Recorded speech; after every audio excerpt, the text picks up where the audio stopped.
Now, from the BetMGM Network, it's time for The Daily Tip. This is like Disneyland for adults. If I wanted to have fun, I was going to go to Disneyland with my kids. With Michael Jenkins. Honestly, you could talk me into just about anything. Like, you want to do shots? All right, let's do shots. You want to put together a 10-leg teaser? Sure, let's put some money on it. In fact, I do a parlay with Champions League soccer and the WNBA. And Chelsea Messenger. Let's try to beat the rest of the network at being degenerates, because maybe, just maybe, we can win in that regard. I do like the idea of a parlay. Hey, Dad, don't forget about me, the dogster. Presented by BetMGM. The sportsbook born in Vegas. Download the app today. Please gamble responsibly. If anyone can be a degenerate, it can be us.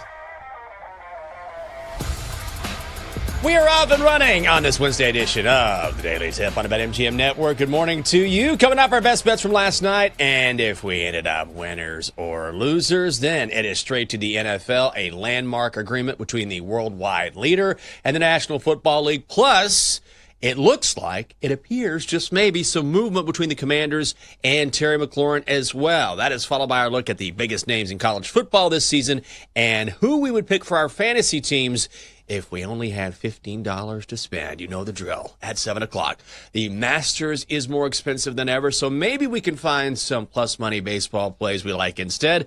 We'll lay out all of our complaints at 7:40 on this Wine About It Wednesday, and then at 8 o'clock, stick around as we preview the upcoming season for Double D's Penn State Nittany Lions with Tom Hannafan from State of the State, and finally our best bets at 8:40. I'm Michael Jenkins. You know my partner in crime. She is Chelsea Messenger. Chelsea, good morning. Yeah, good morning. Do you ever feel like you've gotten too comfortable with something? Because, during that intro, I was like, Chelsea, you've got to stop doing your mascara. The show's about to start. And I feel like years ago, I would have been, nervous and locked and loaded. I'm like, oh, my God, only 5 minutes till showtime. I better, sit quietly with my hands folded. And now I've got to stop myself from individually, coating each eyelash. Because I'm like, Chelsea, you have a show to do. You have things to do. Do you ever feel like you'd get too comfortable doing something after you've done it for a while? Yeah, I'll be in the middle of the show and we'll be talking about something and I'll be like, I think we need paper towels on Amazon. Hold on. Yeah, I know. The Brewers have been really good. Yeah, I would fade the Braves as well. Let's go ahead and hit order. And you'll be like, Jenks, what do you think? Yeah, I agree. And then I'm immediately on the same page as you. It's not you, but 3 hours for me paying direct attention to something is very difficult to do. I've done this my whole career, which is not necessarily a great trait. Sometimes I have to catch myself and say, Michael, just focus. Finish the show, and then you can focus on the other things. It's like when I multitask, and I can multitask, but I know some people will be like, I'm going to finish this, I'm going to finish this, I'm going to finish this, and then I'll finish this. And I'll have 5 things going at once, and I'll do a little bit here, I'll bump over here, do this for a little while. I'm like, oh, what about this? I'll start on this project. And eventually, it all comes together in the end, but in the middle of doing it, I'm kind of bouncing around between all 5. So yes, that's part of my psychosis, but I do that all the time. All the time. I remember we were doing a show together live, and I look over, and it's like a webpage. It's like, what to do with your investment portfolio. I was like, wow, Jinx is right. It's true. And not your futures bets. But no. Listen, I get it. We have breaks, and also, your brain can only take so much. So, it's fine. But I think we're all guilty of this because we have so much access to screens. I find myself doing this during shows. Just the fact that I want to Google things. Do you do this when you're watching a show and you're like, I wonder what else this person's been in? And then you look at the cash oh, they were also in that. Meanwhile, the show's just going on. So I think a lot of it is just we have so many sources for our brain to look at things that it's hard to stay on one source. Yeah, yesterday, I totally agree. Which is part of being online all the time. And I got so annoyed with myself. I was like, all right.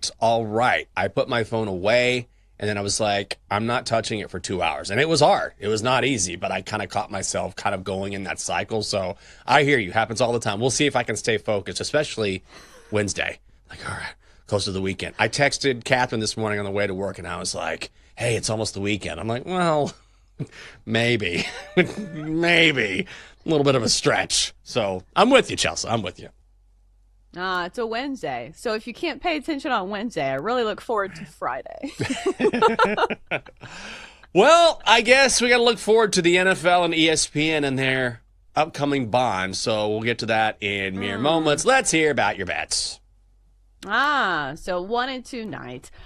So we laid some juice, and some of the teams let us down. So we had the Brewers on the money line as our best bet. That one at least came through. The Brewers, my goodness, continue to be one of the best teams in all of baseball. And price is always relative because we talked about this.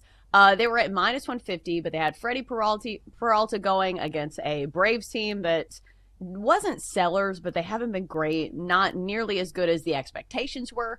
So that was a win. However, the Tigers let us down. The Twins, with a bunch of guys who I've never heard of, won that game 6-3.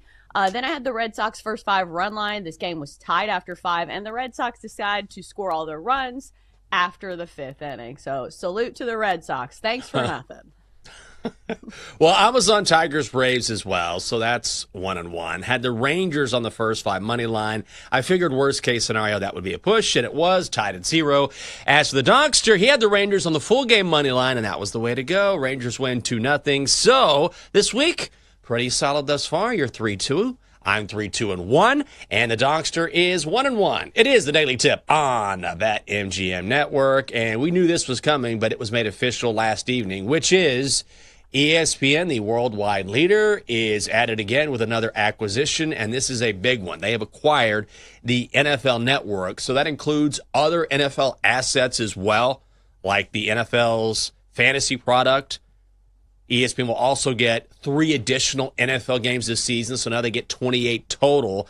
And the NFL will continue to own and distribute NFL Red Zone through NFL Plus, but ESPN will distribute Red Zone through traditional television. So what do you think this means for the future of NFL coverage and NFL network products? Do you think ESPN will handle it the right way and not change much, or will it be, oh God, here we go, here come all of the personalities and all of the ESPN integration that I think a lot of us expect? Yeah, I think my first thought was the good is that now everybody will have access to Red Zone, which is awesome. It used to be something that not everybody got. But then my second thought was, oh no, what if they put Stephen A on Red Zone? Then we will be completely backtracking and saying, please put the Red Zone behind a pay barrier. We do not want to see it. Because that's been the problem. Like, I could even hear it, like, in the way you were asking the question, because it feels like for so long, ESPN has been the worldwide leader. And usually you can trust them completely and complicitly with any sports coverage that they have. But it's really not been the case, even with the NBA Finals. Like, people had their problems with that, and that it didn't get, you know, the pomp and circumstance that it normally gets. And I understand, like, they're also, you know, same deal with ABC, but it's the personalities that they're choosing now for their broadcast teams, to where sometimes it doesn't feel like the right fit. It's more like, how popular is this person, as opposed to what do they bring to the broadcast. So I do think it's fair for people to have their reservations about ESPN handling the NFL, but you can't say they won't put a lot of money into it, because we know the NFL is absolutely king, and they've been doing this with the NBA for a while. They've pumped a ton of money into the NBA. So if they do this with the NFL Network, I'm sure that it'll be at least decent. Like, I don't think it's going to be a disaster, but I think the expectations of ESPN have fallen slightly.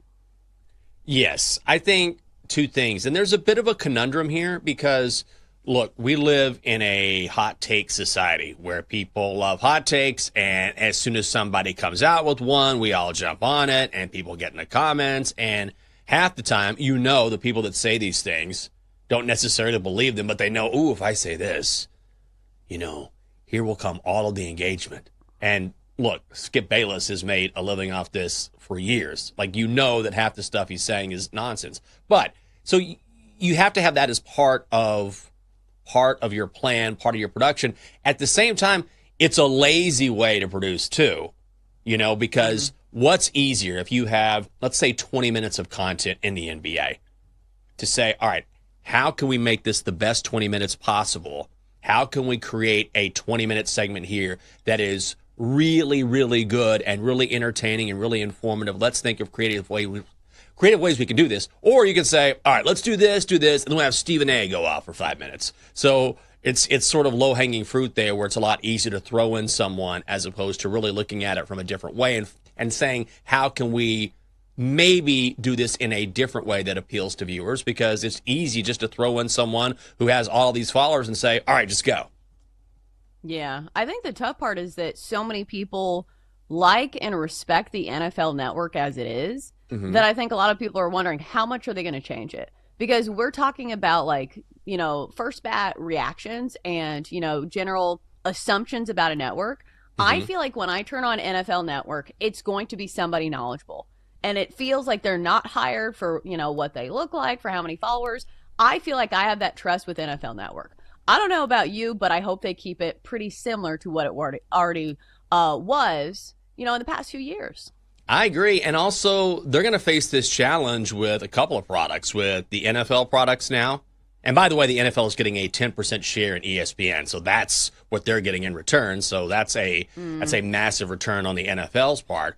But also, they're going to have to be really careful, not just with that product, but also with Inside the NBA. Because on Inside the NBA, you've got guys in Charles Barkley in particular, Shaq, these guys, they will give you pushback. You've got your primary talents who won't just say, okay, we'll do this. They'll say, no, we're not going to do this because you're changing it too much. So they have to be sort of delicate in how they adjust things. Yeah, it's going to be managing a lot more personalities, and especially when you're talking about the cast of Inside the NBA. Like, those are massive humans and massive personalities they're going to be dealing with. But what do we think this iteration of Red Zone's going to be? Because, this has been a cult favorite for a long time, for NFL fans. Have you read anything about it? Are they going to change it? What should we expect from it? Well, I've said this before, but I think the way it is just chef's kiss. Right. And Scott Hansen does such a good job. And Scott, I'm telling you, was built for this job. When we worked together back in the day, I would walk in on Sundays into the newsroom, and Scott is at his cubicle, and he's got a couple TVs, and then for the people around him who were not working, he's got their TVs sort of propped up near his cubicle, turn those around. So he's got 4 screens in front of him, and he's watching all of them and keeping up with it. And, I thought, dude, this guy is just locked into 4 or 5 different games, and now he's doing it professionally. He's been doing this for years in his own head. It's perfect. But now I'm afraid it's going to be the Cowboys 0-4 in their first down attempts. Now let's bring in Stephen A. on why enough is enough. I'm like, oh, God, Another loss for the Browns. Right. Here's Kendrick Perkins on why LeBron, if he played for Cleveland, would be an all-pro linebacker. Oh, my God, it's happening. It's happening Big right Perk. now. Oh, well, Colts are 1-1, and Pat McAfee has seen enough. Okay. Okay. Well, at least he played for the Colts. I know. At least that would at least make sense. Big Perk, no thank you. Yeah. So I'm hoping they will. Look, you always have to evolve, and I get that, right? Right. Yeah. Big Perk on the Chargers. Why? For what reason? Kendrick Perkins says Cooper Flagg could be the Charger. What? No, none of this makes sense at all. Don't do any of this. You have to evolve. You have to change. You can't have the mindset, but we've always done it this way, because that's how businesses die. That's how shows die. You do have to change. But also, you don't have to have a full sea change where everything is different and you integrate everything and then the product becomes unrecognizable. I've had this happen personally. I'm sure you have too, where you start off doing something, a certain show, and then by the end of the evolution, it's we didn't just evolve. This is totally different. This isn't the same product that we started with at all. Yeah, I've done that when I'm baking, and I'm I was supposed to be making brownies, and for some reason these are not brownies anymore. But that's more of a testament to my cooking. But I wonder, with all this money that ESPN is spending, and please tell me if this is stupid because it's just going through my head. When they spend all this money, do you think that they will make enough money from it? Because obviously it's the NFL, it's a cash cow. Yeah. But we saw this before, where ESPN had a period of spending a ton of money, and then they had to do a bunch of layoffs because they spent too much money. Do you think that's looming possibly when it comes to personalities or when it comes to talent? It's possible. I think the bigger picture is that this is part of a grand plan. Like, you will see this in the fall. It's not going to be long now. ESPN is going to roll out a streaming service, not an addendum to their linear service. It's going to be a pure streaming service, not like ESPN Plus. It's going to be ESPN and all 7 linear ESPN channels, $29.99 a month. So you can cut the cord if you just want sports. We've got all your sports. So what do you need if you're going to do that? You need more properties, which is why they're adding the NBA, why they're adding the NFL. So will cuts come with that? I'm not sure, but I guarantee you ESPN is about to roll that out in a big way. Coming up next on the show, ESPN has also ranked the top 40 most important football players in college of 2025. Which ones will have the biggest impact? That is next on the Daily Tip on the BetMGM Network. Chelsea and Jenks will be right back on the Daily Tip on the BetMGM Network. Download the app today. Please gamble responsibly.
Welcome back to the Daily Tip, presented by BetMGM, the sportsbook born in Vegas. Download the app today with Michael Jenkins and Chelsea Messenger on the BetMGM network. Welcome back on a Wednesday. It's great to have you with us. Daily Tip on the BetMGM network. I'm Michael Jenkins. She is Chelsea Messenger. Coming up on the show, we'll look at the most important college football players for the upcoming season, decide which ones could really make an impact, the biggest disruptors. So I got to ask everyone around here about this. Denton, Double D, because everyone has started to watch Any Given Saturday, the documentary on Netflix about the SEC. Chelsea, have you started watching this? We discussed it a little bit yesterday.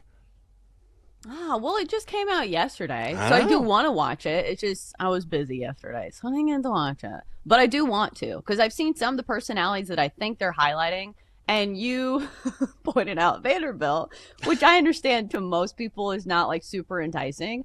But like I'm in Nashville, so like Vanderbilt interests me. I saw on the cover they had Lenora Sellers, they had Garrett Nussmeier, so I do think there are some players that I am interested in watching. So I haven't watched it yet, but I do want to. I give Vanderbilt a hard time. I looked at Vanderbilt when I went to school. They have a great journalism program there. Vandy does. At least they did back in the day. Yeah, I think so. Am I wrong about that? I mean, it could change. This is a while back now. Mizzou, Carolina, Texas, mostly known Syracuse. for doctors. Like Vandy is like medical, I think. That's a very good law. school. Yeah. Mm-hmm. Yeah, let's talk about the different degree programs at Vanderbilt. Yeah, guys, if you're looking to, just a quick addendum here, if you're looking to really expand your knowledge in the medical field, Vanderbilt would be a great choice. Okay, so will this be a great choice, watching Any Given Sunday? We'll start with Denton. I think Denton has seen one episode. Double D has streamed like 36 in a row. It's something crazy. Yeah, Double D has seen basically all of them. So I had high hopes for this. I was really excited about it. It was going to get me geared up for the season, and I wanted to see the angle that they took. Obviously, there's about 1,000 teams in the SEC, and not everyone is going to give access to this, like your Bamas, Georgias, Texas.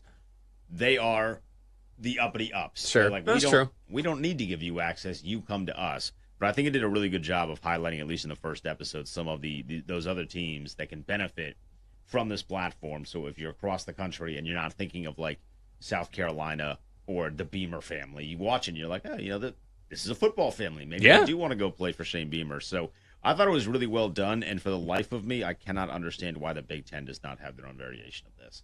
They're behind right now. The SEC has been and always will be the trailblazer, and this is another example of it. Okay. That's a good point. All right, Double D, fired up, ready to go. Double D, when he streams something, it's like, I'm not feeling too well. I'm out for the week, and he's streaming the entire time. So what did you think? You watched like 6 episodes? Yeah, you're lucky I'm even here this morning. I think I'm on episode 6. There's 7, I believe, total episodes, so I'm almost at the end. I thought it was great insight to a lot of the smaller schools. It gives you touches and feels of the upper echelon of the big guys in the SEC. It does give you an inside look to the whole Florida issues last year, where they were calling for Napier's head at the beginning of the season. I absolutely enjoy it. Just for you, Jenks, you'll get great enjoyment out of it because they do cover Texas A&M, and it's for the Texas A&M Texas game. So you'll. Oh, that's good. Yeah, exactly. All right, I'm in. Yeah. So I think it's very well. I'm right there with Denton. I think it's very well done. I think, if you didn't cheer for Vandy last year, you're definitely going to cheer for him this year. Watching this, it's really well done. Okay. You sold me, because we won that game, and it was awesome. Also, Vanderbilt's journalism school, not as, it's fine. Not in the top 10, but just fine. It's about as good as a football stadium. Yeah, it's fine. Yeah, you got to put your money somewhere. Yeah. Got to build up the football stadium. All right, that's good to know. That's what I needed. If it's not going to cover your own team, then cover a team that you can't stand that you beat. That's a good selling point. All right, I'm in all of a sudden. So who are we in on when it comes to the best or perhaps the most impactful college football players this season? Because ESPN has ranked the most important college football players of the upcoming season. Top 40. Number 1, Arch Manning, quarterback, Texas. Number 5, Dante Moore, quarterback at Oregon. Number 6, bunch of quarterbacks, as you might expect. Julian Sayin from Ohio State. Drew Aller, Penn State. Cade Klubnik, Clemson at 8. And then you have Harold Perkins from LSU, the edge stud down there in Baton Rouge at number 18. Number 24, Jeremiah Smith, Ohio State. So you can look at the list if you're at home, on your phone, whatever. But what about you, Chelsea? When you look at this list, is there a player or two when you look at this player, and maybe relative to the odds, you say this is someone who is really going to, outside of the obvious, someone who is going to have a major impact on what we see in the upcoming season? Yeah, I think the most interesting ones are the non-quarterbacks, because obviously you look at quarterbacks and you're like, okay, obviously they're going to have a big impact on what a team does. Like Arch Manning at number 1 is the most obvious number 1 that I think anybody who even follows college football casually would know. But you look further down the list at some of the defensive players, and we highlighted Harold Perkins for a reason. So I've been reading the reports out of camp at LSU, and, you know, they have a quarterback that's supposed to be something in Garrett Nussmeier. And the fact that Harold Perkins is making him look bad in some of these drills, it says something about how much of a physical freak he is, but also with good instincts that can pick off a quarterback. So I think Harold Perkins is an interesting one from LSU, because the thing is with all these quarterbacks, and, you know, that's the way that football has evolved, you need a counterpoint to that. And if you can get pressure on opposing quarterbacks, we've seen it even in the NFL, that's what can make some guys, even the best quarterbacks in the game, look absolutely human. So I think, you know, some of these edge rushers, especially Harold Perkins, those are going to be the guys that are super interesting to me. Yeah, I love defensive guys who can change the complexion of a game just by virtue of a play or two. And sometimes that's all it takes. Like, I don't know who was the guy who made the play, but last year, during that Miami game against Georgia Tech, right, where that was such a bad loss for Miami, and there they are on the road, strip sack of Cam Ward, changes the complexion of their season. They lose that game. Ton of quarterbacks on this list, like I mentioned, but I'm not sold on all of them. Like, we talked about Cade Klubnik yesterday, and I just think that whether it's a Heisman Trophy run, which is certainly possible, whether it's what he does this season, perhaps leading Clemson to a national title, I just think he's primed for such a big season. And I always love seeing quarterbacks or players sort of grow within a system, if you will. And Cade Klubnik has done that. I mean, he can do it all. Last year, 3,639 yards, 13 or 36 touchdowns, 6 picks. Overall, he had more than 4,000 yards of total offense. So he can run, he can pass, and he gets that schedule in the ACC. And I'm not big on knocking teams because of their schedule. You can only play who is in your conference, right? Like, what else are you supposed to do? But outside of starting with LSU, which is obviously a non-conference game, then they go Troy, Georgia Tech, Syracuse, Carolina, Boston College, SMU, that'll be tough. Duke, Florida State, Louisville, Furman, South Carolina. A game in Columbia is going to be tough. But overall, this is not the most difficult schedule. And when you talk about a quarterback who some believe could be the number 1 overall pick in the upcoming NFL draft, I think he could just have a monster year.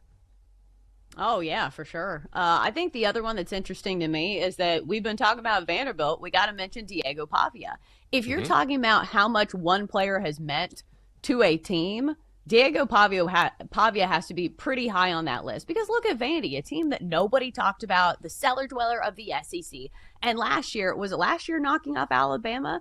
And the swagger that Diego Pavia has brought to this school as one person and as a quarterback. And from a betting standpoint, Vanderbilt was a cash cow for us. Even when they don't win, they're covering numbers. I know down the stretch they kind of faltered, but winning their first bowl game in 11 years for Vanderbilt, that is a huge deal. For a school that's known for their academics, Diego Pavia will be super fun to watch. Not only what he brings on the field, but also his demeanor and what he says. And the constant trolling of Tennessee fans, it's absolutely wonderful. Oh, dude, that guy is awesome. If he broke both femurs in a game, he'd be like, tape him up, I'm back out there. It's like, you can't walk, Diego. It doesn't matter. I'll crawl. Like, he has such a heart. When you watch him, you see a guy who just loves the game and hates to lose, and it's hard not to get behind a guy like that. I will say some guys I'm not crazy about are, number 1, Julian Sayin at Ohio State, he may be great. But I also think, and of course, I know I'm a Texas fan, so I'll put that out there because it's going to be a massive opening game of the season. Arguably the biggest opener in college football history, number 1 versus number 2. But I wonder, when you've lost so many pieces on that Ohio State offense, like, how good can he be? He only has, 5 total passes in a Buckeyes uniform after transferring, I believe, from, Alabama. And so he comes in, he's completed or attempted 5 passes. They lose 9 players on that offense, including 5 starters on the offensive line. So they don't have Trevion Henderson. They don't have Quinshon Judkins. And yes, of course, Ohio State will reload. But when you're replacing that many players, and plus I was reading a practice report, and you never know from day to day. Those things can vary. But I was reading, Julian Sayin looks okay. He's not really separating himself the way that some Buckeyes fans would want. You never know, but I feel like he might be a tad overvalued based on what we saw from the Buckeyes last season, which is winning it all. And right now he's 18-1 to win a Heisman. I'm not quite buying it just yet. Well, to be clear, I think this list is the most important players. It's not the best players. It's the players who are most important to their teams, right? So I think that's kind of the lens in which they're saying it. Julian Sayin being really important to his team. I feel like I'm always hesitant to look at teams like Ohio State and say, oh, they're losing so many pieces because, like you hinted at it, so many times they retool. And it's like, okay, they don't have the guys from last year, but they're going to have more NFL prospects this year. And I understand year to year, teams aren't quite as loaded as they are in previous years, but he'll still have a lot of talent around him. But it is really difficult when you start the season with such a tough test when you only have 5 passes to your name in an Ohio State uniform. So I think the timing is more important than anything. But sometimes we see this. Like, guys will be baptized by fire and it makes them better for the rest of the season. So I think that's one of the wait-and-see scenarios. But he will be important to that team. No question. Probably most important is Jeremiah Smith, honestly. When you have a new quarterback trying to work your way into a system, even if you're mega talented, to have a guy like that who is the far and away, number 1 receiver in the country with a bullet, what a gift. When in doubt, look for Jeremiah. When in doubt, look for Jeremiah. If I'm a kid under center, I'm like, if I get into trouble, just find Jeremiah. He'll be open somewhere or just throw it in his general direction, because he's just a level above anyone else that's going to be playing him. I mean, he's going to obviously be a real problem this season. So I think you could make a pretty strong argument that he's even more important or more impactful to how Ohio State does than Julian Sayin. I will also say that we were talking about Penn State yesterday, and they are, in some circles, the favorite, or a lot of people are picking the Nittany Lions to win not just the Big Ten, but the national title.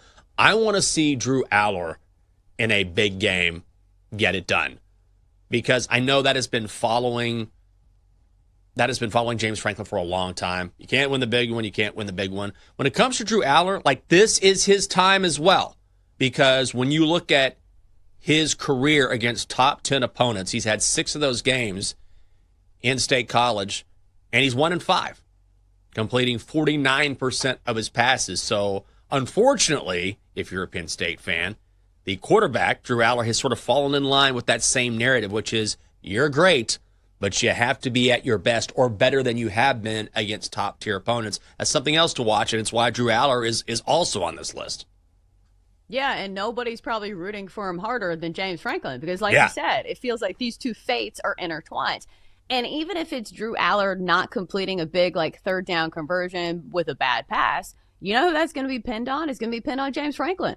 So, these two are so intertwined that it's going to be absolutely huge. Wanted to add in one more quickly. I know we don't have a ton of time. Sure. Ryan Williams for Alabama. If we're talking about big-name receivers, he was somebody who was even getting, Heisman scuttlebutt through the first 5 games of the season. And when you watch some of his plays, my goodness, the talent that he had as even a teenager at Alabama, somebody who is very young, has all the tools in his tool belt. I will be very excited to watch him play. I know Alabama does not have the luster that it once had with Nick Saban, but my goodness, for a young kid, Ryan Williams was fantastic. Can't wait to see where his trajectory leads this year. Oh, absolutely. And also, he's one of those guys where if you're a defensive coach, you say, If he catches the football, you better tackle him, because if you don't wrap up, like, he's gone. I don't know how many plays I saw last year where someone gets a hand on him and all he does is spin out and then it's off to the races. So that's a really good call, especially when you're breaking in a new quarterback as well. Coming up on the show. All right, we're going to go back to the NFL, and we're going to build. You've done it during the offseason. We're going to build our own fantasy team, but you know how the bingo card looks. You got $15 to do it. Everyone's going to put together their top 5 players on this team. That is next on the Daily Tip. It is here on the BetMGM Network.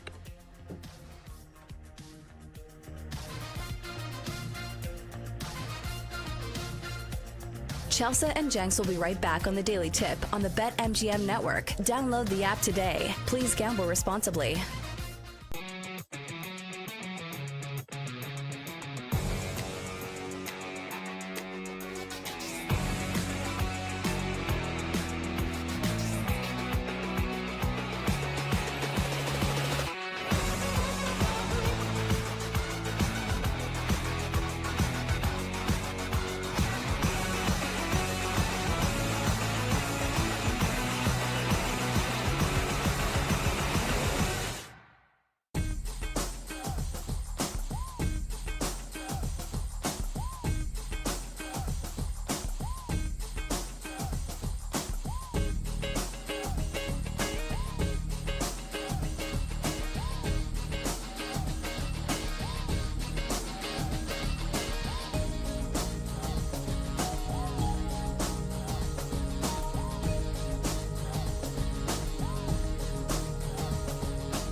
Let's get back to the Daily Tip with Chelsea Messenger and Michael Jenkins on the BetMGM Network. Presented by BetMGM, the sportsbook born in Vegas. Download the app today.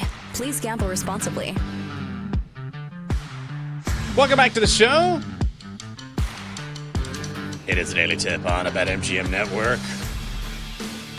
I'm Michael Jenkins. She is Chelsea Messenger. Coming up on the show, what could be better than building your own championship-winning team and only for a few bucks? You know the drill here. So, what is your current status on fantasy? I'm not asking about, I know people hate hearing, "Ooh, I won my fantasy league this weekend. You know, really had the most points. I'm looking good for the championship." But are you going to play fantasy? Are you weaning away from it because you're leaning more into gambling? Because I feel like that's kind of where I've gone, where I do a little bit of fantasy with my friends from back in kindergarten, but we don't really take it seriously. It's just a way to keep connected. But some people are hardcore into fantasy. What about you? Yeah, I'm not into it at all. I do think that it's a great resource if you're betting on props, because there are all kinds of like fantasy articles and people who are very much into that space, but I feel like it's too much of a commitment. Like, what happens if your big star player gets hurt the first week of the season? Then you're doomed. Yeah. So I feel like props are like week-to-week flings as opposed to having to get married for the entire season. I just don't want to do it, especially when I can win money each week of the season. Yeah, I hear you. I only have so much bandwidth, you know? Right. Like when and sometimes you can maybe on some level correlate wagering and also fantasy, but it's really hard to do. And so when I'm so into the sports wagering world, it's like, now I got to set a fantasy lineup. Oh, God. Who's the guy I talked to? And I tell this story every year. I got to remember his name. It's escaping me right now because it's so early. Works for NBC or did. Fantasy guru. We used to interview him every week. Josh Norris? Is that the name? I got to look this up.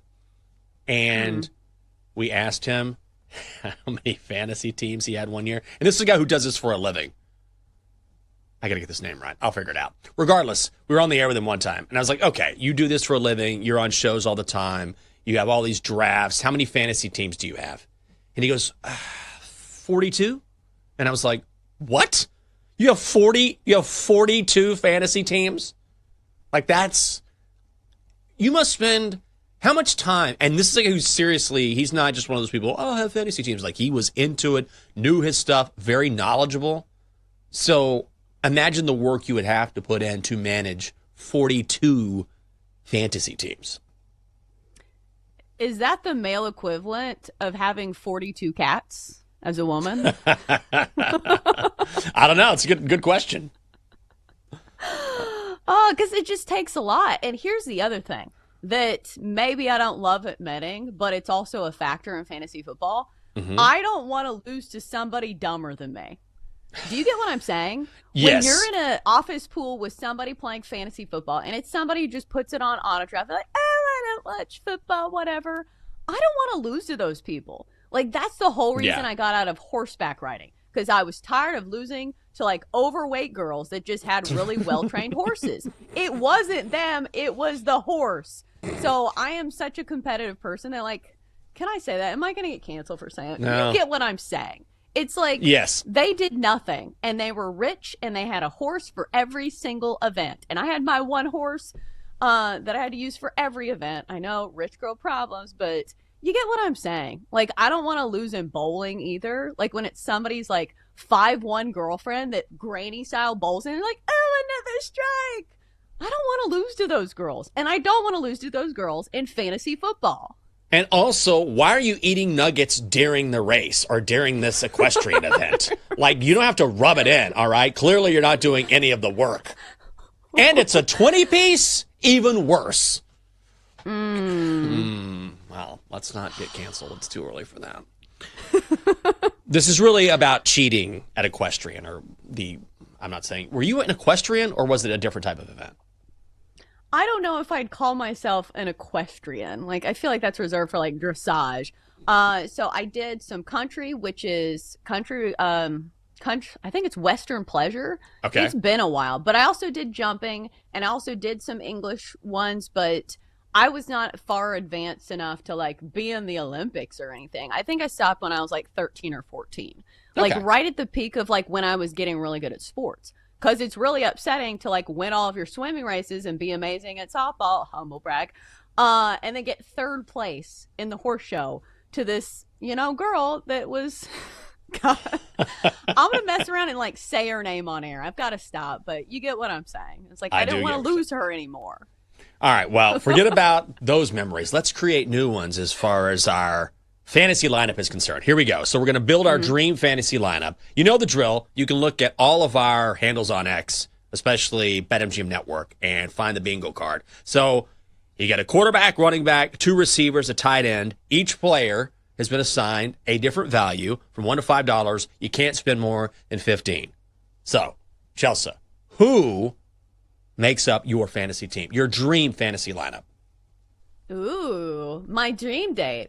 Not that, but I have one question before we go. In fantasy football, since I don't really play anymore, do the running stats for quarterbacks count for more? Because I think they do. That's the only drawback with me wanting to go with Joe Burrow for $1. Because that's the first thing I noticed about this grid is that we got Joe Burrow, who put up MVP-style numbers last year, despite playing on a terrible team, and he is at $1. So your girl loves a bargain. I am a Maxinista, so I would have gone with Joe Burrow, but instead, maybe I'll go with Patrick Mahomes. Doesn't really pad the stats like he used to. Maybe we'll go Jaden Daniels at $3. Okay. And then Kyron Williams at $1. What are we doing? Kyron Williams, like, routinely, his props were close to, like, 100 yards per game. And he was an anytime touchdown machine. So we're getting him at $1. Wide receiver, if I had Joe Burrow, I'd automatically go Jamar Chase, regardless of price. But I feel like there are a lot of guys on this roster that you could probably make a case for as bargains. Like, Garrett Wilson is really good. I know he plays for the Jets. And Justin Fields is down for a while, but I still think you go with one spend in the receiver category. So I'll go Jamar Chase, Garrett Wilson at tight end. I don't think it matters that much. Like, obviously there are higher priced guys for a reason, but I'll go David Njoku at $1 and save the rest of my money for iced coffee. $1. Oh, you're saving money. Wow, in these inflationary times. Good call. I got to have some money left over. I'm not made of money. All right. I just want to say for the record, Joe Burrow for $1 is an insult. Look at me. This is an insult. Mahomes over Burrow, from a fantasy perspective, get out of town, man. I'm taking Joe Burrow for $1. I'm with you. For tight end, maybe this is a sympathy pick. I'm going with Mark Andrews. I want him to have a bounce-back season. He needs it. I'm rooting for him. I know. But also crazy productive in that offense. Then I'm going to go Ashton Genty, which I feel like that's a sucker bet at 3, but I think he's going to have a monster year. He's different than all the other running backs outside of maybe Saquon, Derrick Henry. Hasn't proven anything yet, but I think he's going to be a star. But then I'm going Malik Neighbors and Jamar Chase. So I feel like Burrow, Neighbors, and Chase alone, and Genty out of the backfield. Mark Andrews, anything he provides is a bonus. So that is my fantasy team. Do you get any extra bonus points if you save money? Or have you ever played DFS? No. Where you actually, I think, have a better chance of winning if you build a really crazy lineup that is not like the normal suspects. Because if one of those guys go off, nobody else is going to have that roster. Do you get what I'm saying? So sometimes it pays to be contrarian in DFS, but I understand it's not the same thing as fantasy football. No, you're right. Also, I love that you're like, hey, what if I spend $5? I mean, I'm saving $10. I'm way under the cap here. Am I going to get some credit or what? I mean, I'm the Oakland A's. Where do you play? We just play. Where's your home? What is a home? Okay. Denton, you want to chime in here? I mean, I feel like you guys are really good at this. I did take the time, a lot of research, built a roster. Okay. I'm going to start with my $1 player. I'm taking Kyron Williams. Okay. $1. I'm going to take Mark Andrews for $2. Oh, like that. And then I'm going to go all LSU the rest of the way. There you go. So I'm taking Malik Neighbors, who's going to get thrown to 1,000 times by a host of different quarterbacks, all of whom suck. They're going to throw to him. So I'm going to take Malik Neighbors. I'm going to take Jamar Chase because he is the bona fide best wide receiver in the NFL, and I'm going to take a quarterback, a man that I would literally lay my life down for, in Jaden Daniels. I'm getting him for $3. I would take a bullet for him, which is a lot more than $3, so I'll take him at $3. Yeah, I don't mind that. Neighbors is unbelievable, by the way. I do think I'm with you. Like Chase is best receiver in the NFL. Malik Neighbors is just going to be a problem for the next decade. Okay, anyone else want to chime in here? Dylan? We haven't heard from you this morning. Oh, Double D? We got to get Dylan. I feel like Dylan, we have to give him extra time because of the baby, because of the camera setup. All right, Double D. He's got to get his oatmeal squares ready. That's true. Until he does. Double D, what do you got? I'll go really quick so Dylan can do it. Sure. I took Mahomes at $2, Barkley at $4. Don't know why I took Barkley at $4. Chase at $5. I took DK Metcalf at $2, and I took Andrews at $2. And Mark Andrews. A lot of Mark Andrews fans on the show for $2. I think it's a solid pick for $2. By the way, I like the haze over Double D's screen. Very soft lighting. You look beautiful this morning. Okay. Dylan, your time to shine. Now, I feel like this is right in your wheelhouse. Am I wrong?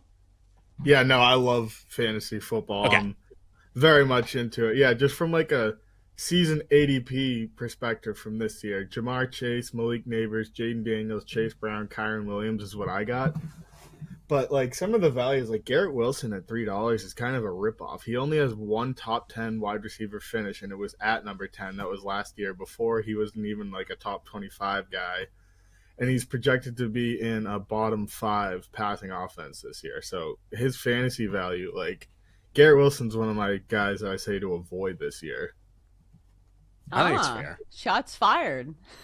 I was reading about Jets camp yesterday because, I mean, that put me one day closer to death, I'll tell you that.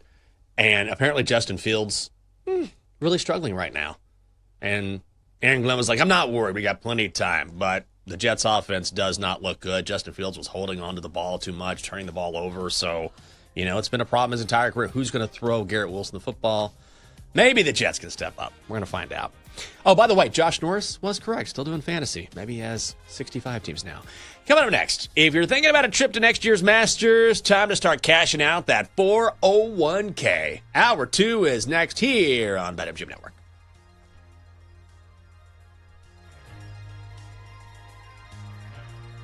Chelsea and Jenks will be right back on the Daily Tip on the BetMGM Network. Download the app today. Please gamble responsibly.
BetMGM Network. It's time for the Daily Tip This is like Disneyland for adults. If I wanted to have fun, I was going to go to Disneyland with my kids. with Michael Jenkins. Honestly, you could talk me into just about anything. Like, you want to do shots? All right, let's do shots.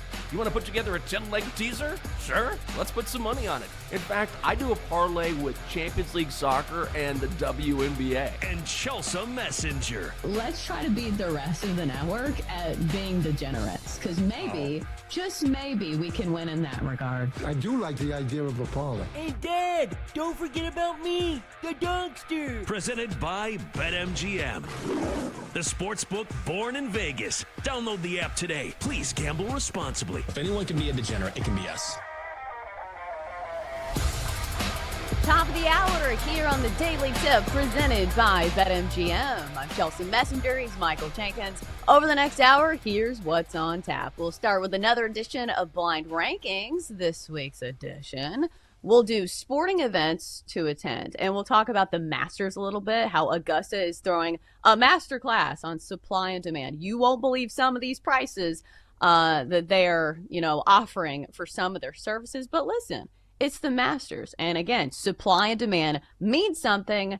You wouldn't believe what some of these guys would pay to get down there. At 7:20, we're going on to our daily baseball bets. At 7:40, it's time to rise and whine, which is way better than rising and grinding. I never wanted to do that, but I do love complaining. It's a Whine About It Wednesday. We will tell you what's grinding our gears this week. It's all coming up next in the next hour here on the Daily Tip presented by BetMGM. All right, Jenks. So as we get into this master story, my goodness, I'm looking at some of these prices, but should I be surprised?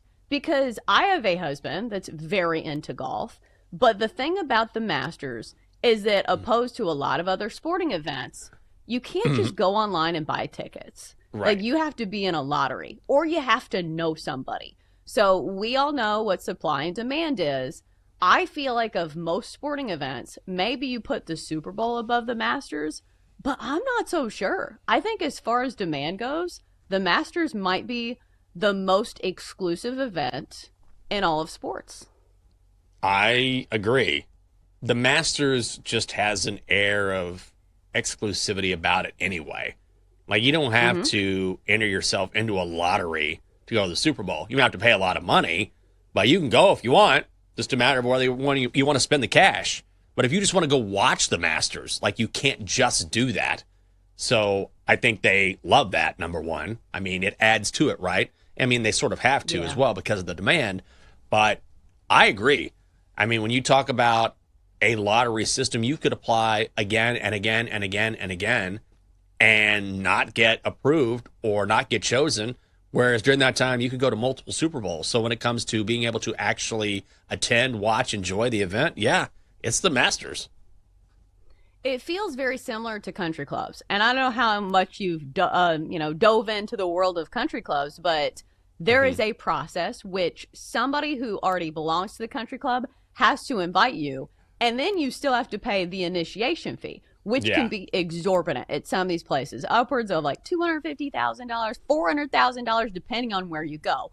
But it's one of those things where it's not just the money. It's like you still have to know somebody. And I think you're right. That's what they pride themselves on. It's the country club atmosphere, which goes hand in hand with golf. And even if you go back to the not so nice things about Augusta, is that they haven't allowed a lot of people at Augusta over the years, including women, to be members there. So I just think it's one of those things where, that's what they pride themselves on, is being exclusive. And that's part of the demand for wanting to go to the Masters. But listen, if you're looking to maybe win some money, to maybe go to the Masters, BetMGM has you covered. With an any sport parlay boost token. No matter where the action is, will supercharge the odds on your next sports bet. Use an odds boost token to boost your potential payout from a winning bet only at BetMGM. So maybe you will parlay that into some Masters tickets if you win the lottery. But Jenks, let's talk about some of these prices, because what the Masters is doing now is offering a hospitality package that's officially branded by Augusta. So their hospitality packages for the 2026 Masters available now. And here's how the prices start. The program offers 2 choices of housing. Host House, which ranges from $45,000 to $100,000 a week, or something called sleeper homes, which range from $25,000 to $45,000. Can we stop there? What is a sleeper home? This sounds like, is it like a cot? Is it a one-room, apartment? Mm-hmm. What are we talking about here? Because for this amount of money, like, the bottom line for me is I'm looking at all these prices and I'm saying, how do they justify this? I will say there are some cool perks. They say that you possibly get a fireside chat from former Masters winners. You could get a round of golf at Augusta, but it might be the neighboring course. Can you justify spending this much money? Because we just talked about supply and demand. If this is the most in-demand sporting event in the world and you love golf and you have some extra money, is it worth it? I mean, it's more than just, what I would say is this. It's more than just extra money. Like, this is FU money is what this is. Like, all of us may have a little extra money lying around, and then it's like, you know what I'm going to do? I'm going to treat myself to some DoorDash tonight. I'm going to order something. But this is such an exorbitant amount of money. And so if you're a massive golf fan and you have a ton of extra money and you're like, oh my God, I get to sleep in some little shanty on a cot in the back of someone's house or something like this.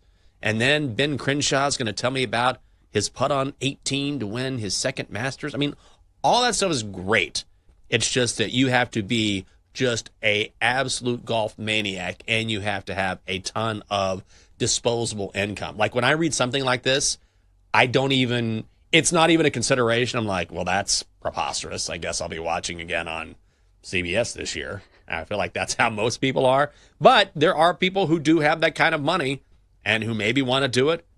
Obviously, you just go with the host house. I mean, you don't want to sleep in a sleeper home. I mean, that's for the poor people. You go with the host house. Shanty. Oh, yeah. Obviously, if I go to the Masters, I'm going to have a home to myself for 100 G's. If I'm going to do it, I'm going to do it right. It's something I can't fathom. Right, but if you have the money, and we talk about this on the show all the time since we are a betting show, value is always relative. And I will say this, these prices seem exorbitant, but don't you think these will sell? Yes. Somebody's going to buy these. And the price of a product is always what somebody is willing to spend. You see this on Antiques Roadshow. You're like, who would spend that much money on a figurine from 1929? Somebody will spend that amount of money. So that's what the product is worth. So from that standpoint, I do think this is worth that value because somebody will spend it. Oh, for sure. And also think about the demographic that you're talking about. Like, when you watch the Masters, look at the advertising. The Masters is brought to you by Mercedes-Benz, Rolex, and IBM. It's like, okay. It's like these companies where they're absolutely targeting high-end business executives, people with a ton of money to spend on something like this. So it doesn't surprise me. If I had the money, I would probably just go to an island somewhere and watch it on my phone or something. It would be an amazing experience, but you need to be a golf nut. Me, I'm probably going elsewhere. This smells like something a corporate account would do, right? Like, if you're a big hedge fund, and you're like, we need to impress somebody, we're going to do this. And they'll just write it off, and they'll get a tax break on it. Like, that's, you know what I'm going to do? It feels like that's how the upper crust works. Oh, yeah. What I'm going to do is I'm going to do this. I'm going to purchase this and then charge it to Odyssey. I'll put it in the Concur app. Like, Jenks, you're going to the Masters? Well, do you guys not want me to prepare for the tournament? I mean, I'll do a couple shows from down in Augusta. I'm giving you a little bit in return. Do you not want me to prep? Do you not want me to be there to give you the inside scoop so maybe our viewers can win some money? But you also chose a host house. You guys know I have a bad back. Well, do you want to be part of a lawsuit because I screwed up my back because I'm in a stupid sleeper home?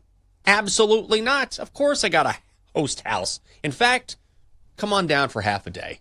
Enjoy yourself. I got a chef here also charging that to the company. And then everyone wins. Yeah, it's stupid money. Yeah. I think the best part would be you expense it, then you go down there and be like, oh, well, they don't allow phones here. So I don't know if I can call in for the show. Oops. Guess I'll just see you guys on Monday. Guys, the service down here is awful. Absolutely awful. But I'll come back with a full report next week. Hey, enjoy. Tell PJ hello while he's filling in. Like, wow, guys, jerk. Yeah, PJ, no, we're taking the private jet. I wasn't talking about PJ Glasser. Like, the only PJ in my vocabulary now is private jets, because those are the people I hang out with.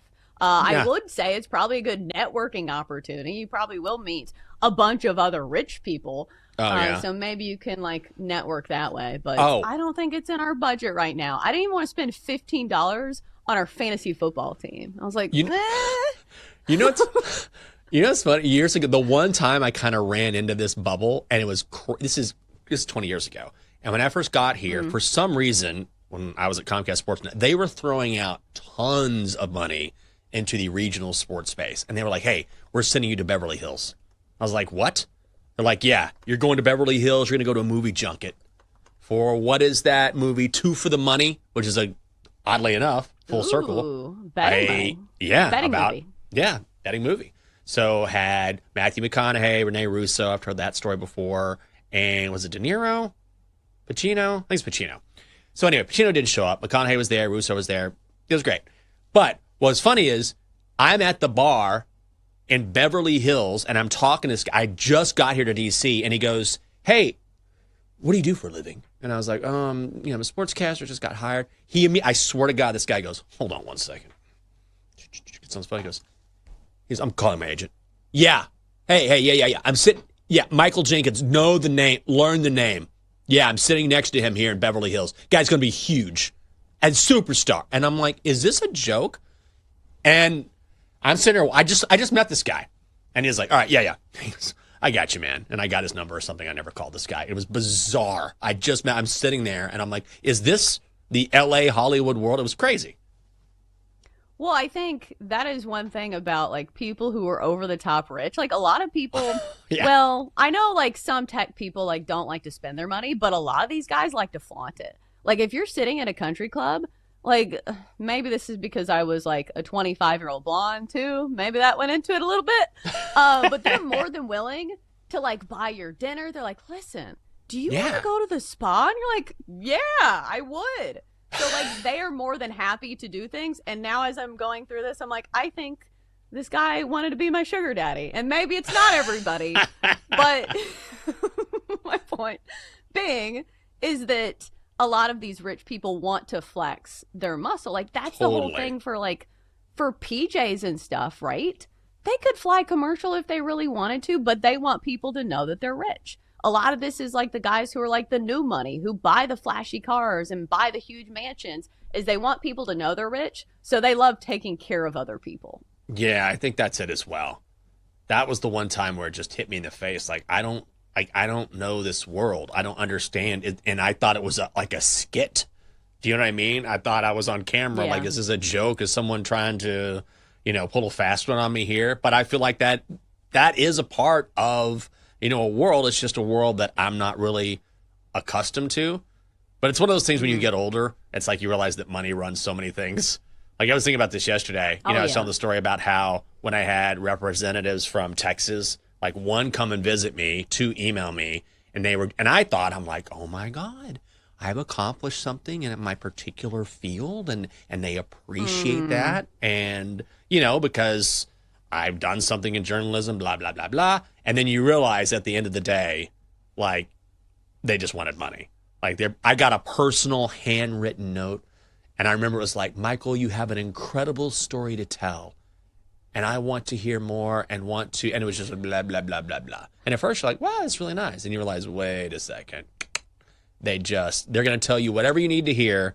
They're going to build up your ego just so at the very end of this conversation, and it won't take long, they can say, by the way, since we're here, could you give us $25,000 or something? And I was like, do you have friends that could commit to $5,000 a year for the next 5 years? And I was like, oh, so you just came here to get money. So funny how that works.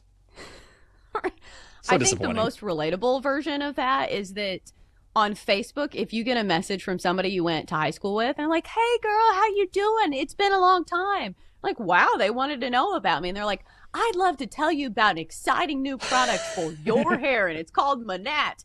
And if you buy all these products and listen, you can make your own money if you become a distributor. And you're like, wow, this is a pyramid scheme. Nice hearing from you, Karen. So I think we've all been down that road where somebody is simply trying to sell you something, as most of social media is these days. All right, coming up next, maybe we'll try to sell you on some of our favorite baseball plays of the day. Daily baseball bets come your way next on the Daily Tip presented by BetMGM.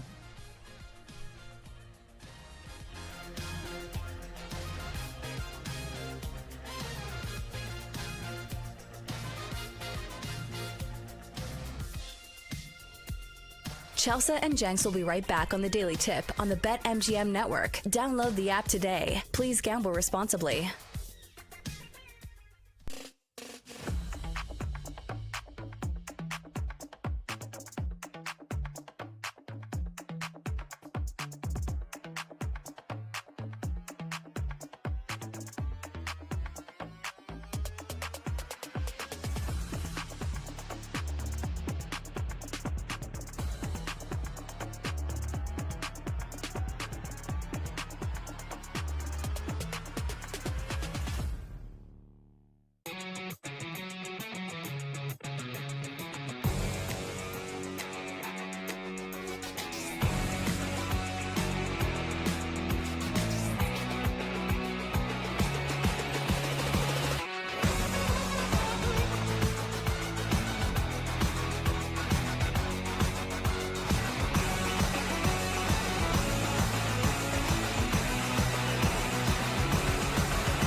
Welcome back to the Daily Tip, presented by BetMGM, the sportsbook born in Vegas. Download the app today with Michael Jenkins and Chelsea Messenger on the BetMGM network. Welcome back on a Wednesday, which usually means we get some daytime baseball, and we get exactly that. And guess what? If you want some daytime action, we got you covered. We'll be giving you our plays for all of the games today, including the ones that start at 12:35 Eastern. And if you want to bet on baseball, you might as well do it over at BetMGM. Swing big on your next MLB parlay. Use this Parlay Boost token to score a bigger payout if your next baseball parlay hits. Only at BetMGM. All right, Jank. So I feel like Wednesdays are kind of bizarre for me. I don't know how much you are still taking naps, but I always wake up in a panic on Wednesdays because some of these games start so early. Because I'm so used to taking naps. And, like, you know how it is where, like, nothing happens in the morning for sports? Where, like, after the show, I feel not stress-free, but, like, I don't have the fear of missing out. You know, like, as opposed to going to bed early sometimes, there are things still going on. But, like, when you take a nap at, like, 9:30 a.m., you're like, okay, I'm not missing any games. But on Wednesday, sometimes I wake up from my nap, which is amazing and awesome, and I sleep for 3 hours. I'm like, oh my God, my bet's already losing by 5 runs? What are we doing? Do you ever have these like nightmare wake-ups where you wake up to the box score and you're like, God, just ruined my nap? I think mainly for me, it's trying to go to bed when there are bets in play. Like last night, I lay down and I'm like, all right, I'm going to go to bed. And then I looked at my phone. I'm like, oh my God. All right. The Twins are winning. They're beating the Tigers. That's a loss right there. I need the Brewers to hold on. What's going on? Rangers, Yankees. I need Eovaldi to keep pitching well, at least to the 5th there, you know? And so for me, it's trying to, because I try to go to bed pretty early because I'm old and try to get some sort of sleep. But sometimes that's hard for me because I'm thinking about, and I shouldn't because it's not going to affect anything. But it helps me sometimes sleep a little bit more peacefully when I'm like, okay, I'm not going to go 0-3 tonight. I mean, waking up to 0-4 last Monday was the worst day I've had in a year, and that was tough. But then I will say, once I got through it, I'm like, it really is not that big of a deal. Like, it does happen. It was fine. So I'm trying to get better about it, but I totally know what you're talking about. Yeah, the world doesn't end if you go 0-4, right. And you don't get a parade if you go 4-0. So, like, both outcomes, like, nothing matters. We are all dust in the wind. It's so true, though. Right? But I think I have more trouble, like, not staying up for football games, because that's coming, too. Like, I have no problem going to bed in, like, the 7th inning of baseball games. Like, usually, like, you can kind of tell which direction the game is going. Not always, especially with some of these bullpens. But, Jenks, like, the days of Monday Night Football and Thursday Night Football are coming. I know. And that makes me a little anxious. Because, like, I just will stay up to the end. Especially if you have, like, prop bets and you're waiting for somebody. You're like, I need 3 more yards. 3 more yards! So I don't know if we need to get really good at first half bets or first quarter bets, but like that's coming. It's coming, brother. I know. I'm trying to figure out how to best manage it. I'm trying to figure out a way to handle it or manage it better than last year because look, it's going to be a grind, which is going to be a good grind, but also particularly with the Commanders because, you know, I'm doing that as well. So they have a lot more primetime spots this year, whether it's Sunday Night Football, Thursday Night Football, Monday Night Football. So I got to do that in addition to this, which I'm not complaining. It's just, okay, how do I manage this in a way where I can watch the game, but also not come into work on 3 hours sleep, you know, having done both. So I'm going to have to figure out how to balance that out. I don't know. It'll be fun, but it'll be, you know, it'll be a test at the same time. I think everything is possible with naps, right? Like, doesn't make a nap makes everything more palatable. Like, if I have a nap on the horizon, I don't really need that much sleep at night. Like, it's not something that's great over time, because that's what I worry about with this job. Like, waking up early and going on no sleep is fine for a short period of time. Yeah. But it's not great for your health. That is correct. So yes, I totally agree. I mean, there's just going to be times where I feel like most everyone that I know in this business, not everyone, but a lot of people are sort of multitasking or doing multiple things during football season. Doesn't even matter if you're on the air or not. Like, it's just such a busy time, and something is always going on when it comes to the NFL or college football. So it's kind of a grind for everyone, just in different ways. Yeah, I mean, you'll be doing Commanders radio coverage, and I'll be decorating my stoop for fall. I mean, you tell me which is more important. I mean, it's a big stoop. You got to make sure it looks good for the neighborhood, and you have to watch Blake at the same time, especially if Jake is at a baseball tournament or something. So I don't know. You can give me a good run there. Yeah, I have to figure out which cornucopia I'm going to put on my dining room table. I mean, decorating fall, it's a full-time job for us stay-at-home moms. You'll say, I have been staring at this table for an hour, and I just don't know what I'm going to do. I have looked at so many place settings today. Now I know how Jinx feels. This is such a grind. All right, nap time. I mean, I have a really difficult life. Naps and decorating my stoop. I understand that there are people who dig ditches, but, we all have a grind, and I crossed the bear. All right, Jenks, so let's get to the daily baseball slate and see what games we're betting on today. All right, so let's start with the early game. And I'm looking at this price on the Phillies with Ranger Suarez pitching at -150 against the Orioles. And I will preface this by saying we have been laying a lot of juice lately. But again, price is always relative. The Phillies at -150 behind one of their better arms, Jenks. Are we playing the Phils today? You know what I kind of like here? I kind of like the under in this game. So I need to go deeper into my handicap, but I'm really surprised. It's juice to the under, but you're getting 8 and a hook, which is really surprising to me. You would think this would be an 8. Like, Trevor Rogers is the one pitcher for the Orioles who has actually performed relatively well, 4-2, 1.44 ERA. We know how good Ranger Suarez is. And it's an early game, and I'm not saying you always go with the unders when it comes to early games, but I feel like those tend to lend themselves to the under.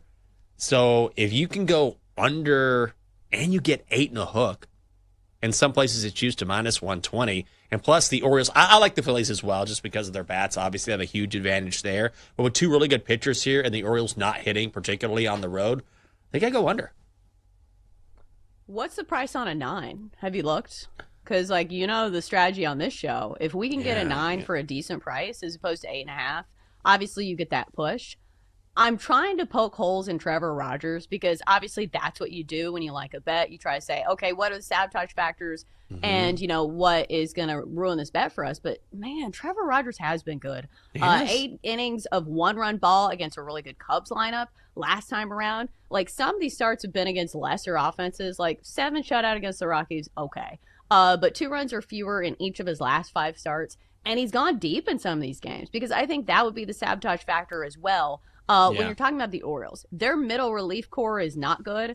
Most of their relievers that were good, they traded away or are on the injured list. So still, that's a high number at 8.5. And if you bank on Ranger Suarez to go deep in this game, which he's been known to do, 7 innings of 3-run ball against the Tigers last time around, plus his Orioles offense doesn't have a ton of punch, I think I would go under here. But I would also lean towards the Phillies because the Phillies have been better as of late. And that's the one sabotage factor is that, they have some really good bats in that lineup. Kyle Schwarber has been tearing the cover off the ball, but both those plays are pretty solid. Did you find a 9, Jenks? Have you been looking?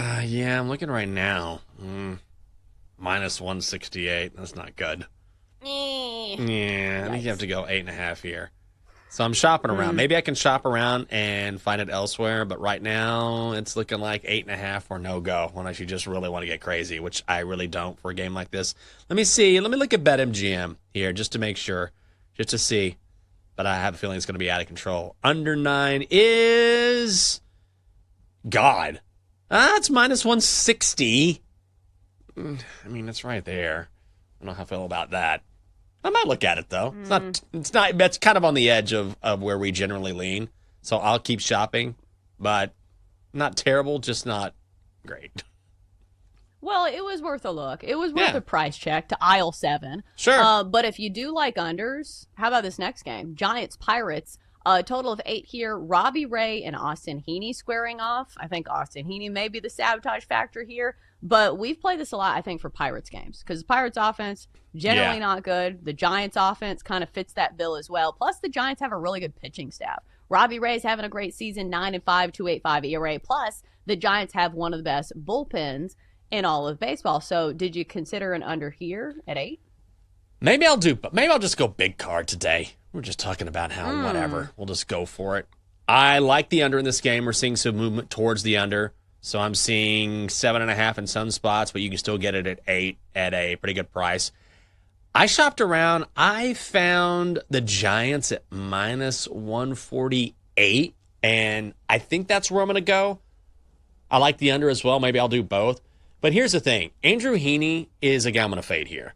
And I know he outperformed earlier in the season, and he was really good relative to what we'd seen in previous years. But now we're starting to see some regression. So since the 1st of June, his ERA has gone from 3.39 to 4.89, and he's given up at least 3 runs in 4 of his last 5 appearances. The Pirates' bats were, I don't say hot, but for them, they were hitting the ball well over the past few games, and they cooled off last night, and I think that's what we see today, especially against Robbie Ray. So I think I'm going to play the Giants on the money line, but maybe I'll just go under as well. Oh, it's Andrew Heaney. I was wondering who Austin Heaney was, but Andrew Heaney fits the bill of he has really good high-end stuff. Like, there's a good chance he'll miss a lot of bats and have a lot of strikeouts, but sometimes he also gives up home runs. But I will say this, he is a veteran pitcher. If you're looking at the Pirates staff, like, he's one of the more seasoned arms. Like, obviously he's not Paul Skeens, but if you're trusting somebody in the Pirates rotation, like, he does have top-end stuff, and he doesn't face, like, a terribly great offense in the Giants. So maybe that makes the card for me. I'm not too sure. All right, so looking further down the list, we do have some good matchups. Yankees-Rangers squaring off again today. We've got the Astros and the Marlins going head-to-head as well. That game basically a pick-em. Jenks, free roll here. What else caught your eye when it came to today's baseball card? What else am I looking at? You know, I have to say that I'm not a huge fan of today's card. Yesterday, I liked it quite a bit, had 3 bets on the card. And yesterday, I was kind of laboring this morning, sort of trying to figure out something that I like. You know what I might just do? Just for old time's sake. You know, let's kick it old school. How about we fade the Rockies, the Blue Jays on the run line? I knew you were going to say that. I mean, right? How about we do that? Let's do that. It's a little pricey. 152. I can't have 2 bets on the card around minus 150, minus 160. But you have Kevin Gausman going against. I mean, you can. You can. It's like I told a buddy of mine. He was like, man, there's this girl I've been talking to, and, we were just high school sweethearts, and we just still feel for each other, but she's married, so I can't do anything. I was like, well, you can. You probably shouldn't. Oh, no, James. No, I was not. I was just trying to make him laugh. He started cackling. I was like, you can. I was like, but no, you shouldn't. So we were laughing about that. Always think about that story. But Kyle Freeland, as we know, we've been fading him a lot this season, and he has been fadeable at Coors Field. Now, he has gotten better over the course of the season, so I don't want to completely bag on him, but he's also 2-11, okay? 1-4 at Coors Field, ERA of 4.98, but Toronto 11th in slugging, 6th in OPS. We saw a rough outing from Kevin Gausman last time out, who's going for Toronto. Touched up for 5 runs over 6 innings against the Royals, for God's sake. But on the road this season, ERA of 3.72. I'm feeling it. Just, one time. I say one time. I'll keep doing it if I can. But let's fade the Rockies for old time's sake. It's been 2 weeks, as Dylan said. 2 full weeks. Come on, it's a long time for us. It's been 2 weeks. You can get Kevin Gausman to record a win at even money. I think that's a solid play because I understand Kevin Gausman, like you said, had a slip up recently, but he is a seasoned veteran and a MLB pitcher. We have won a lot of money on him. Plus, the Blue Jays are one of the best teams in all of baseball. So what you are betting on there is that the Blue Jays need to be winning the game when he comes out of the game, and they also need to win the game. But I feel like if you're looking for a way to reduce the juice on the Blue Jays, who are minus 220 on the money line, maybe that's a good way to approach it. Kevin Gausman to record a win at even money. Speaking of plus money, Jenks, can I interest you on riding the Brewers train again? You'll have to go against Spencer Strider, but the Brewers are plus 115 today. I didn't consider the Brewers at first because, we've been hot on those and I don't want to ruin it. Yeah. But plus 115 for the best team in baseball right now? Yes. Do it. the Brewers at this point are sort of an autoplay. I said this yesterday. Like, they just keep winning. They just keep winning. They just keep winning. And the only reason why you're not laying minus money is because of Spencer Strider. But the Braves are a bad baseball team. And once you get past Spencer Strider, you can lay it on the Braves. So if you're looking for a really solid plus money play, it is Milwaukee. Yeah, Brewers, dog of the day. Spencer Strider ain't going to pitch the whole game. Or at least we hope not. All right, coming up next, it's a Whine About It Wednesday. It's time to start complaining, which I absolutely love. It's next on the Daily Tip.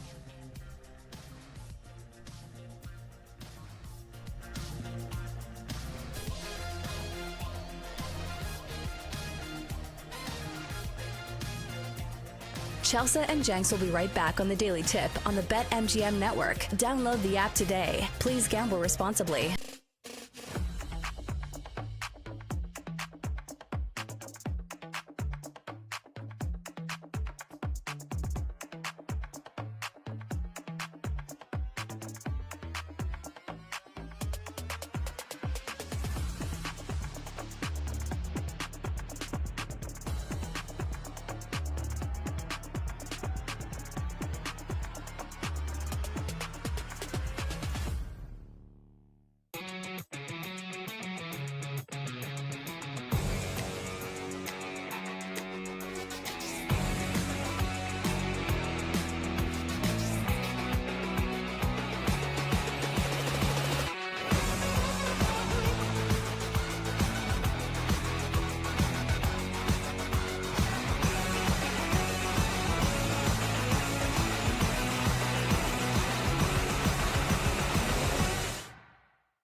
Let's get back to the Daily Tip with Chelsea Messenger and Michael Jenkins on the BetMGM Network. Presented by BetMGM, the sportsbook born in Vegas. Download the app today. Please gamble responsibly. Welcome back on a Wednesday, and a very special Wednesday at that, because it's a whine about it Wednesday. Some people rise and grind. We rise and whine, which is obviously the much better version of that saying. But Jenks, before we continue, I've got to address something that I keep looking at. And it's nothing personal, but it reminds me of something. It's like, you know, when you hear a certain person's name and it reminds you of somebody from childhood that had like a really strong connotation where you're like, God, Kennedy, that girl was insufferable. I will never name my kid Kennedy because this person was so bad. So maybe not on a negative connotation, but what Den is wearing today, we had a kid at our college who was known as the drug dealer on campus, and he always wore this type of hoodie. The drug rug. Nice. It was $10 in San Diego. Oh, dude, that's a great deal. Yeah. Oh, nice. That's what okay, they call so it in San Diego. Is it? Okay, Yeah. so I'm not off base here. So for our radio listeners, Denton has on this, it looks almost like a woven rug, but it's a poncho hoodie. Like, how would you describe what you're wearing today? It's called a Mexican poncho or a drug rug. But it is literally just like a woven poncho. And there's a little It looks little super comfortable, kangaroo too. Pocket. There's a little hood. It is hand woven. And it's scratchy at points. Is it? Okay. It's scratchy. Again, this was $10 on the corner in downtown San Diego. Fair. But it's very nice. You know, it's kind of like fall weather here, Chelsea. So this is the first day I've been able to actually wear this without feeling like I'm on the surface of the sun. But now do you think you will be drug tested by Odyssey? Yeah, and that's the most hilarious thing is that I don't do drugs. I have all the appearance of someone that smokes hella weed. I don't smoke any weed, but I'm dressing like a guy that sells weed. I'm just the opposite.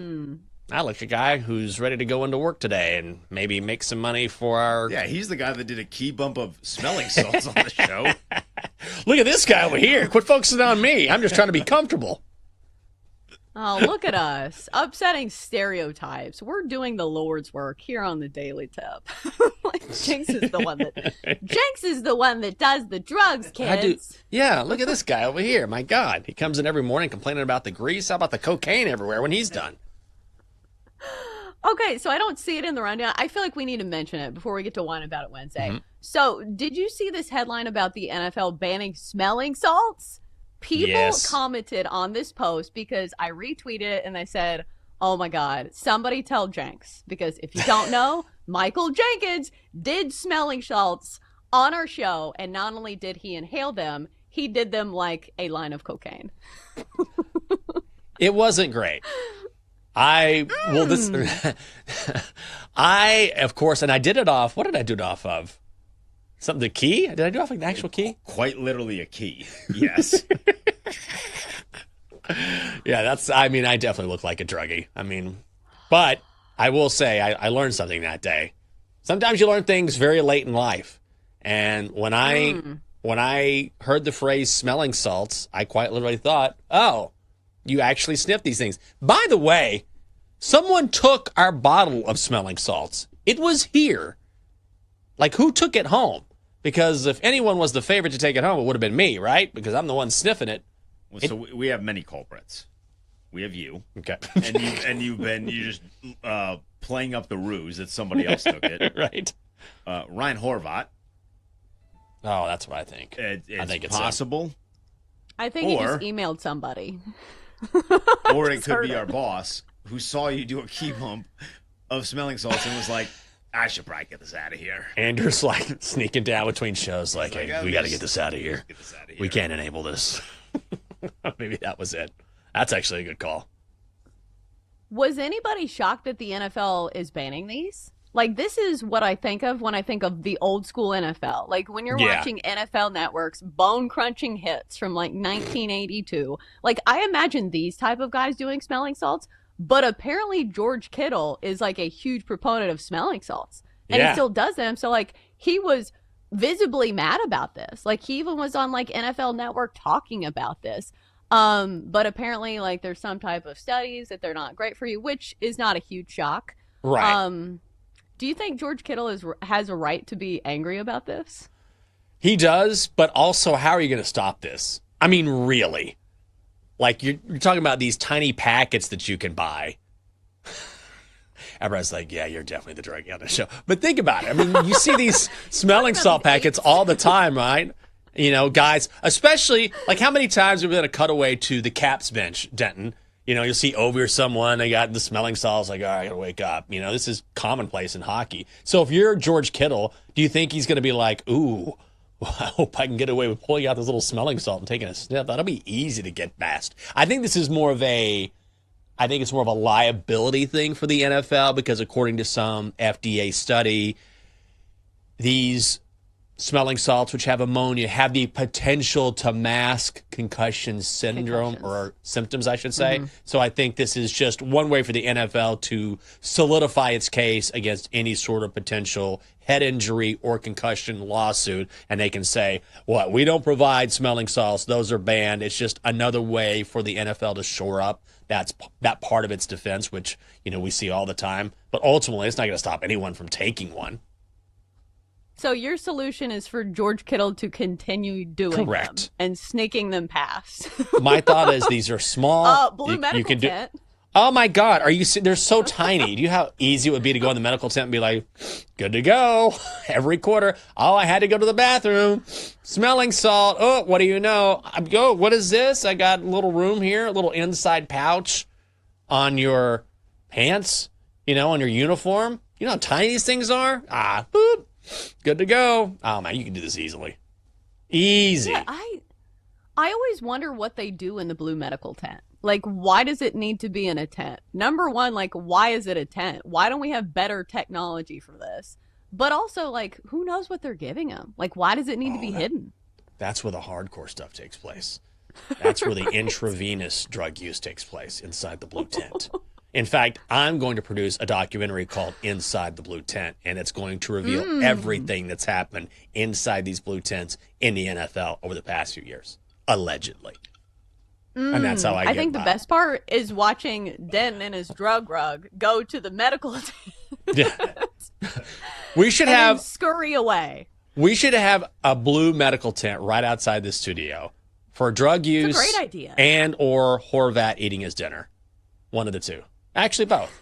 You know, that way there's no grease on the desk. There's no drug residue. It's a win-win for everyone involved. How have they not done like a This Is Sports Center commercial about that? Where they have a blue medical tent, like for corporate? Yes, drug use. Linda Cohn is absolutely tweaking right now.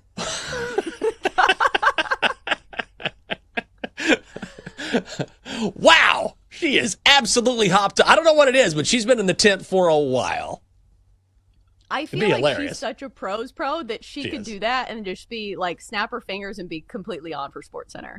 Totally. Like, I don't doubt it. I bet she could do it. Maybe she does. She maybe. I was with you until maybe she does. Maybe she's been a user for years and we don't even know. But you're right. Yeah, she's awesome. Yeah, we probably should stop ourselves from starting rumors about the saint that is Linda Cohn. All right, so I mentioned that we're going to whine about it on a Wednesday, so let's do it. Why talk about it when you can whine about it? Whine, whine, whine. Here on Whining Wednesday. Do you want to hear whining? On the Daily Tip. All right, so we have pigeonholed this into a single segment, even though I complained mostly the whole show. But Jenks, 2-minute drill here. We're going to have the express version of our offense about our offenses with the world. So what are you whining about on this Wednesday? I'll make it quick. DoorDash, all right? We ordered over the weekend. We ordered a bunch of Mexican food, me and the lovely Catherine. The guy goes to, like, Georgetown to Guapo's. And finally, he's like, I have to cancel this order. I've been here for 45 minutes. Understandable. He's got money to make. So he cancels the order, and DoorDash, instead of canceling the order, charges us. You know, it's the charge is pending. They don't pull it off. They charge us. Yesterday morning, I'm on my phone with DoorDash chat like, hey, I need you guys to refund me, please. And they're like, don't worry. We've refunded $69 and we're giving you the rest in credits. I'm like, I don't want the rest in credits. I want an entire refund. Well, I'm sorry. It looks like that we can only give you a partial refund and then we'll give you the rest in credits. We'll give you a few more credits. I was like, so I can't get a full refund? And as I'm typing this, the guy in the chat like, nah, looks like we're good to go. Have a good day. And just like into the chat. So I have to go back online and go through this whole rigmarole. They're like, oh, don't worry, the charge is going to fall off. I'm like, it's already gone through. It's already gone through. You have to refund. Anyway, long story short, I got a partial refund and partial credits with a few extra because they can't give you a full refund, which I find to be really, really stupid. You should be able to give a full refund. It's 2025. DoorDash is on my whiny list today. DoorDash. For me, I think it's going to be the entire country. And I feel like I am normally a very patriotic person, but when I went to Canada, my goodness, I don't think I saw a single piece of trash. I don't know how they do it. I don't know if it's something to do with their taxes, because I understand there are drawbacks of living in Canada, and I am not moving there anytime soon. But Jenks, you've been to Canada, right? Yes. You've been to Toronto or any of these cities? Vancouver. How are they so clean? They're beautiful. Yeah, it's like a different world. Yeah, for sure. I couldn't believe it. Do we need to care more about our country? Like, is this just the result of people not caring and throwing litter out the window? I don't know what this is, but I felt so bad for the people who are getting on the plane in Calgary to go to Nashville. I'm like, you better buckle up. Downtown Nashville has turned into Bourbon Street in New Orleans, and it's going to smell like pee. Yeah. And then you get off the plane, you're like, oh, there's 5 women with penis balloons wrapped around their heads. Woo! Like, oh, another bachelor party? Great. That's just what we need to see. You go from the sanctity of Canada to that. It's got to be tough. I don't think I'd ever have a rallying cry for Canada, but here we stand. Pick up your litter, people. Have some pride in the great states of the United States. All right, coming up next, it's hour 3 of the show. We'll start off with some of the top headlines around the NFL. And Tom Hannafin joins the show to talk about Penn State. Next.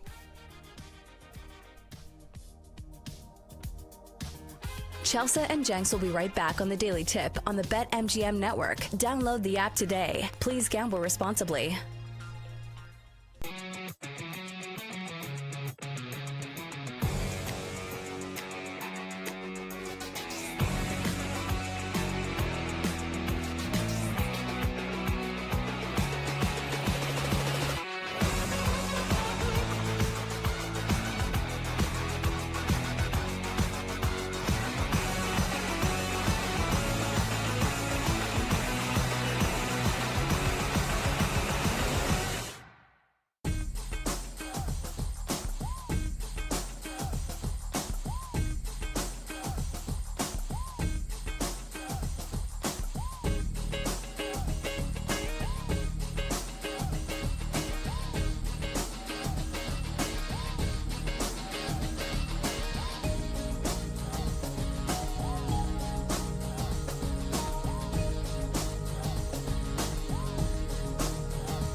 From the BetMGM Network, it's time for The Daily Tip. This is like Disneyland for adults.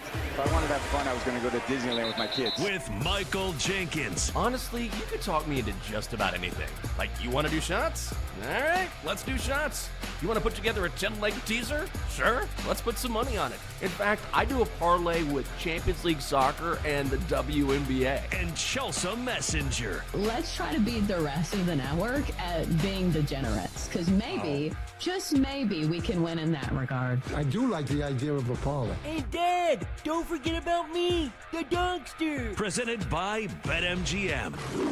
The sportsbook born in Vegas. Download the app today. Please gamble responsibly. If anyone can be a degenerate, it can be us. And we're up. It is hour 3 of the Daily Tip on the BetMGM Network. Hope you're having a great Wednesday. Great to have you with us. Coming up in our final hour, is this the year that Penn State finally wins it all? We're going to ask that question and more to Tom Hannafan from the State of the State pod on Believe Network in 20 minutes. The NFL and ESPN create a partnership.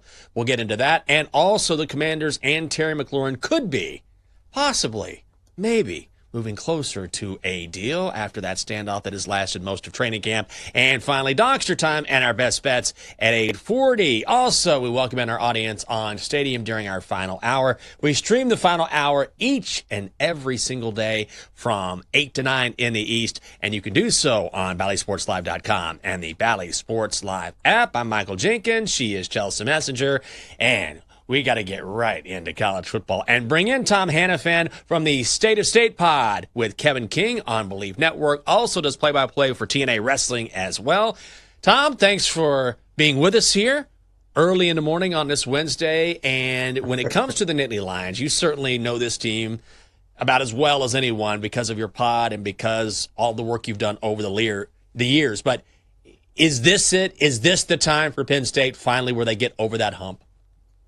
It certainly feels like it. A lot of Penn State football fans have been thinking that they should be in the national championship picture for the last 40 years. And it's been about 40 years since Penn State won a national championship all the way back in 1986. I wasn't even a glimmer in my father's eye at that point. So I'm looking forward to seeing how this season goes.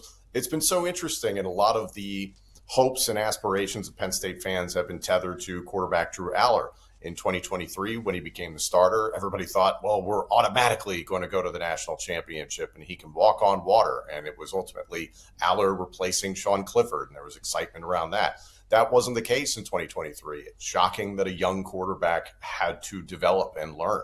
And he did the same thing last year, got incrementally better. A lot of people are crucifying him for his performance against Notre Dame in the Orange Bowl in the semifinal of the college football playoff. But everything I've heard so far at a training camp is that he has shown that incremental progress that he's shown ever since high school, by the way. He's continued to improve every single year, worked on his body, got a little bit more mobile, a little bit stronger, has developed a good rapport with his new wide receivers, 3 transfer wide receivers. But I think the big positive that people are forgetting about going into this season is that Penn State has arguably the best offensive line and arguably the best running back room in America. That is where Penn State is going to lean in 2025. I don't think people have that many questions about the talent on the roster. I feel like when it comes to questions, as a national championship contender, people always look at James Franklin. Do you think it's a fair narrative that he can't win the big one? I think just in terms of track record, yeah. I mean, he hasn't yet. But there's a lot of great coaches who hadn't won the big one until they won the big one. And I think you could have said that years ago about Kirby Smart, for instance, and then he finally got over the hump. So I think people fail to comprehend the job that James Franklin inherited when he walked into Happy Valley in 2014. This team was nearly DOA. And considering all the sanctions that came out of the Sandusky scandal, he talked about it this past weekend. When he got onto campus, he had 4 scholarship offensive linemen. 4. You need 5, by the way. So now he has roughly 22 to 25, 8 to 9 of which he believes could be starters anywhere in America. The depth that he's created has been absolutely incredible. The job that they've done recruiting, not just going for the high dollar value guys or going for the 5 stars, no matter what, we're just going for the stars next to their name. It's going for the right fit, culture, all those sorts of things that are really important for team football. And I think also the infrastructure that he's had to improve at Penn State to make it a top flight program to compete with the big boys in the Big Ten and the SEC. He's had to do all that work behind closed doors. So a lot of Penn State football fans, college football fans nationally, just won't be able to comprehend that unless they step foot inside the Lash building in State College, Pennsylvania. So I think he has a very strong chance to do it this year.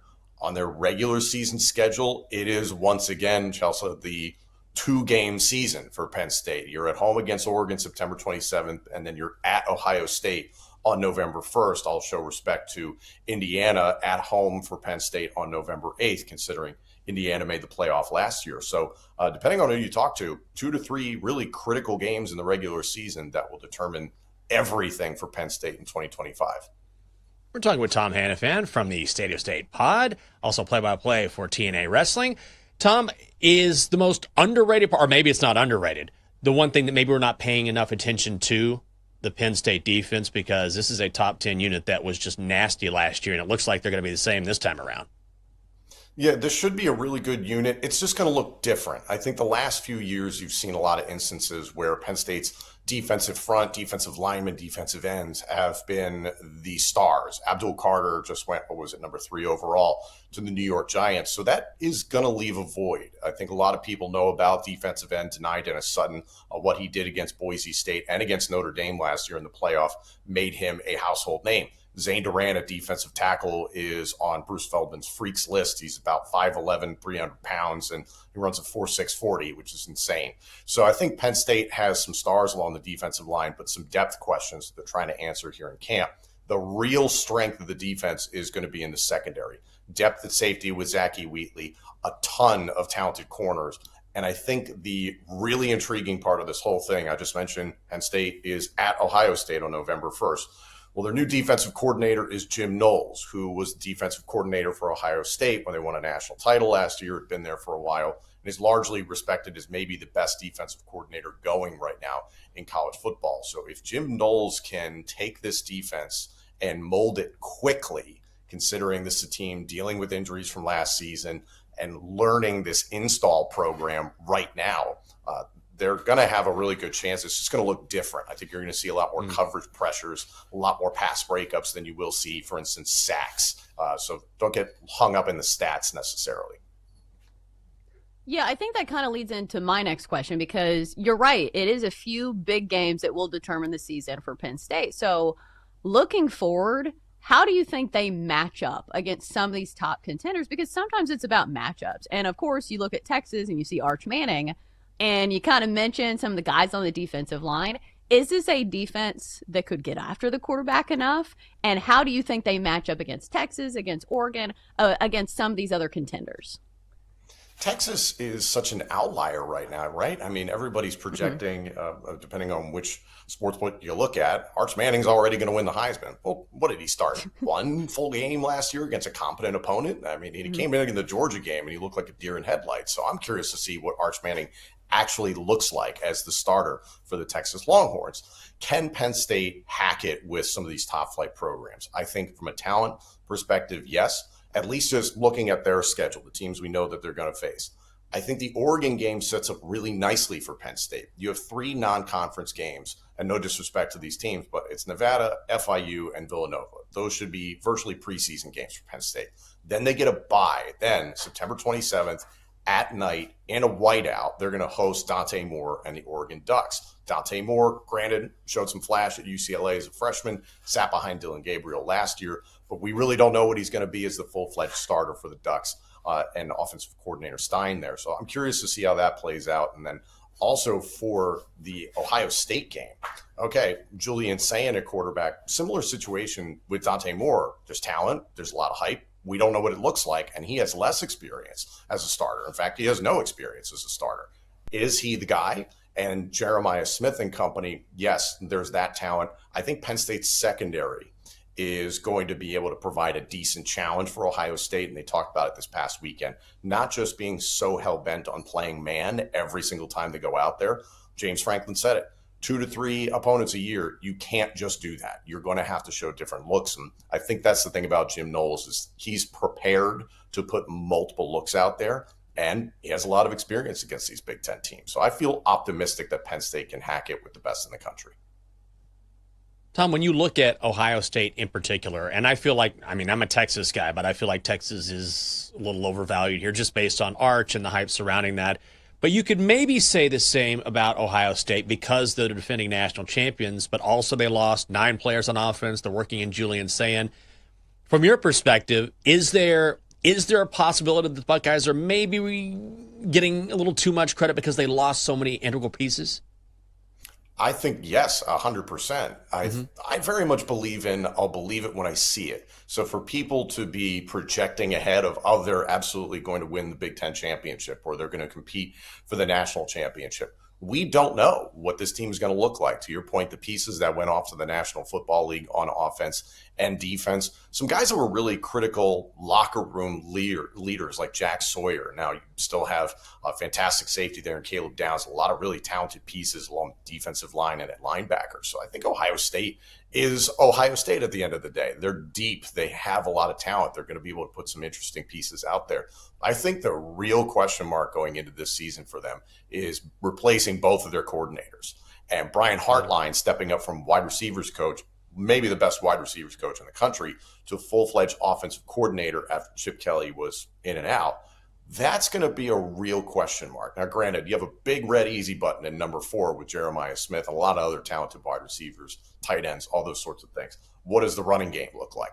Is Julian Sayin going to pick up where Will Howard and so many other great Buckeye quarterbacks have left off? Or is there a learning curve? Does he develop in October and November? Does he really round into form? What is he like? We talked about James Franklin and Drew Allar in the big games.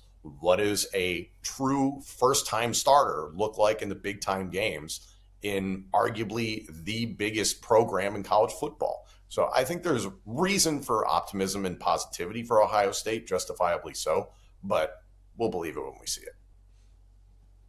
So we've talked a lot about the positives of Penn State. Let's flip it on its ear. What are the sabotage factors? What is stopping Penn State from winning a national championship this year? I think long-term health is always an issue now that the college football playoff has been expanded to 12 teams, because Penn State played its longest season ever this past year, going all the way into the semifinals. So they've had a number of key players that were banged up from last season, were limited in winter workouts, limited in spring training, and are just kind of getting into the mix here now with fall camp getting underway. And some of those guys are still recovering. I mentioned the 3 non-conference games that are going to be really useful for Penn State. My concerns are going to be, number 1, wide receiver. 3 transfer wide receivers, Kyron Hudson from USC, Devontae Ross from Troy, and then Trevor Pena from Syracuse. There's a lot of excitement about. But again, we don't know if that's going to work out. We sincerely hope it will, and they have previous production, but it doesn't necessarily mean it's going to project and work out at Penn State. Hopefully it does. I am interested to see the depth at defensive end opposite Denida and Sutton. As I mentioned, Abdul Carter, a monster at defensive end, is off to the National Football League. The next starter opposite DDS is expected to be Zariah Fisher, who has been with the program for now 6 years and has dealt with a ton of injuries. So it's just a question of, can he stay healthy and can he produce? Behind defensive tackle Zane Durant, a lot of question marks. Alonzo Ford, banged up for most of the offseason, most of 2024, transferred from Old Dominion a few years ago. He's number 2 behind Zane Durant, and he's just kind of getting into the flow here with Jim Knowles and this install for the defense at this point in time in August. What's the depth behind those guys? Linebacker, it's a 4-2-5 defense, and you have a transfer in Amari Campbell from UNC. Okay, how does that work out? So there's just a lot of question marks in terms of depth pieces. And again, if you're playing into December and January, like Penn State expects to be, you need to feel really confident in your depth pieces. He is the co-host of the State of State pod on Believe Network, also play-by-play for TNA Wrestling. It is Tom Hannafan. Tom, really interesting stuff, and good luck to your Nittany Lions this season. You have to be pretty excited. I am excited. I know for sure I'm going to get to the Indiana game, but, we'll see if I can make any others in the meantime. But thank you very much for having me on. Yeah, you bet. And you'll get a dub against the Hoosiers. No question about that. So have a good one. Thanks for being with us. That's a game you want to go to. I'm going to Penn State, Indiana. Well, that's a good one right there. You're going to get a win. Those are the best. Or you can Google it. Isn't that the guy that was like, Google me? Wasn't that the Indiana coach? Am I pulling that out of thin air? No, I think that was right. Was that Signetti? I win. Google me. Oh, that's right. Right. That's a good Google call. it, Jenks. I don't know. I pulled up Bing earlier, and it took me about an hour He was to realize looking what at I was his doing. investments. Yeah. Well, I don't know. I'm looking at futures right now. It looks like investors are just parsing through earnings, Chelsea. So anyway, we'll get back to college football later on in the show.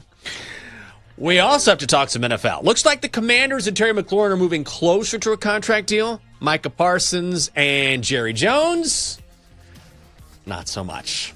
NFL news coming your way. Maybe we'll sprinkle on some college football. We'll see how it goes. It's coming up next here on the Daily Tip on the BetMGM Network. Thanks for being with us on a Wednesday.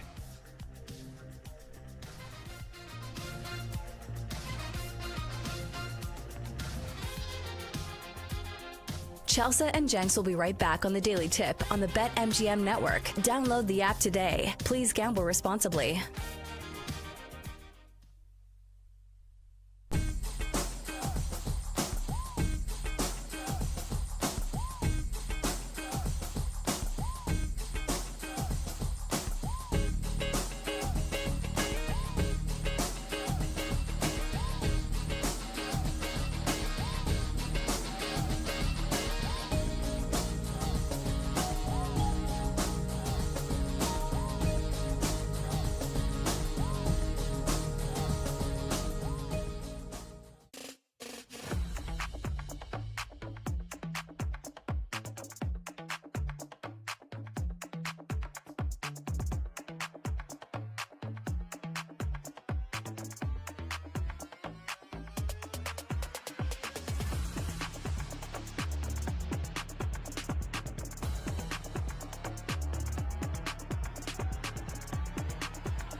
doing.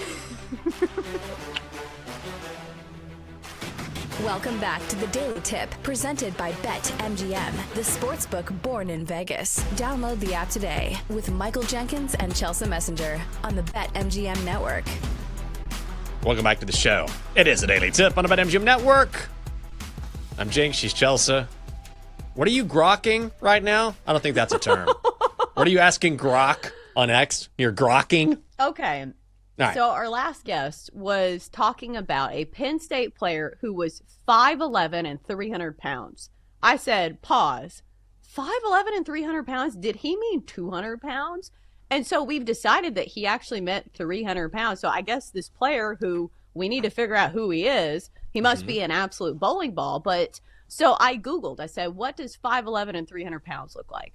I should have specified that I wanted what it was for a man to look like. So instead of, football players, I have sassy women who are taking selfies of themselves. Awesome. At the height and weight. You get, here is the cast of my 600-pound life. You're like, all right, I got to ask this again. That's not what I was going for. Okay. Sassy women. I ruined my algorithm. Like, now my algorithm is just going to be like, wow, this is her type. Big women. Chelsea loves big women. And then it was listening to your conversation earlier about big women on horses when you were competing. It's like, wow, all she cares about is bigger women. God, who's that guy, Jason Whitlock? We need the, soundbite of him talking about Joy Taylor. That's what my computer thinks I am right now. Your phone is listening to you, and let me tell you something. Your content is going to be just out of this world for the next 24 hours. Wow. Do you know that comment I'm talking about with Jason Whitlock? Where, I think he's trying to, dunk on Joy Taylor, but instead he's like, and that soft, milky mocha skin. And you're just like, oh, that creamy peanut butter skin. It's like, oh, my God, what are you doing? Are you listening to yourself, Jason? Oh, my God. Well, since we're talking about guys who often pontificate on air, how about Colin Cowherd? I'm trying to transition as best I can. Who does not have... Joy Taylor was on Colin Cowherd. That's true. Oh, yeah. Now, Colin does not have that peanut butter skin. Milky, white, cream cheese skin. So, yesterday, it's more me, honestly, than Colin Cowherd. Colin Cowherd yesterday, oddly enough, decided to pick a really interesting beef with Cowboys head coach Brian Schottenheimer. Take a listen. I don't like backward hats. What's worse is a backward visor. That's a 2-win team. I'm taking away 4 wins. So when you sit in front of a podium, you're representing the Cowboys, you're representing Bank of America, you're representing a $12 billion corporation. I think you got to do better as a head coach than a visor backwards. There's a reason that country clubs and private clubs, you have to wear collared shirts and jackets. There's a reason for that. There's a standard. I don't want to look like a guy that's here to move my couch. I want you to do better than that. That's awful. That is so bad. Okay. He's representing Bank of America, by the way. When I see Brian Schottenheimer, I think, I wonder how much interest I can get on a money market account from Bank of America. Okay. So Brian Schottenheimer heard this, and this was his response. Oh, sorry, Colin. Let me turn my hat around.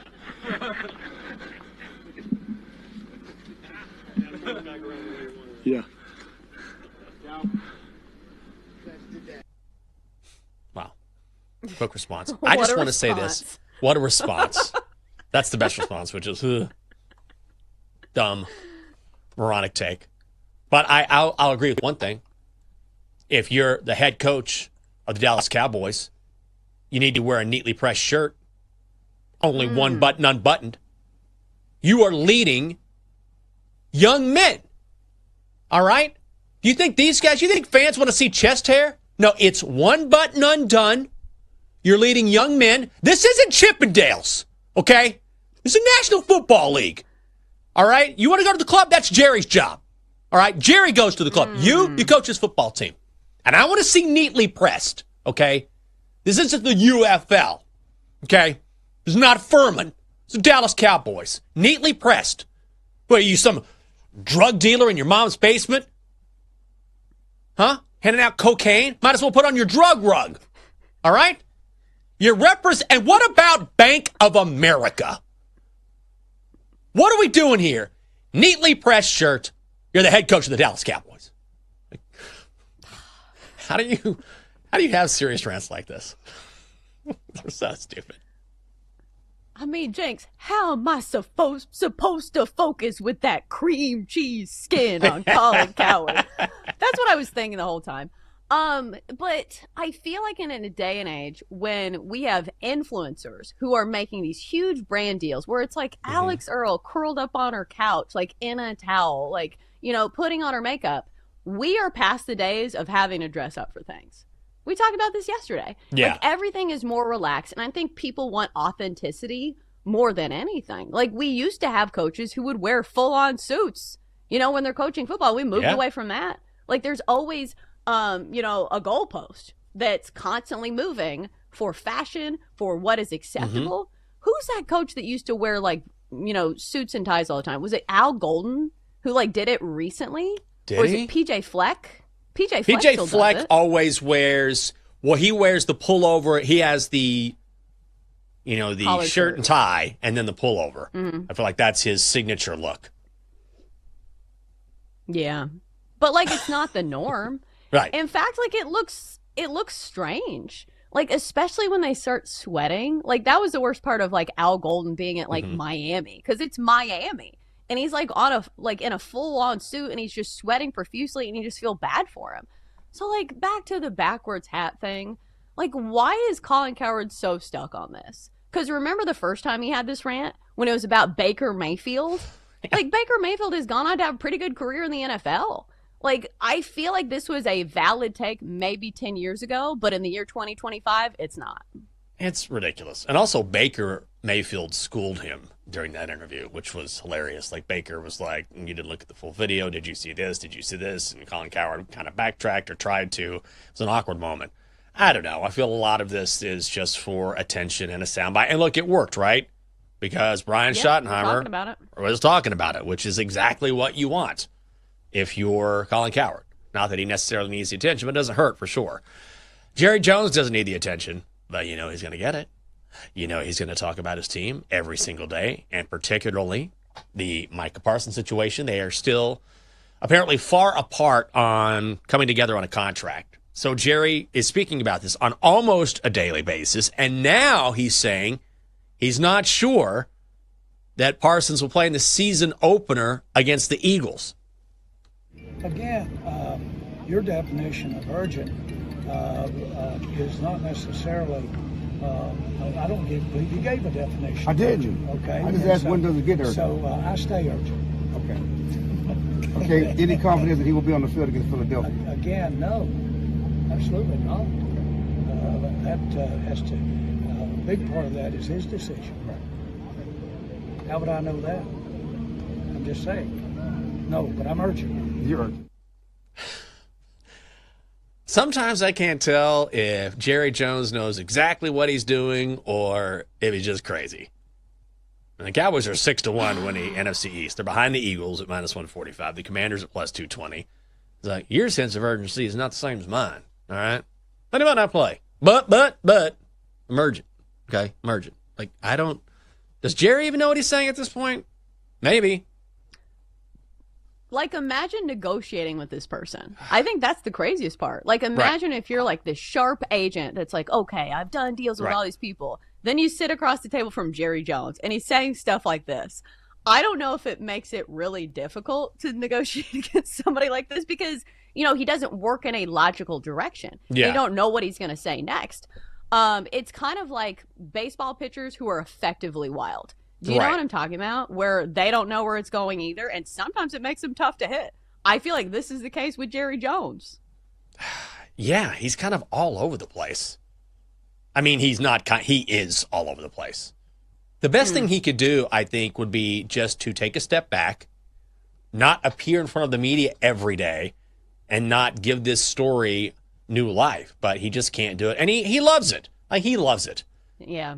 He just loves it. So at the end of the day, I don't think Jerry cares about perception necessarily. Sometimes he gets a little squirrely if he hears something he doesn't like. But Micah Parsons has to be going crazy. Like, I wish this guy would just get out of being in front of the camera and focus on getting this deal done. Can you imagine the Cowboys not having Micah Parsons in the lineup for their season opener against the Eagles on Sunday Night Football? This is a division game. Like, it's huge. It's huge. Yeah, it's game one. It still matters in a big way, especially if you're a team like the Cowboys who needs to stack as many dubs as possible. Right. I think this is where Jerry needs to think about his ego and then think about his team. Because right now it feels like he likes the chess match. He likes going back and forth in these negotiations, and he wants to talk every day.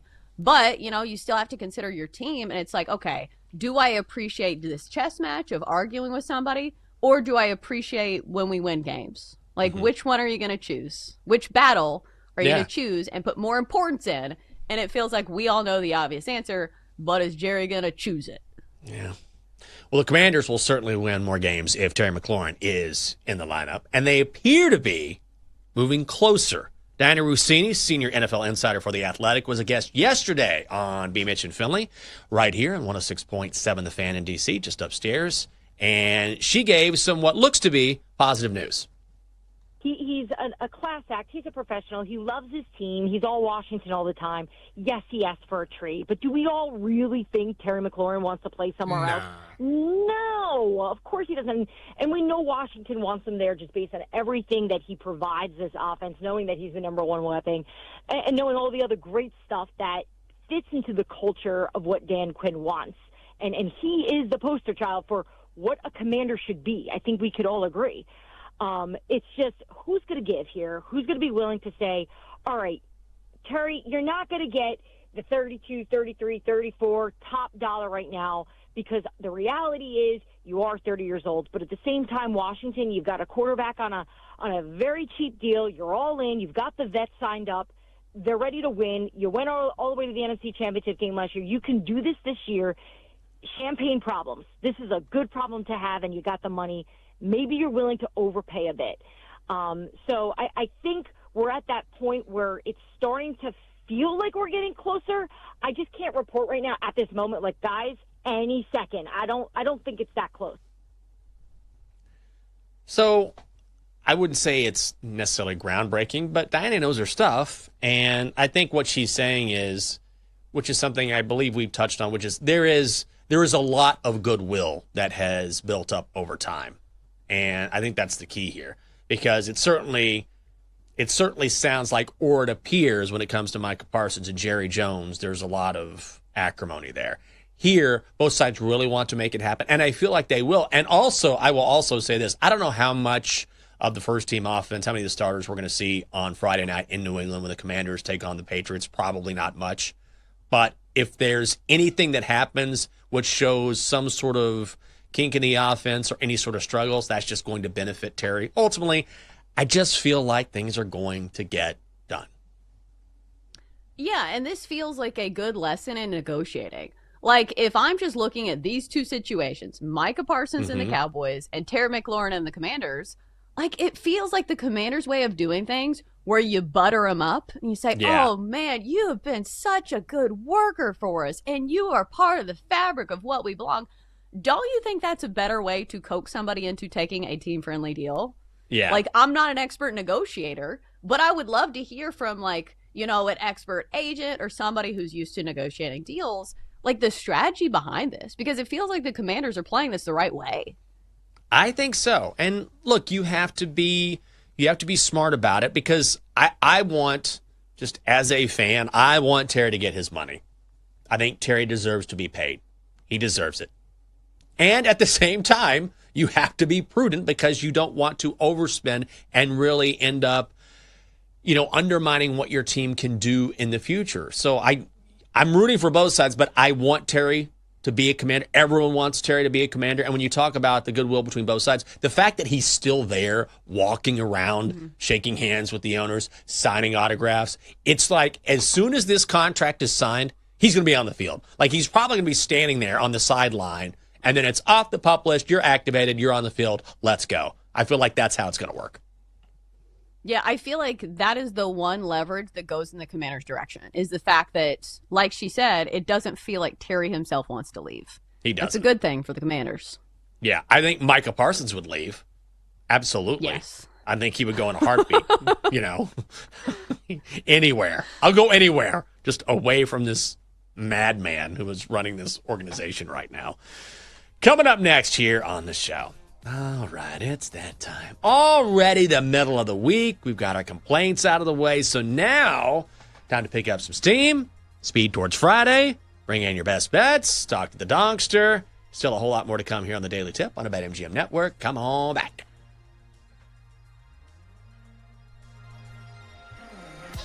Coming up, Jenks and Chelsea give out their best bets here on the BetMGM Network. Presented by BetMGM, the sportsbook born in Vegas. Download.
Chelsea Messenger, and Michael Jenkins on the BetMGM Network. Presented by BetMGM, the sportsbook born in Vegas. Download the app today.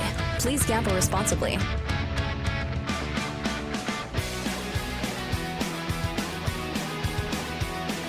Welcome back to the show, the Daily Tip on the BetMGM Network on a Wednesday. Great to have you with us. It's Chelsea Messenger and Michael Jenkins. Got Dylan, Denton, Double D here. Middle of the week. I'm excited about some afternoon baseball today. So, Chelsea, you better get in that nap real quick. I'm talking straight to bed.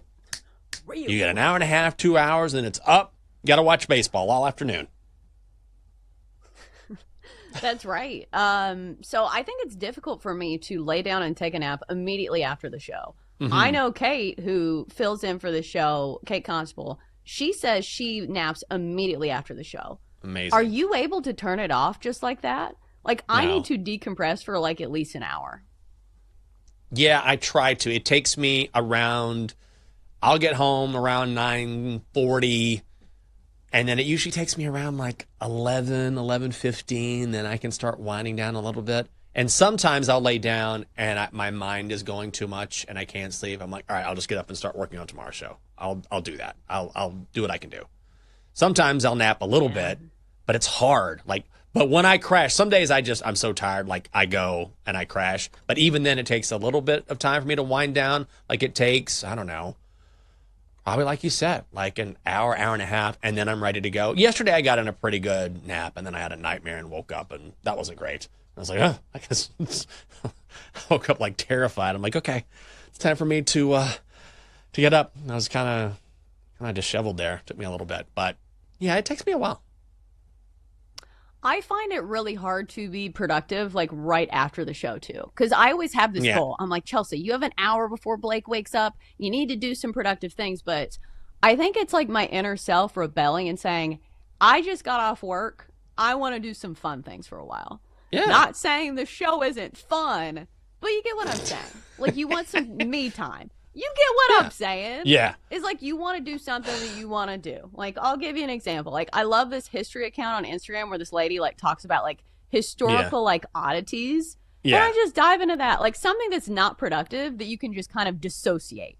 Oh, for sure. I'll go home. I'll turn on Law & Order, Forensic Files, something I can just kind of pay attention to and keep up with. But I know what you're saying, too. Even when it's, like, it's work, it's fun, but you want to do something where you don't have to think so much. You know? Like, it was so funny. On our Commanders pod, we just celebrated 2 years, and our producer, Anna, who's great, and Anna and I are sitting across from each other out in Ashburn, and her reaction, I was like, wow, 2 years, that's amazing, Anna. And she's like, yeah. I was like, okay, well, don't get too excited. And then she started laughing, and she was just caught up in, yes, it's been awesome, but, you know, I'm in my head, I'm working, I'm focusing, you know, so it's kind of the same thing where I'm having a good time, but it's also work. Yeah, it reminds me of that, like, TikTok trend where it's like people say what they want to do, and they say this, and some girls say, yapping with my friends. This, and it's like showing somebody, like, knitting, and no one talking to me. Like, for me, that is gardening. It's like this, me gardening, and no one talking to me. Because I'm, like, constantly overstimulated. Like, I'm getting asked 1,000 questions by my 5-year-old, by my mom, who has short-term memory loss. So, like, for me, like, some silence is golden after the show. I completely hear that. It's like, I always say this when I jump in an Uber or Lyft and I'm going to work elsewhere. Like, the last thing I want to do is talk for a while. You know what I mean? Like, it's not... You know, no offense to anyone. I love a good conversation, and 9 times out of 10, I'm more than willing to engage. But, you know, when you've been talking for a few hours, like, I don't want to hear my own voice. I'm like, I'm tired of hearing myself speak. You know what I mean? Yeah. Here's the difference between me and you, though. When you get in the Uber and you don't want to talk to somebody, you will still be nice about it. I know. For me, if I have a door-to-door salesman come to my door and try to sell me something, here is how I respond. No, please leave. We don't want it. Well, can I interest you? No. That's my exact line. Like, it's basically a script. And Jake's like, well, why don't you be nicer? No, I don't want to waste his time, and I don't want to waste my time. Get off my doorstep. Do you get a lot of door-to-door salesmen? Hey, my lady, when's the last time you gave your house a good cleaning? Vacuum salesman? I mean, we have a sign at the front of our neighborhood that says no soliciting, which I don't know if you know what that means, but it means do not sell us stuff or try to sell stuff. But it's always people who say, I was working on a house down the street and was wondering if you needed some pest control. So, no, get those chemicals out of here. I have plants. I have bees that I like pollinating my flowers. So I do not want any of your garbage chemicals. Get out of here. Hello? Hello, my lady. Knowledge is power. How about these encyclopedias? No, please I guess they're... leave. Well, somebody's got to step up. That's how Catherine is, the lovely Catherine in our relationship. Like, if she needs to step up, because I'm sort of like non-confrontational, I'm like, give them a chance. She's like, no, they're soliciting. They're on our doorstep. Get them out of here. So I understand that. Somebody's got to do it. Coming up next on, go ahead. Well, I was just going to say, in the day and age of online, like, if I need a service, I will call for it. You do not come to my home unannounced when I don't have a bra on or makeup. I do not want to come to the door. I'm sorry, this is probably not what you asked for. You're like, Chelsea, this is not what we asked for, a tirade on salesmen. More. I already have a church. Slam. I mean, it does happen. Coming up on Bet Switch, Joe and Sammy P will preview the Dallas Cowboys. Oh, Jerry. Sometimes he just cries in his pillow when things aren't going well. They'll also give their best to worst coordinators in the NFL. Then Gilles Gallant from the Action Network joins at 10:20, and former Major Leaguer Jason Kipnis will be along at 11 o'clock. Time for our best bets. Time to place your bets. As I just said, nailed that. All right, Chelsea, one play on the card today. Let's do it. Yeah, one play and one play only. So I was going to play the Phillies, reliable today, but this is out of respect for the opposing pitcher for the Orioles. Trevor Rogers has been outstanding for the O's this year. 4-2, 1.44 ERA, and has been really dependable at not giving up runs. In fact, 3 runs or fewer in every single start this year. So the way I'm going to play this is first 7 under 6.5 runs for minus 125. The reason I'm doing this is because Trevor Rogers has shown that he can go more than 5 innings. In fact, last time around, he went 8 innings.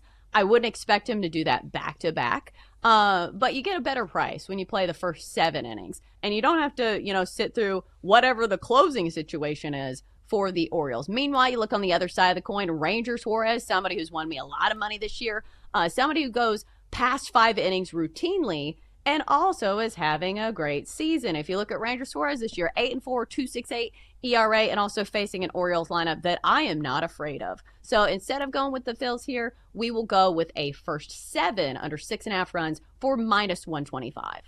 You ain't scared? I'm not either. I'm going to play this. I ain't scared. I'm going to go Orioles-Phillies under 8.5. It's minus 120, so I will spare the repetitiveness of your handicap, but I'm with you there. I will go under 8.5. Also, Giants-Pirates, some early money on the card, hopefully today. Giants money line shopped around, found it at minus 145. Robbie Ray going for the Giants, 2 runs or less in 6 of his last 7. Very strong away from home, 3.16 ERA. Andrew Heaney, surprisingly good early in the season. Not lately. Since, June 1st, ERA has gone from 3.39 to 4.89. He has given up at least 3 runs in 4 of his last 5. Pirates' bats have been better of late. Then they regressed to the mean yesterday. I don't think they have enough against Ray on the mound. So let's go Giants money line. Also, the old favorites.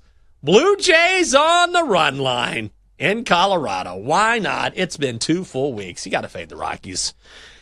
Kyle Freeland on the mound for Colorado.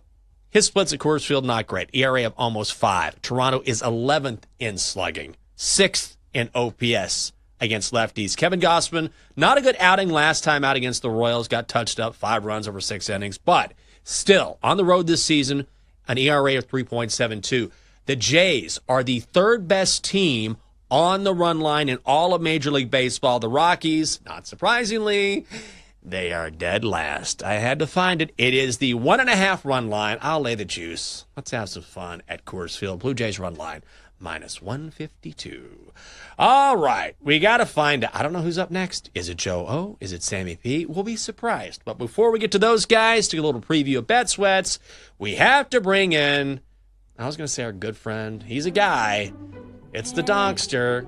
He's here. Donkster, good morning. What's going on?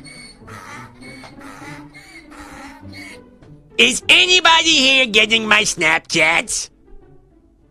Yeah. Your snaps? I don't. I'm trying to send Dylan some stuff so we can start a streak, but he's not answering. Oh. Well, I can't speak for Dylan, but I know he's listening. What username do you have? Oh, let me check. Let's see. It's Honkers81. I'm not certain. I don't think that's him. I'll send you some more pictures just in case. Okay, you do that. Yes. Honkers82 already taken. Okay. Do you have a bet, Donkster? Giants, Pirates under 8. Okay, good job. Let's find out what's coming up next on Bet Sweats. And for that, oh, what a pleasure. It's Joe O. Joe O. Once known as Honkers83, I think. Good morning. How you doing? Donkster in action again last night in the WNBA. Number 3. Oh, the guy's everywhere. He is everywhere. How do you talk about that story without, like, I don't even know if you can say that word on air. Like, that's the craziest thing. It's like, it's happening in the WNBA, but it's so unserious, sexual. Because I will say this, we have precedents. Because didn't this happen at a Bills game? It didn't hit anybody. Yeah. But it has happened. It's challenging. It's serious business, Joe. I've always lived by the rule in this business. Well, if you have to hesitate, if you have to ask, it's probably a no. And I had the same reaction as you. Can we say this? Can we? But the good thing is there are so many ways to say it without saying it, which is also fun. And now apparently you can bet on it too. As far Green Goblin. The color. You can do.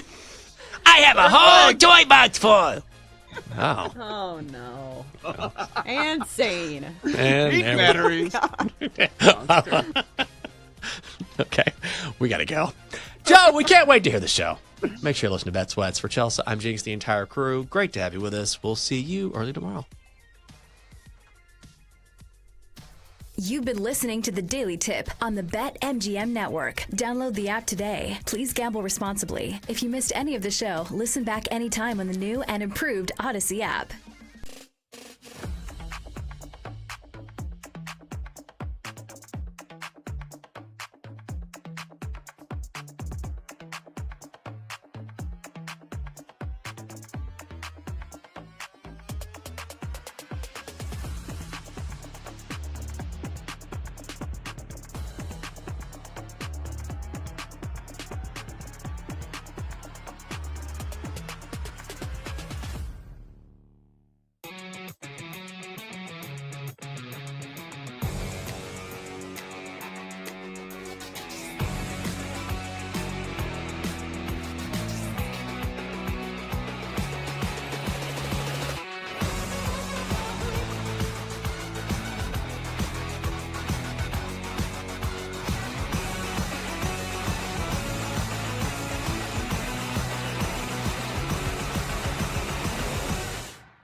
It's time to sweat. Entertainment, education, information. A smarter conversation, a higher level betting conversation. With Joe O and Sammy P. It's two guys who have known each other a long time, firing bets during the show, after the show, into the night. We've been doing this so long, we're like brothers, so we're going to call each other out on some of their BS. Get ready to fire. Why are you betting 2-1 on Sunday when you could have bet 4-1 on Tuesday? We're not going to force picks. What we give on the show is what we're betting. Sorry, I wasn't listening. I was betting Valparaiso. What? This is Bet Sweats on the BetMGM Network.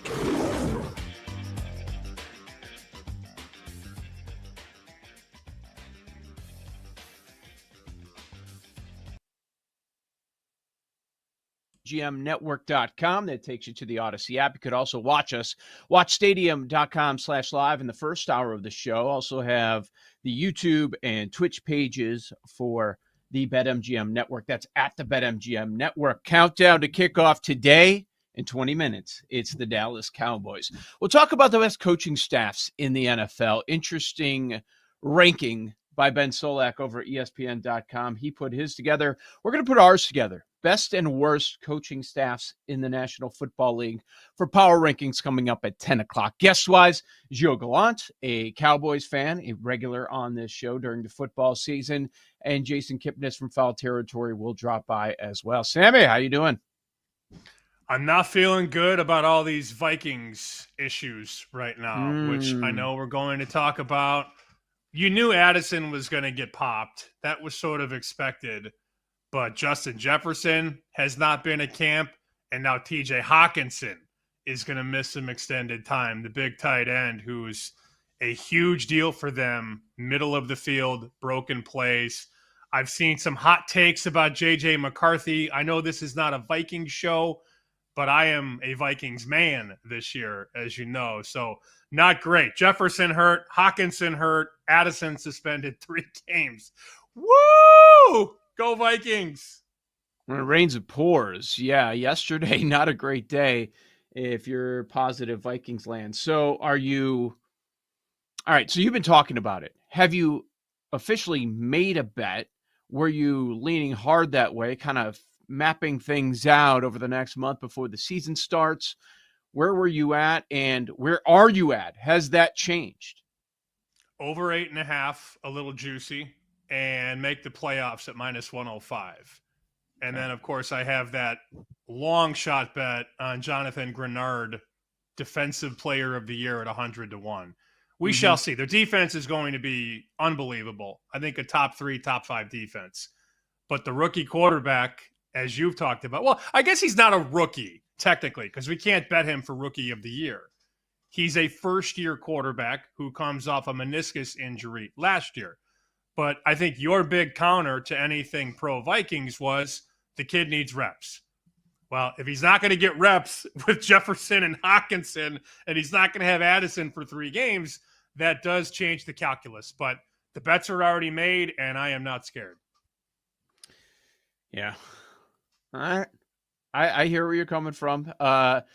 A lot of people would say that you could have the same sort of feelings for all those people that have been betting Bears over the win total based on what did you see him miss the net 3 straight times, completely whiff on the targets. And I'm talking about Caleb Williams. Those videos have gone everywhere. Believe me, they've been in a lot of text threads over the last few days among Bears fans that have been very optimistic. And then they go 180 and they completely flip on the dude. It's going to take time. Like that's going to take time with a new offense. New coaches. It's going to be interesting in the North. So, yeah, is it a repeat of the Lions because we've been kind of looking away from them a little bit? Maybe. A lot of changes there. Hard to figure out. I guess the most continuity you have is the team that's left standing that we have not discussed yet. It's the Green Bay Packers, which a lot of people haven't been in. I haven't heard a lot of people pick the Packers, and they're just kind of like hanging out. Maybe we should talk about them more when we break down the NFC North. All right, you know what the lead is, right? Like, come on. It wasn't the lead until 10:30 p.m. Eastern, but now it's the lead, right? Right. That it was everywhere. everywhere. The biggest story. Don't tell me about Jerry Jones. Yeah, McCarthy's interesting, and Sam's super interested because of his bets and his opinions on the team. We'll get to what happened in baseball, football news. We got something this morning on Matthew Stafford, a little something that is worth discussing. But number 3 hits the court. Number 3. We said it's going to happen. Just a matter of when. And then a few days later, it happens. And the funny thing is, there's a lot of funny angles to this, but the funniest, and she thought it was hilarious too, which I love, which makes her even hotter, hits Sophie Cunningham, who warned people on X, hey, be careful, you're going to hurt one of us with these. And she was graced, apparently, by the Green Monster last night in LA. I thought the best tweet about the whole matter came from Dave Mason, who is the offshore bookmaker, who is the one dealing these markets. He tweeted at 11:22 Eastern, "Can't believe I'm getting out of bed to log on to work because another green one dropped." And then the follow-up comment that he added was, "Where did my life go so wrong?" ? There was a market on this at Polymarket. Polymarket is really doing a lot of unique betting markets. There was a market there. Will there be another one thrown by August 10th? Oh, yeah. Yes. Yeah. Yes. What was that August number? 5th. I think it was minus 110 each way. Oh, what a bet. Oh, I wish I would have seen that. I mean, we were saying it's like a guarantee, right? On Monday morning. Like, of course it's going to happen again. It's just a matter of when. And I don't think it's going to be too long. How much does security want to check? I think they're in on it. They're okay. You do? Okay, that's what I was going to ask. Does the league realize the attention it gets from this? Yes. And look the other way at the gate? I kind of think so. If you have half of a brain and you're kind of hiding it, yeah, they're going to say, okay, go ahead. All right, go. I mean, what's going to set it off? There's no metal, right? So I don't know what you go through, what the security measures are at a WNBA game since I've not attended one. But do the purses have to go through the metal detector? I'm assuming there's no metal. This is why the battery question is very important. This is why I keep asking. We need to know. But it looks like, Amazon sold out the other day. I don't know if they've replenished their goblins or not, but it's green again. Green was minus 175. That was like a lock of all locks too. Like now you look at these markets now, if they've reposted, they just got to be out of this world, right?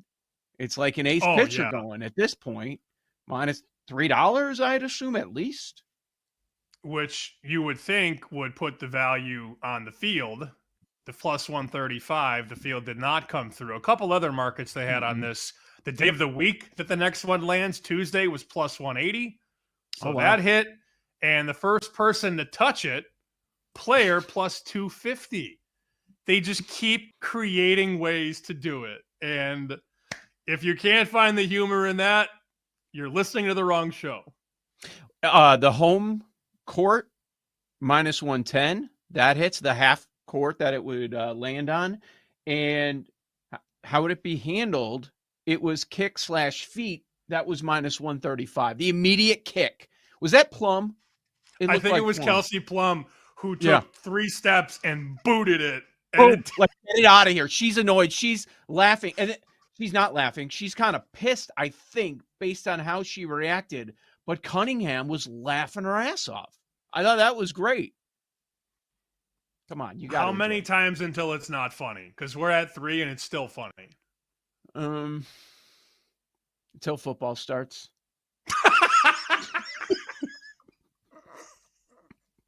Yeah, because then it doesn't matter anymore. Now that it's football, if we get to, the opening game on Thursday night and it happens then between Eagles and Cowboys, nobody cares. And we're not talking tomorrow night, Thursday night. We're saying that first game, the season September opener. 4th. Yeah, the preseason, whatever. Yeah, it's fine. But yeah, we got another month of this. It's good. I want to see what those prices. See, they want the action though, because I assume not a lot of bets are being placed right now on a day-to-day basis. Maybe it's a deader time. People looking ahead to college and NFL season. Maybe a bunch of futures, and they're waiting for football to happen. But they want this to continue, so maybe it won't go as high as we may have thought. So there you go. There's your update on number 3. We're waiting on number 4. Can't wait. We're not talking WNBA if this doesn't happen last night. That's a fact, Jack. So I think they're kind of in on it. They don't mind it. Have we seen any memos come out? I haven't seen anything. No, So I've seen nothing. That was hilarious. Yep. You know what I saw last night? Huh. The Yankee bullpen blow another one.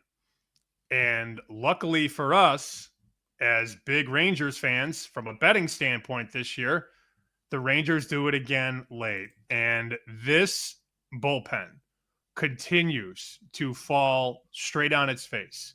And I saw this from Talking Yanks last night. Devin Williams, in the last 3 years, gave up 26 runs. That's pretty incredible. Just over 8 runs per year in the last 3 years. Devin Williams this year has given up exactly 26 earned runs. And it's the Rangers who get it done again. Rowdy Tellez gets us another late win, and the Rangers are picking up steam. Hard to win when you don't score.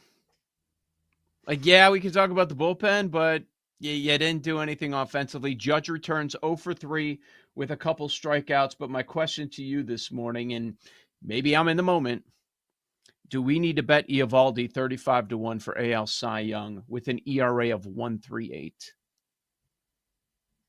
I had that very same thought. My issue is that they do this late in seasons where they bump guys up.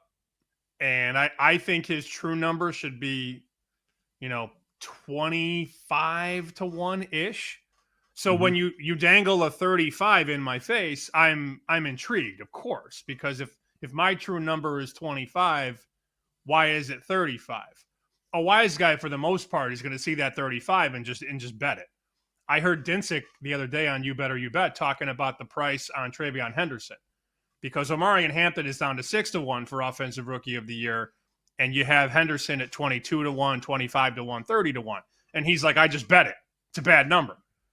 I think some people would say that number on Eovaldi is a bad number, but I also, in some weird way, I feel like I'm being baited by that number, if that makes any sense.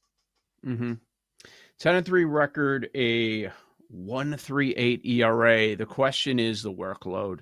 Like, if we want to look at Fangraphs WAR, he has the same as Valdez at 3.7, which is third best. Skubal, Crochet, your top 2 favorites in the American League, they're up there. But because he missed 3 to 4 starts, the workload is behind those guys. The top 3 guys in WAR, they're at 140 innings. And Eovaldi is at 111 right now. So he can't miss any more starts moving forward. If you look up like a lot of stats on some websites, he's not going to be listed because he doesn't have enough innings to qualify. So the workload is going to be the thing. The strikeout rate is also less than Skubal and Crochet. So that's why we get that number. But, man, that minuscule ERA.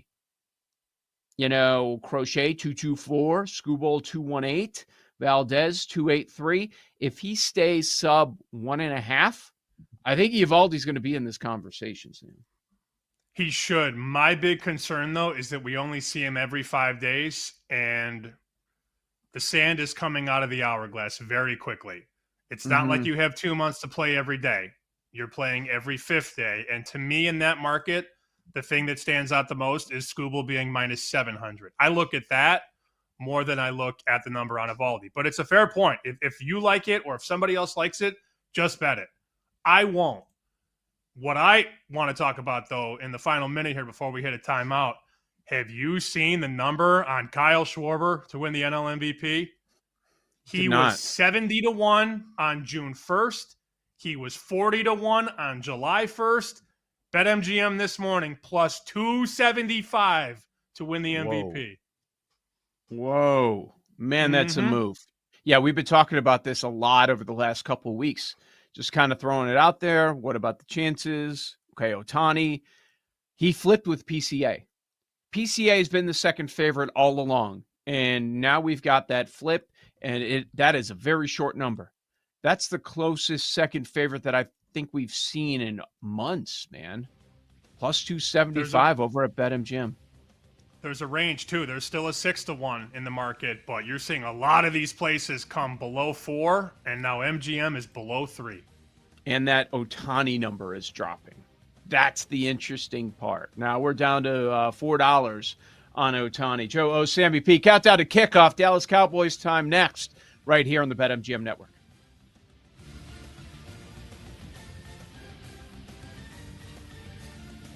You're listening to Bet Sweats with Joe O and Sammy P on the BetMGM Network.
You know I don't like backward hats.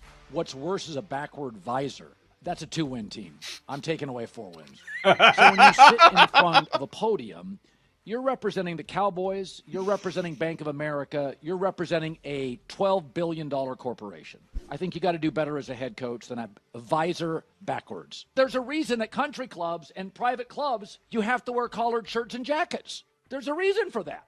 Like, there's a standard. I don't want to look like a guy that's here to move my couch. Like, I want you to do better than that. That's awful. That is so bad. Welcome back to Bet Sweats with Joe Ostrowski and Sam Paniotovich on the BetMGM Network. Colin Cowherd, 2-win team, Dallas Cowboys, because he saw Schottenheimer with the backwards visor. Joe O, Sammy P, countdown to kickoff series continues. It's time for the Dallas Cowboys. On one hand, I want to say that is just so ridiculous, and I've heard Cowherd have this take for years about quarterbacks, the leader of the team, especially when they're at a podium. But I got to admit that when I see friends of mine that put the hat on backwards, my age, I'm like, what are you doing? What is this, Paul? What are we doing? What? I am not your age. Let's be clear about that, old man. Wait, really? What year were you born, sir? That's about a 5-year difference. 85. Oh, I got news for you. Once you put the 4 in front, there's no difference. I know. There's been a change since 4. I think I have unfortunately had to pare back the backwards hat wearing sort of deal. But never visor guy. Never Visors. visor guy.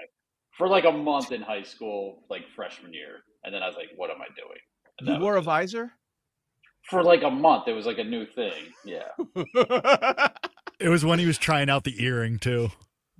Oh, God. So, nightmare. The worst look, though, the kids in college used to do this. Freshman, sophomore year. I never did it because I wasn't trying to get jumped in public. It's exactly the visor backwards and upside down. The worst possible look. You take a visor and look, I'm not a visor guy to begin with. But I don't mind you wearing it like a normal person. It's not my thing. If you want to wear a visor, fine. But it has to be right side up and straight. Yeah.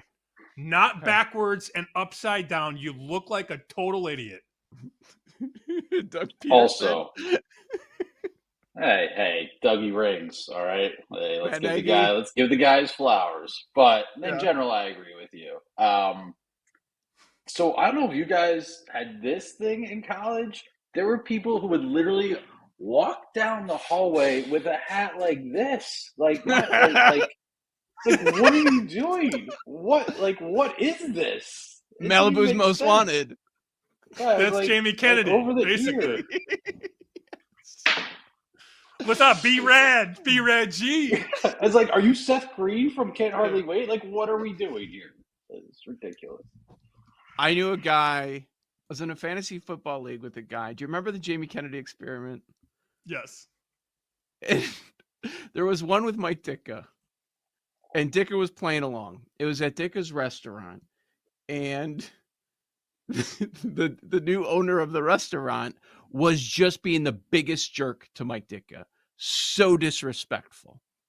And the prank was, this guy's a diehard Bears fan, worships Mike Ditka. Guy flipped out.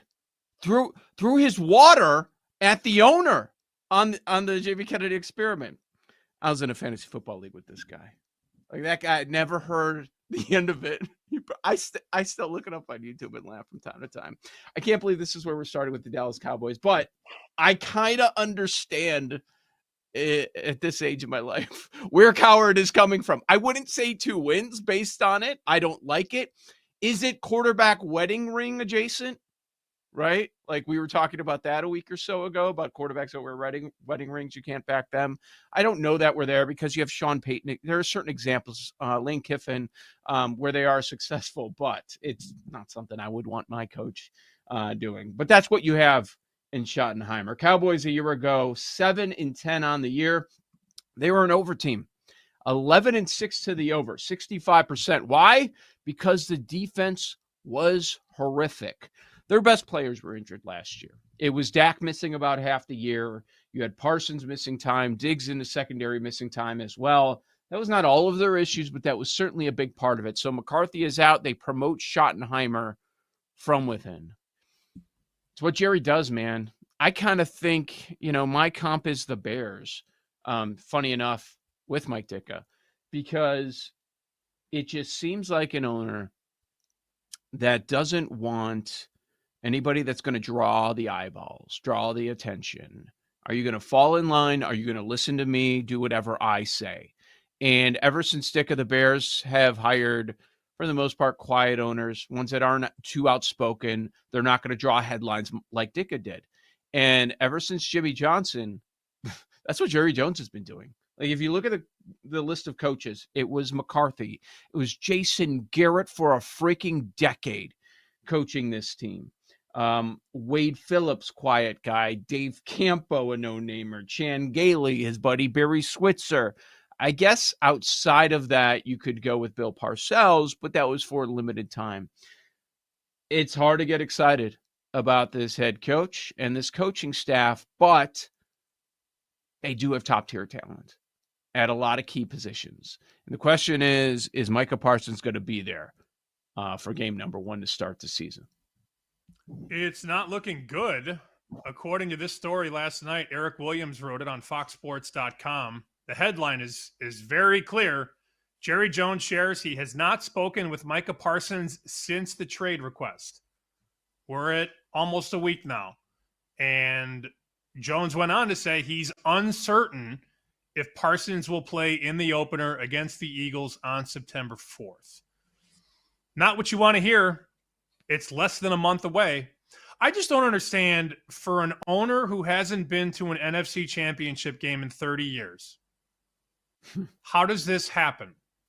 As good as the Cowboys were in the 90s, it's 2025. You need to maximize your best players, and you have to have them there. I don't understand why this is happening. I mean, I shouldn't say that. I understand it because it's Jera. Jera always wants to prove that he's got the biggest object in the room. The biggest one. But his ego is holding them back again. And if you look at what they've done, we've talked about this now for a month, and we hit it again on Monday. When Dak and Micah are on the field, this team is very, very efficient on both ends of the field. Dak has become a very good quarterback, and Micah is one of the best pass rushers in the league. That run from 21, 22, 23. They go 12-5, 12-5, 12-5. That's because you had Prescott and Parsons for the majority of those seasons. When you don't, trash. 7-10, 6-10, 8-8. That's the reality. So knowing all that, the owner does not want to compensate or make one of the best players in the conference, in the league, happy. He's under contract. I get it.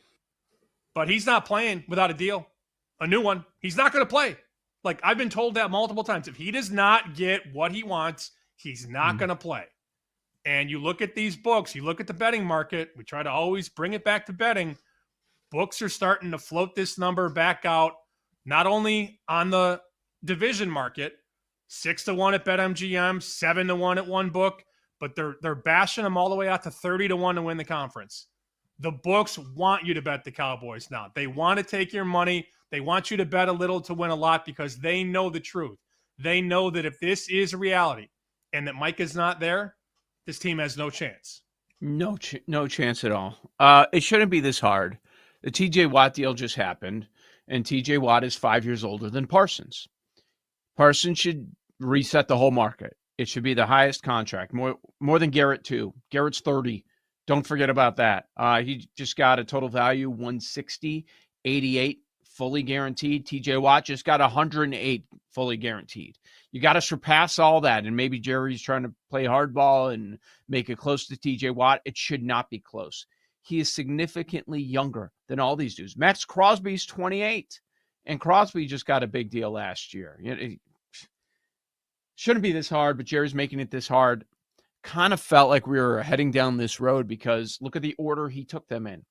He did Dak, then he did Lamb, and Parsons was last. Why was Parsons last? He felt the other two were more important. I don't know that that's the case. You do have to have a quarterback, but is Lamb more important than Parsons? That's a pretty good debate. I'm sure some Cowboys fans are having. Got to get this deal done, but Jerry has started seasons where a star player actually misses games. This has happened before. It's a Jerry playbook.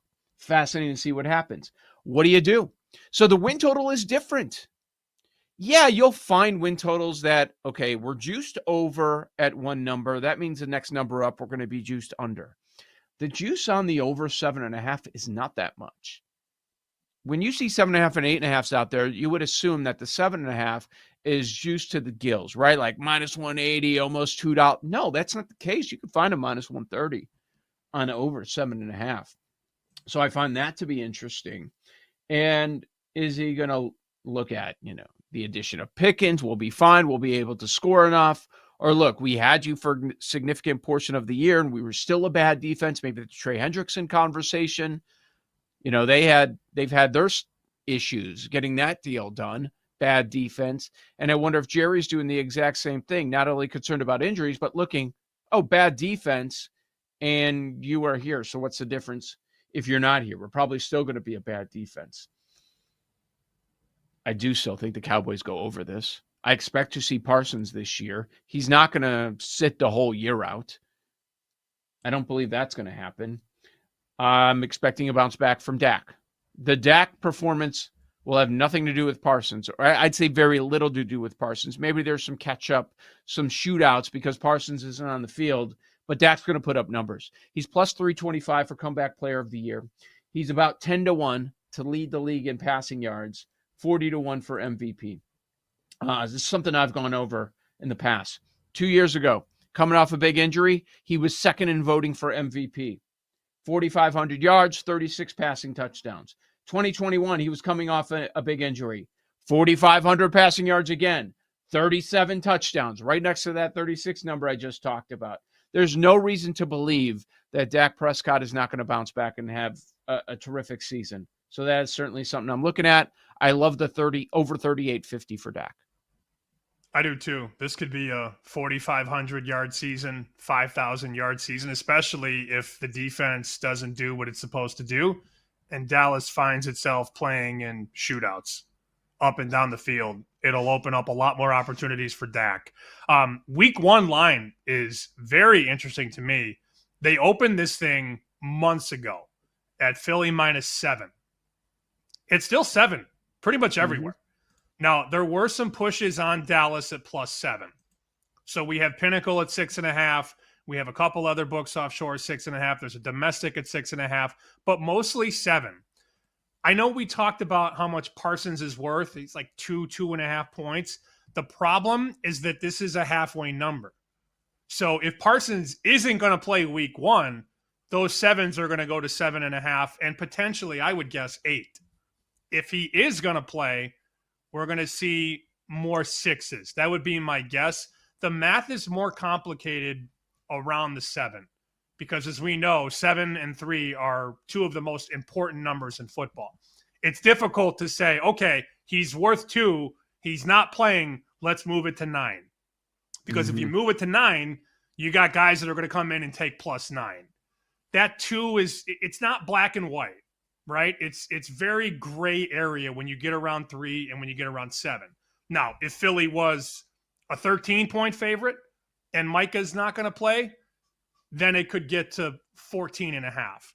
But around the 7, the math is just a little bit different. But he is one of the most impactful players in the entire league on that side of the ball.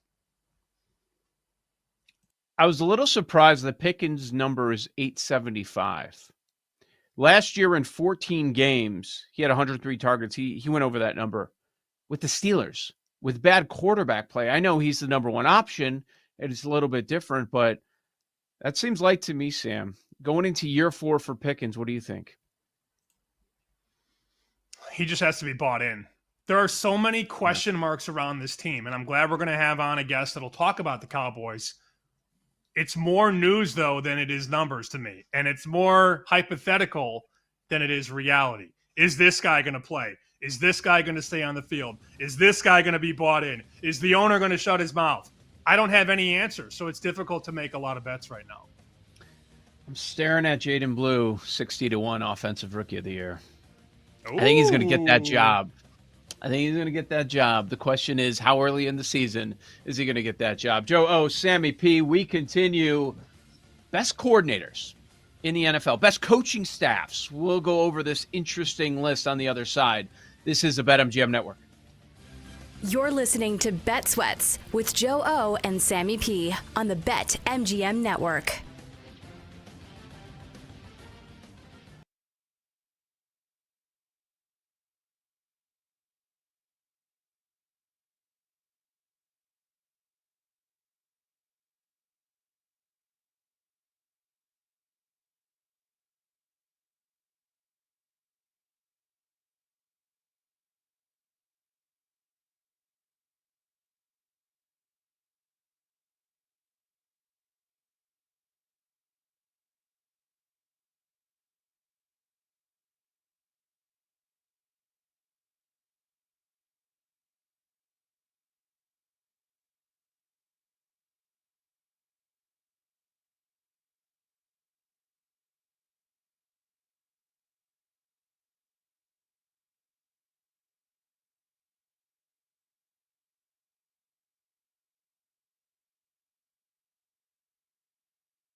Rankings with Joe Ostrowski and Sam Paniotovich on the BetMGM Network.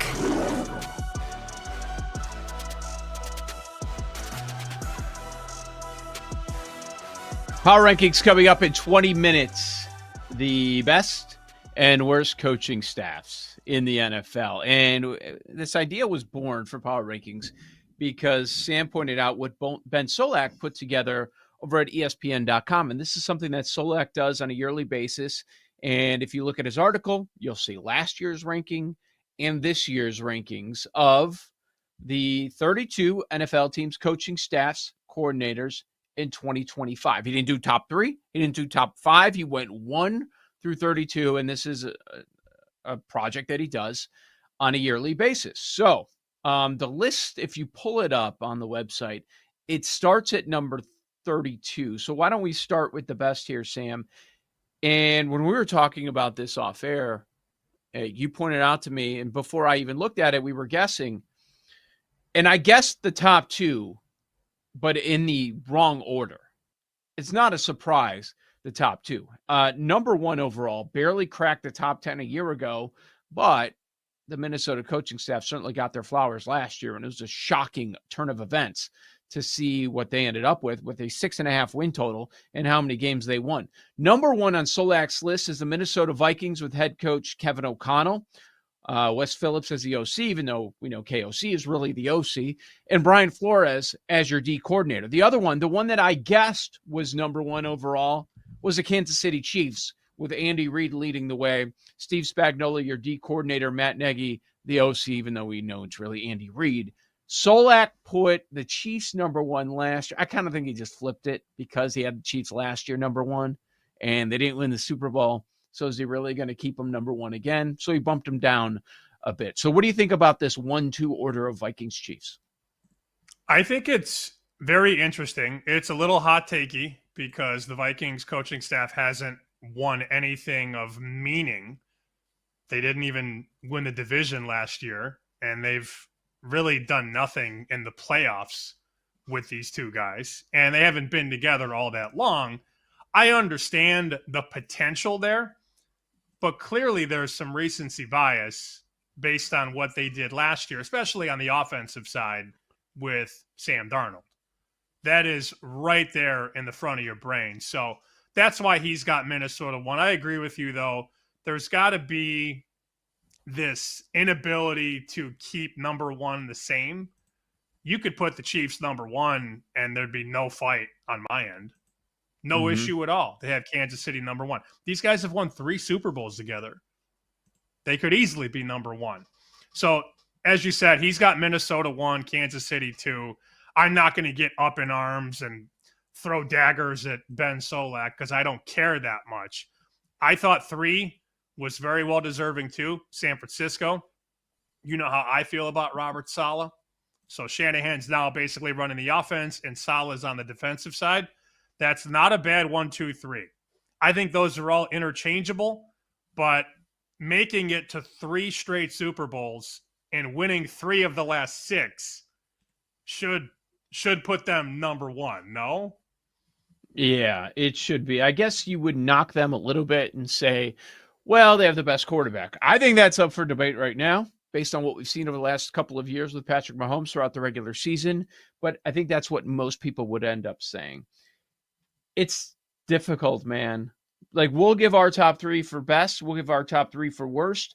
But once you get to 4, is there really a drop-off after Minnesota, Kansas City, San Francisco? I don't really see one. Baltimore, you got John Harbaugh as the head coach, and then you've got Monken, a guy that was brought up as a possible head coaching candidate in the last round of interviews, and now you get D coordinator Zach Orr coming in for year number 2, and rounding out the top 5, pretty good coaching staff led by Sean McVay at the LA Rams. So you got Mike LaFleur as an OC, Shula as a D coordinator, but you round out the top 5 with the Ravens and Rams, also very strong. There's a good chance, though, that the number 1 team doesn't make the playoffs.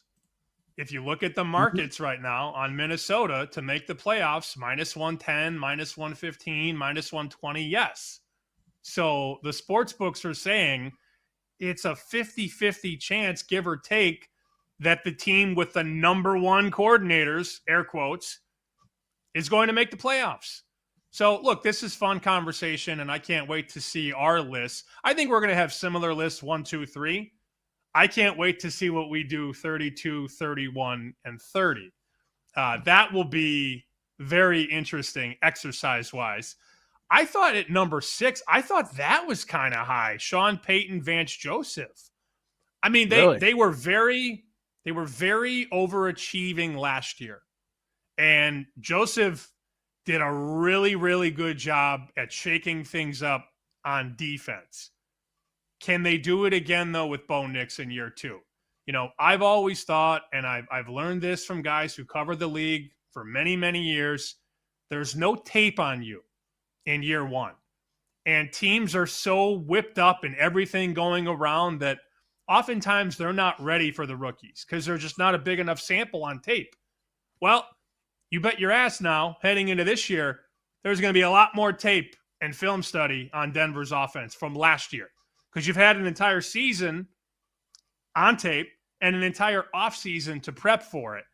I think they're really good defensively, but I think it's more of the roster than it is the coordinator. So I thought Denver was a little high at 6, and I think Buffalo should be higher.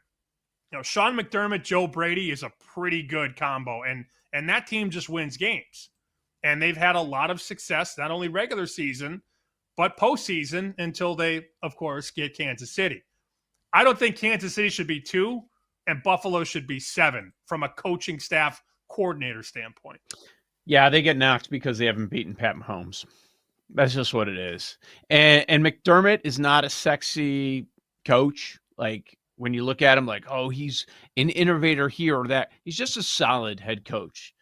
And I think if you look at continuity, he's been there the longest, almost. Like, there's Andy Reid, but aside from that, McDermott's up there. Good move the other year with Joe Brady. That's worked out perfectly. Now, there's a lot of coordinators that would have a lot of success with Josh Allen as their quarterback. Did you see what Jamar Chase said yesterday? I saw a clip of it. I glossed over it, though. Yeah, he was saying, like, Allen's a dude that you game plan for. And there are other guys that you don't, you know. That's another conversation. Funny thing is, after the top 6, 7, what I notice is you have a bunch of guys where you trust one coordinator, but you don't trust the other, right? Philly, you trust Fangio. You don't know what you're getting in the OC. Vegas, okay, I think we trust Pete Carroll. Grandma's upside. What's Chip Kelly going to look like? LaFleur, the head coach in Green Bay. Okay, he's got the offense handled. You trust that. What about the defensive side of the ball? So after your top 6, 7 coaching staffs, you definitely have one question. You have a question about one side of the ball or the other. I was surprised. Dead last is Daboll and the New York Giants. Kafka, the OC, Shane Bowen as the DC. That if you give me 5 guesses, I probably would not have said that he put Daboll at number 32. Same. As you said that, I'm thinking, yeah, I don't know if I would have gotten there. If we would have done a blind test, all right, guess 32. I wonder how many it would have taken for me to say Giants. It wouldn't have been in the top 2 and probably not 3. So I think the 32, 31, 30 is much more difficult than doing 1, 2, 3, 1, 2, 3, 4. A couple other notables here. Chargers at 14. With Harbaugh and Jesse Minter, I think that's a little low. Way low. Mike Tomlin and company. Yeah, exactly. Steelers 15. Okay. Come on, dude. Mike Tomlin's one of the best to ever do it in terms of like maximizing potential. You got Cincinnati at 17. Chicago with Ben Johnson and Dennis Allen. Where are they at? Oh, 22. Only a 3-team bump there. They were 25 last year, 22 this year. And then Eberflus to Ben Johnson is 3 spots. That seems not right. And then the elephant in every NFC South conversation, we know the Falcons have talent. We know they've been allocating offensive talent and they've added new defensive talent in the draft. What do they get from the coaching staff? The Atlanta Falcons, according to ESPN, the 25th best coaching staff. Yeah. Don't love Morris. I have faith in Robinson, but I need to see another year as the OC. Ulbrich, that's going to be an interesting thing with the Atlanta Falcons. How does that end up working out? Look, I mean, with the bad ones, and we'll get to our list coming up, you're going to end up with a lot of new guys, and there's speculation. So we were talking about what Solak probably did not want to put the Chiefs one after not winning the Super Bowl in back-to-back years. He also probably did not want to put at number 32 a rookie head coach. Probably wanted to go with someone established on the hot seat. And guess what?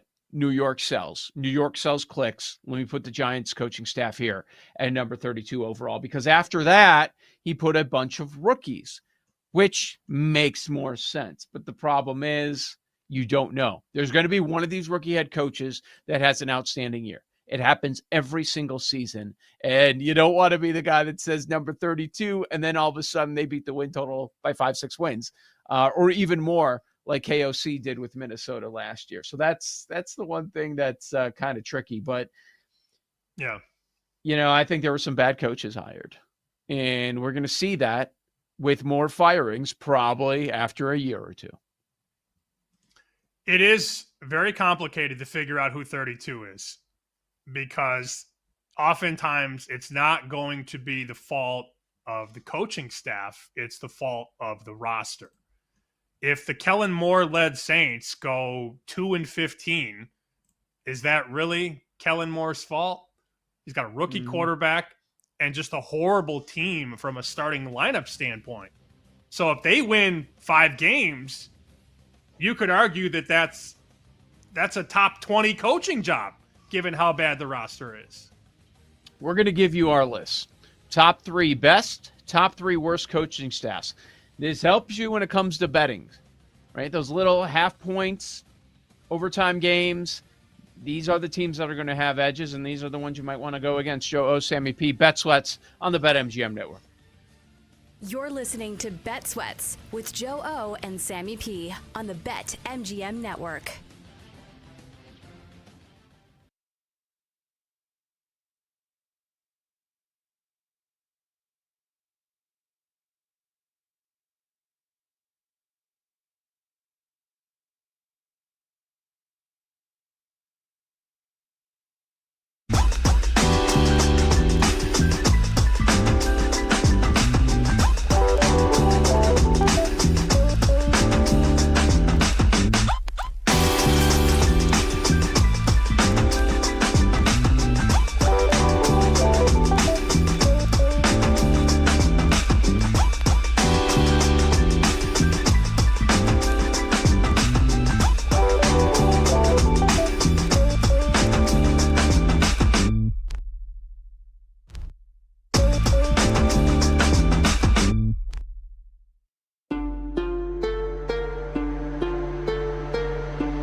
It's a Wednesday, so we have power rankings coming up in just a quick moment. Joe O. Sammy P. Joe Gallant be joining us in 20 minutes, give us his breakdown of his Dallas Cowboys. He of the Action Network, and we are on X all hour. Bet_sweats, Bet_sweats over on X. You could watch the video version of this show right here.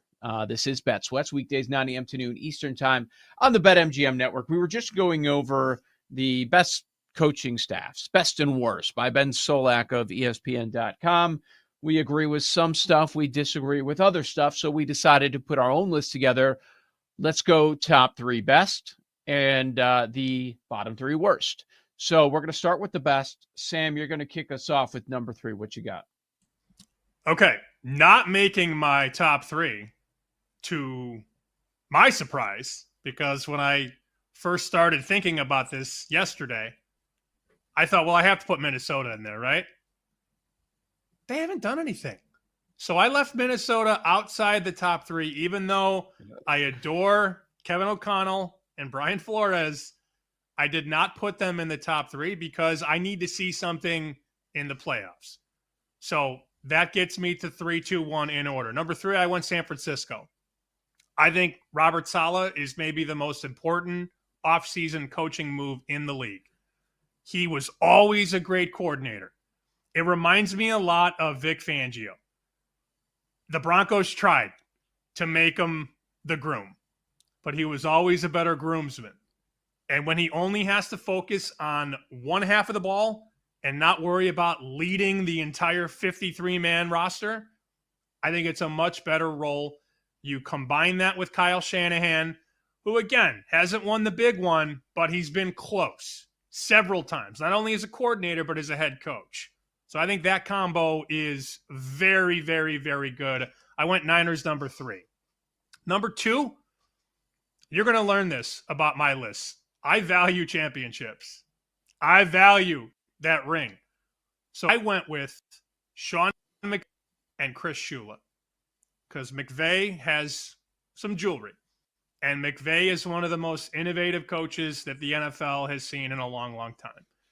I also think we have to put a lot of stock into what happened last year with how the Rams defense lost Aaron Donald and still were able to get better over the course of the season with a bunch of young players. I mean, you'd look up and their best players, 22, 23, 24 years old, week in, week out. They developed and they schemed very, very accordingly to the personnel that they had. And that's the name of the game. You have talent. What do you do with it? How do you maximize it? And what he's able to do with Matthew Stafford in his upper 30s should be rewarded. Because Stafford hasn't really been a different guy than he was in Detroit. He's just coached better. He's put in better situations. And that's the name of the game. So I went Niners 3, Rams 2, and I'm sorry. This might be too obvious, but when you win 3 Super Bowls together and you've been to 3 of the last 6, how is Kansas City not number 1? I understand you want to shake things up and you want to do this for clicks, but let's remember this same story last year had the Washington Commanders as one of the worst coaching staffs in the league. And they made it to the NFC Championship. So there are going to be mistakes. Maybe my list is bad. Maybe my best list is wrong. Maybe my worst list is wrong. We'll find out. But all that they've done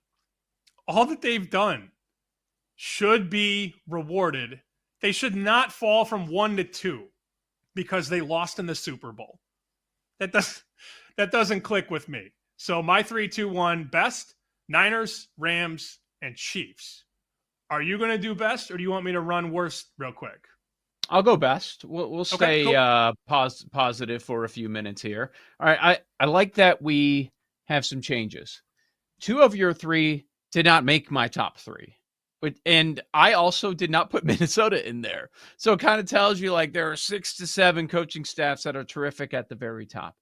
All right, I'm going to go.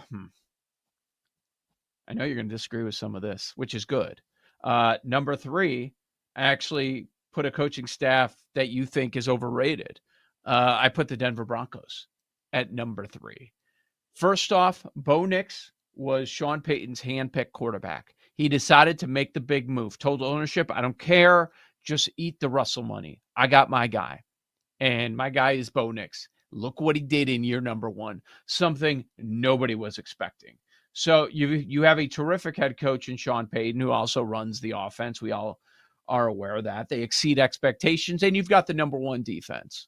And by the way, my guy in the secondary is going to end up with the DPOY, Vance Joseph. What's the weakness of the Broncos? They're just a solid team.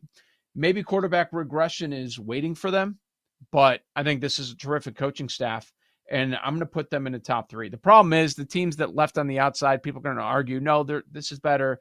They're better. Top 5, top 6, I think they're all interchangeable. They're all really, really close. So I go with the Broncos at number 3.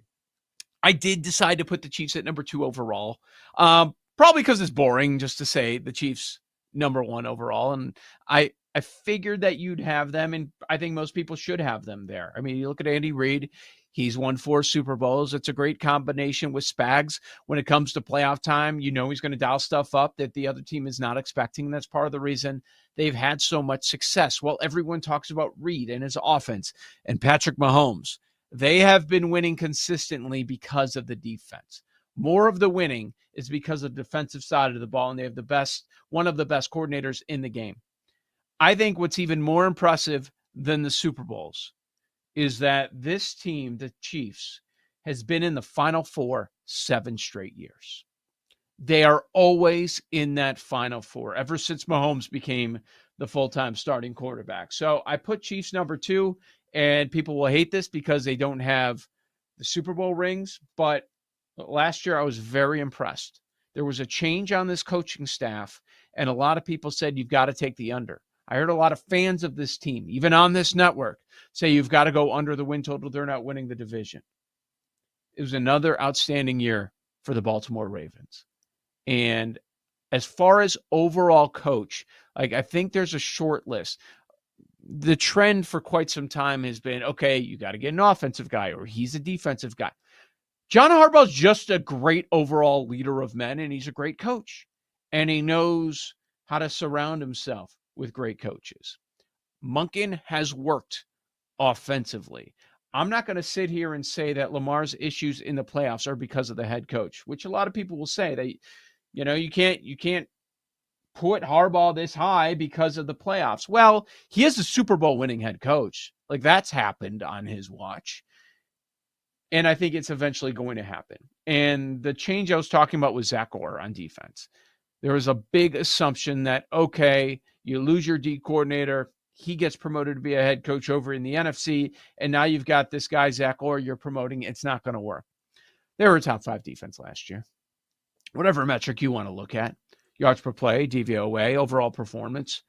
And I know they have a ton of talent, but they were still a top 5 defense. I assume that Zach Orr is only going to improve in that position. So they're strong everywhere on every side of the ball. And with Harbaugh, you're always going to have a good special teams. So that's why I mixed it up. I put Baltimore number 1. So Broncos 3, Chiefs 2, Ravens number 1. I also kept the Vikings on the outside. I didn't put the Rams in there. Easily could have. And then you brought up some interesting names. Like, you only have 3 spots. It's tough. Like, is Tomlin a top 3 coach in this league? Some would say yes. Some would say no. Harbaugh's brother should be much higher than he is on this list. Like, there's a lot of tough ones, but you only have 3 spots. I had a very difficult time with Baltimore and Buffalo. And I'll be completely honest. I am probably a victim of recency bias there, because the Ravens had a top 3 power rating 2 years ago and a number 1 power rating last year and did nothing with it. I didn't go all the way back to the Flacco Kaepernick Super Bowl and give him enough credit, but I would have probably put Baltimore at 4. And then Buffalo's another one. A lot of success, but you just can't get through Mahomes. So I'm blinded by Kansas City, and that makes it, I think, a little difficult in the AFC. This side was hard. We're going to do the 3 worst now. So my 3rd worst staff, you have a first-time head coach and a first-time offensive coordinator. That's the New York Jets. I liked what Glenn did a lot as a DC in Detroit, and he was able to battle through a lot of injuries. But the challenges are so uphill here in a lot of ways, especially on the offense. A first-time OC has to build an offense around a quarterback that can't throw. And handling the pressure in New York is a different monster. So I went Jets at number 3. Could be well off on that, but it is what it is. Number 2, I went Jacksonville. And I'm a Cohen guy, but I'm just not a Jacksonville organizational guy. I think they've just underachieved basically every year I've been alive since 2 or 3 years. So I'm biased there in the sense that Liam Cohen now has to lead the whole room. I think he was great as a coordinator and a play caller. But man, this is a very young, unproven staff. And I don't know that there's enough there in year number 1 to get Jacksonville where they need to go. So I put them at number 2. And number 1 is very easy for me. Any coaching staff with Matt Eberflus is the worst in the league. I put the Dallas Cowboys number 1.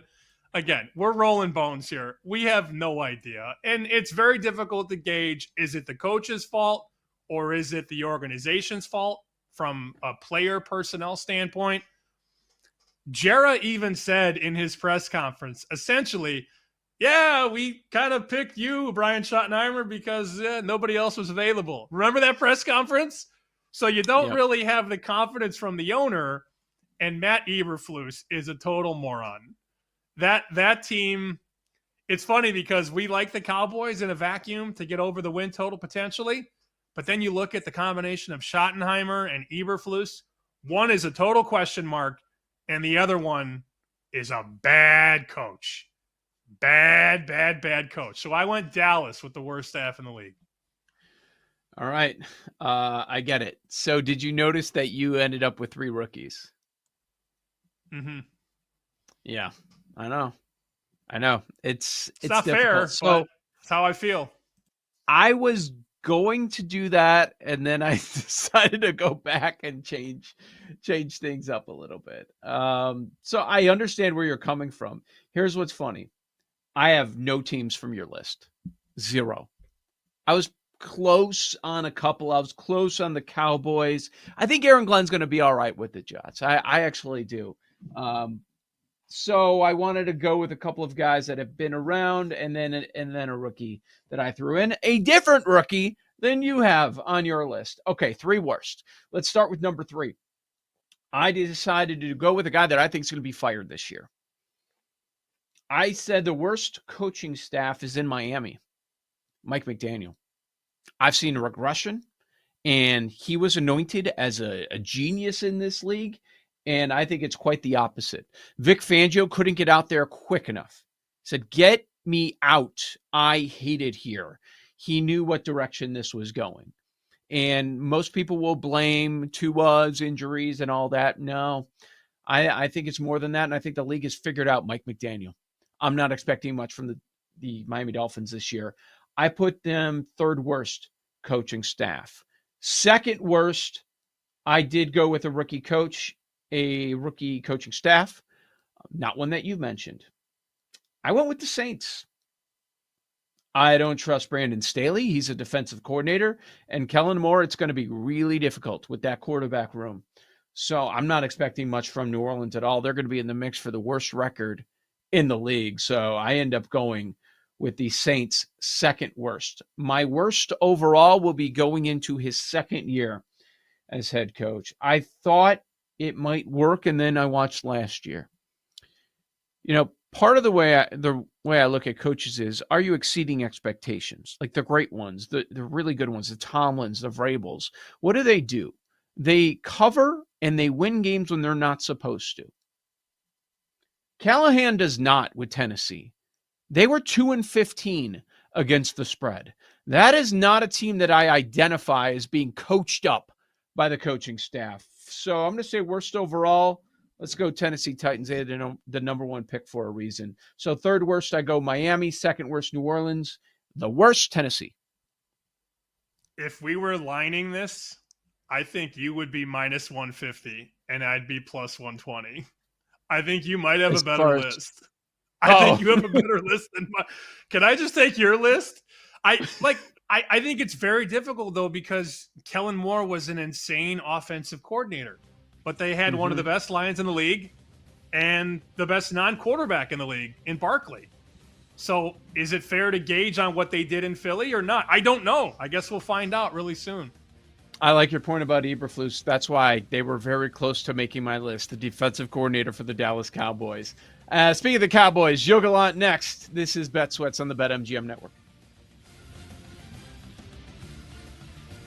You're listening to Bet Sweats with Joe O and Sammy P on the BetMGM Network.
with Joe Ostrowski and Sam Paniotovich on the BetMGM Network.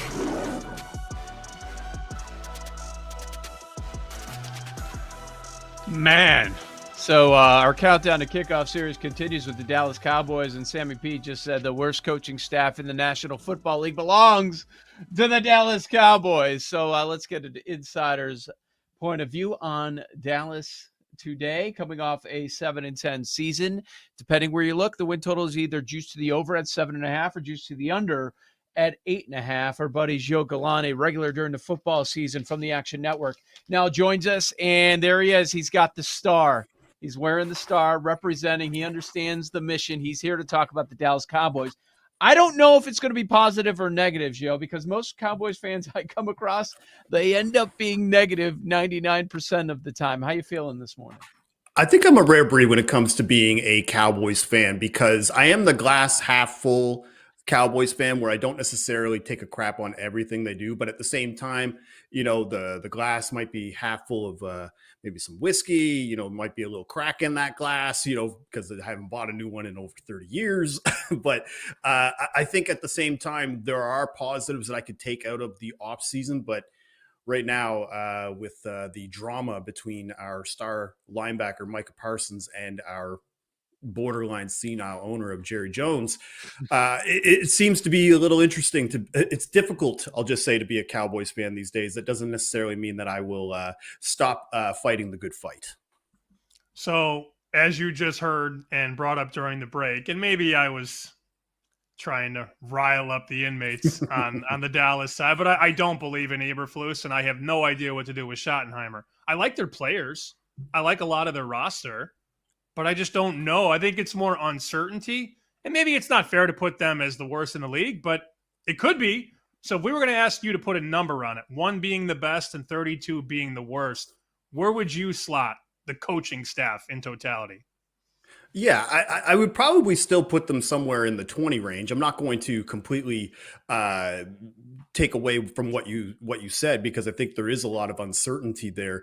I think the one pushback I would say with Eberflus, because I think we've been so scarred with how he looked as a head coach, is I'd much rather him in a coordinator position where he doesn't necessarily have his hand on the steering wheel, as opposed to being somebody somebody who I'm actually excited about is the new offensive coordinator, Clayton Adams, who's coming over from Arizona, because he was the offensive line coordinator there. They had some really good running seasons over the last few years with James Conner. And I think that any positive in that run game is going to be a huge positive for that offense, because over the last 2 years, the run game has just been abysmal, and it has completely contributed to the fallacy of this offense and what they can succeed at. Talk about the quarterback. It always starts with the quarterback, every conversation with every team. Dak Prescott missing half the season a year ago. And Jill, something I keep going back to. I'm actually more bullish on the Cowboys, but we've got to have Parsons on the field. That's a whole nother conversation. But coming off Dak missing half the season after having hamstring surgery. He's been injured a few times in his career, but when he's returned, it has been lights out. Just 2023, he was second in MVP voting. That's how good he was. He's had a couple of serious injuries. He comes back and he throws for 4,500 yards. What are you expecting from Dak this year? Well, I think the one thing with Dak, obviously, if we see a full season healthy, this is why I'm glad you brought up that win total of the 7.5, because in every Dak Prescott season when he's been healthy, the only two where he got hurt was 2020, where he broke his ankle, and then 2024 last year. They've won at least 8 games in every season where Dak Prescott is the full quarterback for the full season. So I think the basement is very good there. And then, of course, some of the additions that we saw on defense, bringing some pieces to round that out. But I think George Pickens as well on offense is going to be a big help.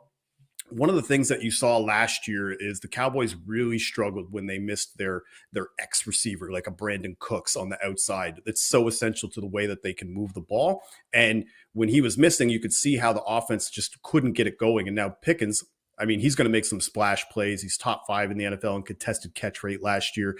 I think that they have the ability But you don't want to do the Bengals formula last year of trying to outshoot teams to get to the playoffs, because you'll just shoot yourself in the foot. You saw it. Even there, that offense was lights out elite last year, and they still couldn't get out of their own way on defense. So really, I think this team, the passing game, I'm not really as worried about at all. It's more about the run game and can their defense stop the run. I think their defense will be a little bit better this year with some of the additions, but the run game, I think we can all agree, still has some question marks.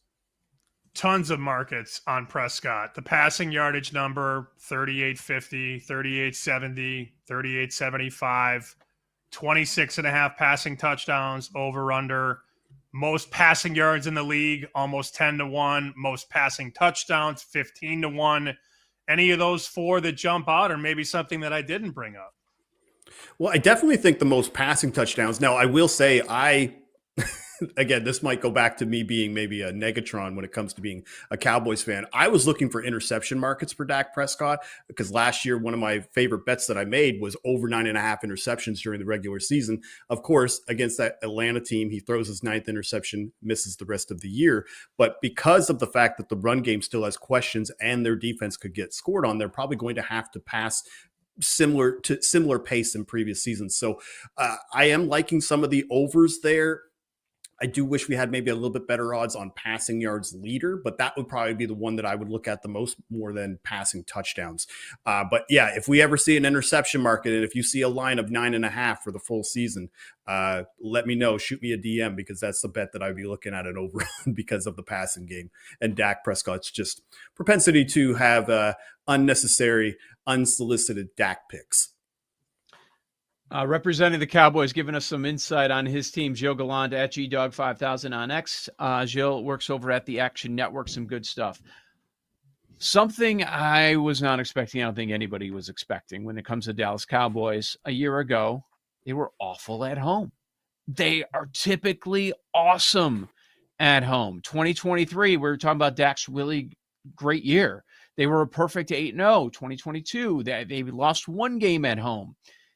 What do you make of last year's results? 2-7 at home, and do you expect positive regression this season? I do expect that. I would also just say 4 of those home games had Cooper Rush as part of it, so I think we can throw those out, just knowing that that's a big drop off at quarterback. I think the other thing too that we're really lacking to see with the Cowboys is typically when they would beat teams, they would beat the hell out of them. Like it would be like a 40-10 game. Like you'd see the Giants come in, or a team that was maybe a lower ranking team, and it would just be a rains it pours type of situation. And once they started playing more of the elite teams, especially when they had Baltimore and Buffalo at home early in the year, last year, that defense kind of took a beating, and it was difficult for them to be able to withstand that. So based on the schedule this year, I think that we'll start to see a little bit more, maybe a 5-3 result, maybe something 6-2, closer to that. I don't think it's going to be as bad as it was last year, but at the same time, I'm with you, Joe, that was troubling to see, because the prior 2 years, they were money from a spread standpoint, total standpoint. You just knew that the offense was going to show up in home games, especially in Jerry World.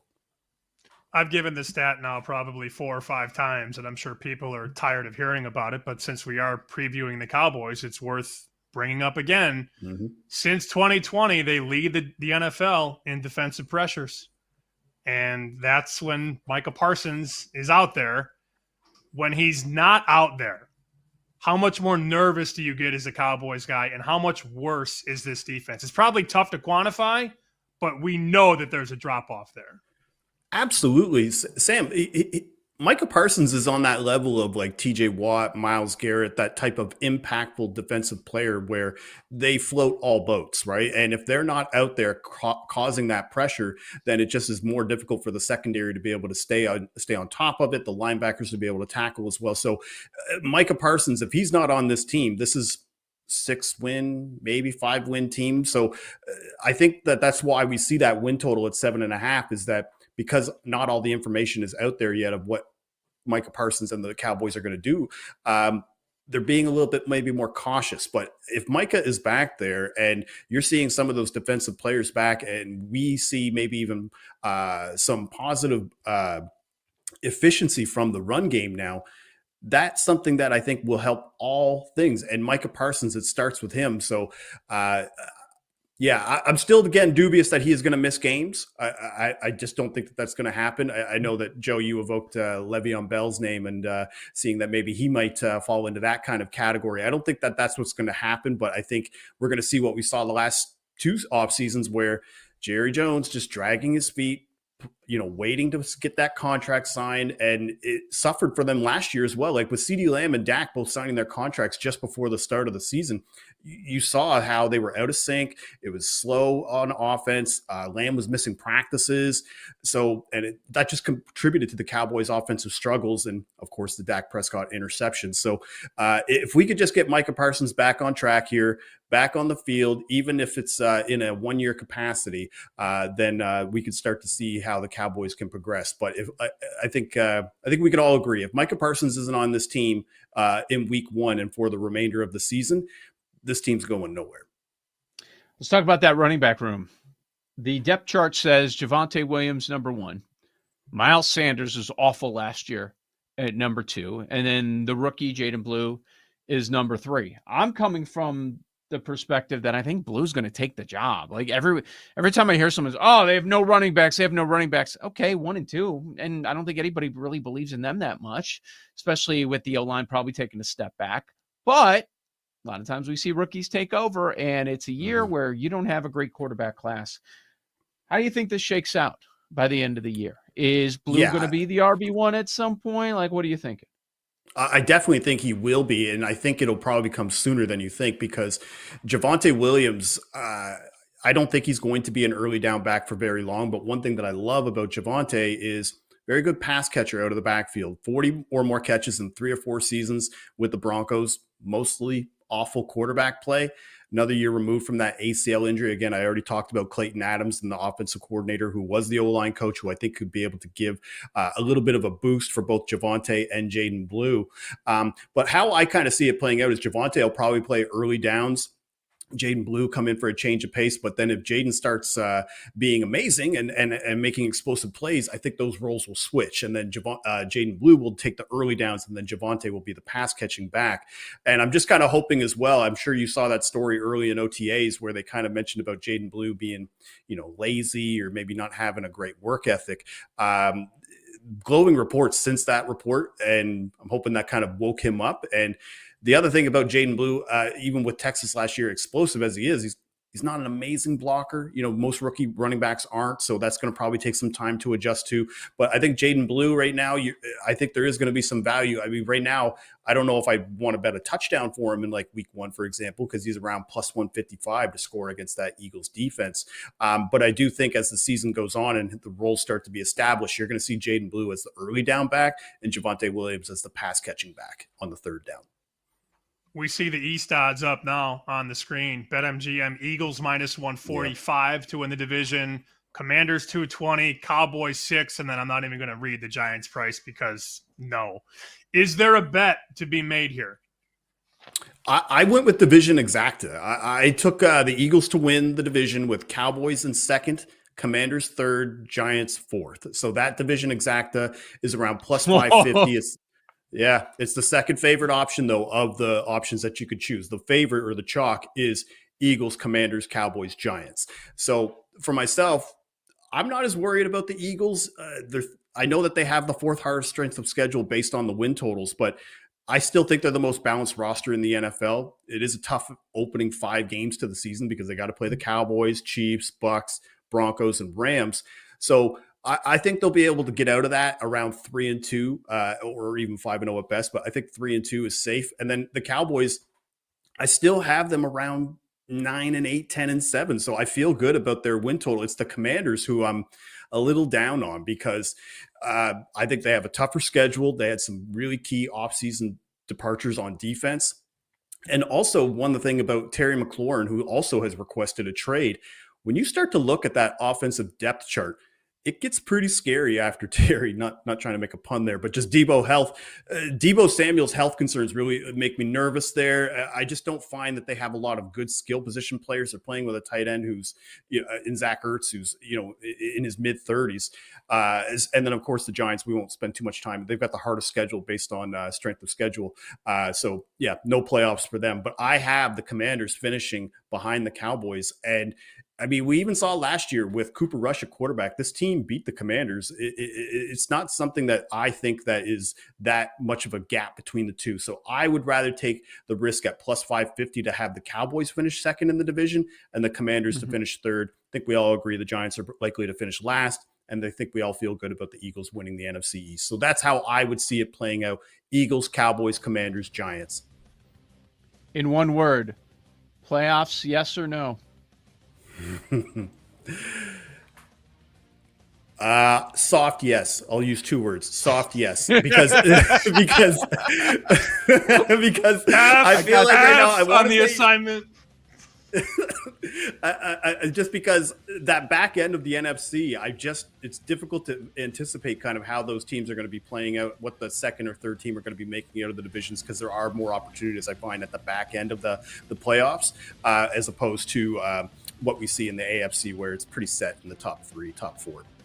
Joe Gallant, Action Network at GDog5000 on X. Make sure you're following him over there. We'll go. Thank you, Joe. We appreciate you checking in. And we'll go over today's MLB card next. A lot of afternoon games on the BetMGM Network. You're listening to Bet Sweats with Joe O and Sammy P on the BetMGM Network.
Mets as much. This is uncharted territory here. 51 pitches, starting to go sideways. Something doesn't feel quite right, as opposed to this being a real injury.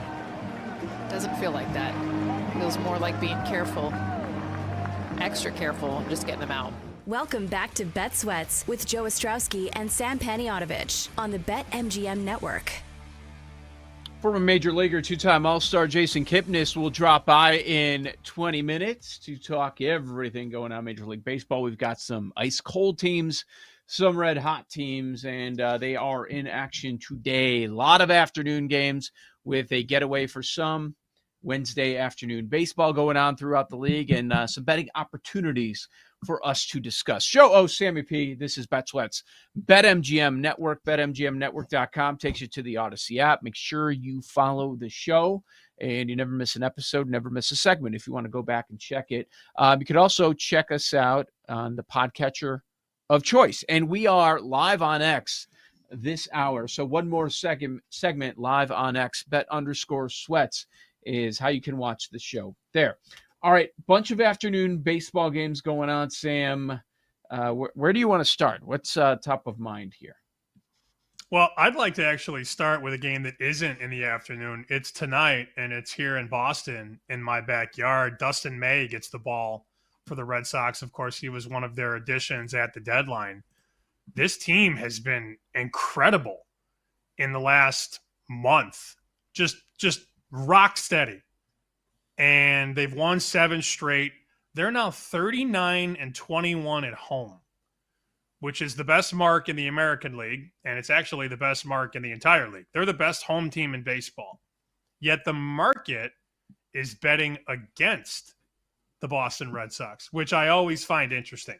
When you have a team that's super hot, I rattle off the stat about how good they are at home. They've won 7 straight, 9 of 10, yet the market's going the other way. They're betting Waka and the Royals. And I'm not saying that it's the right move, but that you ask, what's the first thing I want to talk about? When you open the Red Sox $1.45 and there's a 10-cent move the other way, that is always going to get my attention. So if anything, it keeps me off the Red Sox. I'm not saying it's a full-on fire on Kansas City, but when the market is moving that much against one of the hottest teams in the game, that should catch your attention. Well, the market move that caught my attention the most is they are betting Detroit this afternoon, big time. We're out to $1.90 at BetMGM. Flaherty on the bump going against the Minnesota Twins. This thing opened at $1.30. The run total is up a full run, 7.5 up to 8.5, Sam. They are all in on the Detroit Tigers here in this spot. Yeah, I think we've had a pitching change there too. So that would the play Twins into it. With old? Yeah. Mm-hmm. Okay. Yeah. So that certainly has affected the total. But yeah, I mean, look, they're not betting the Twins. Like you're 100% right there. There's no interest in betting the Twins. And I think the books have just seen this onslaught of Tiger money. And now they're going to make you lay $1.90. And if you're constantly, to Joe's point, if you're laying $1.85, $1.90, against the move, or with the move rather, not against the move, you're with the move. That's just not a place you want to be. I know some people that would look at that jump and then just lay the Tigers on the run line, but I totally understand it. And now you're starting to see a little bit of under 8.5 money come in as we speak. They're coming under at a couple places. I have no interest in betting that game, and I'm certainly not going to lay $1.90.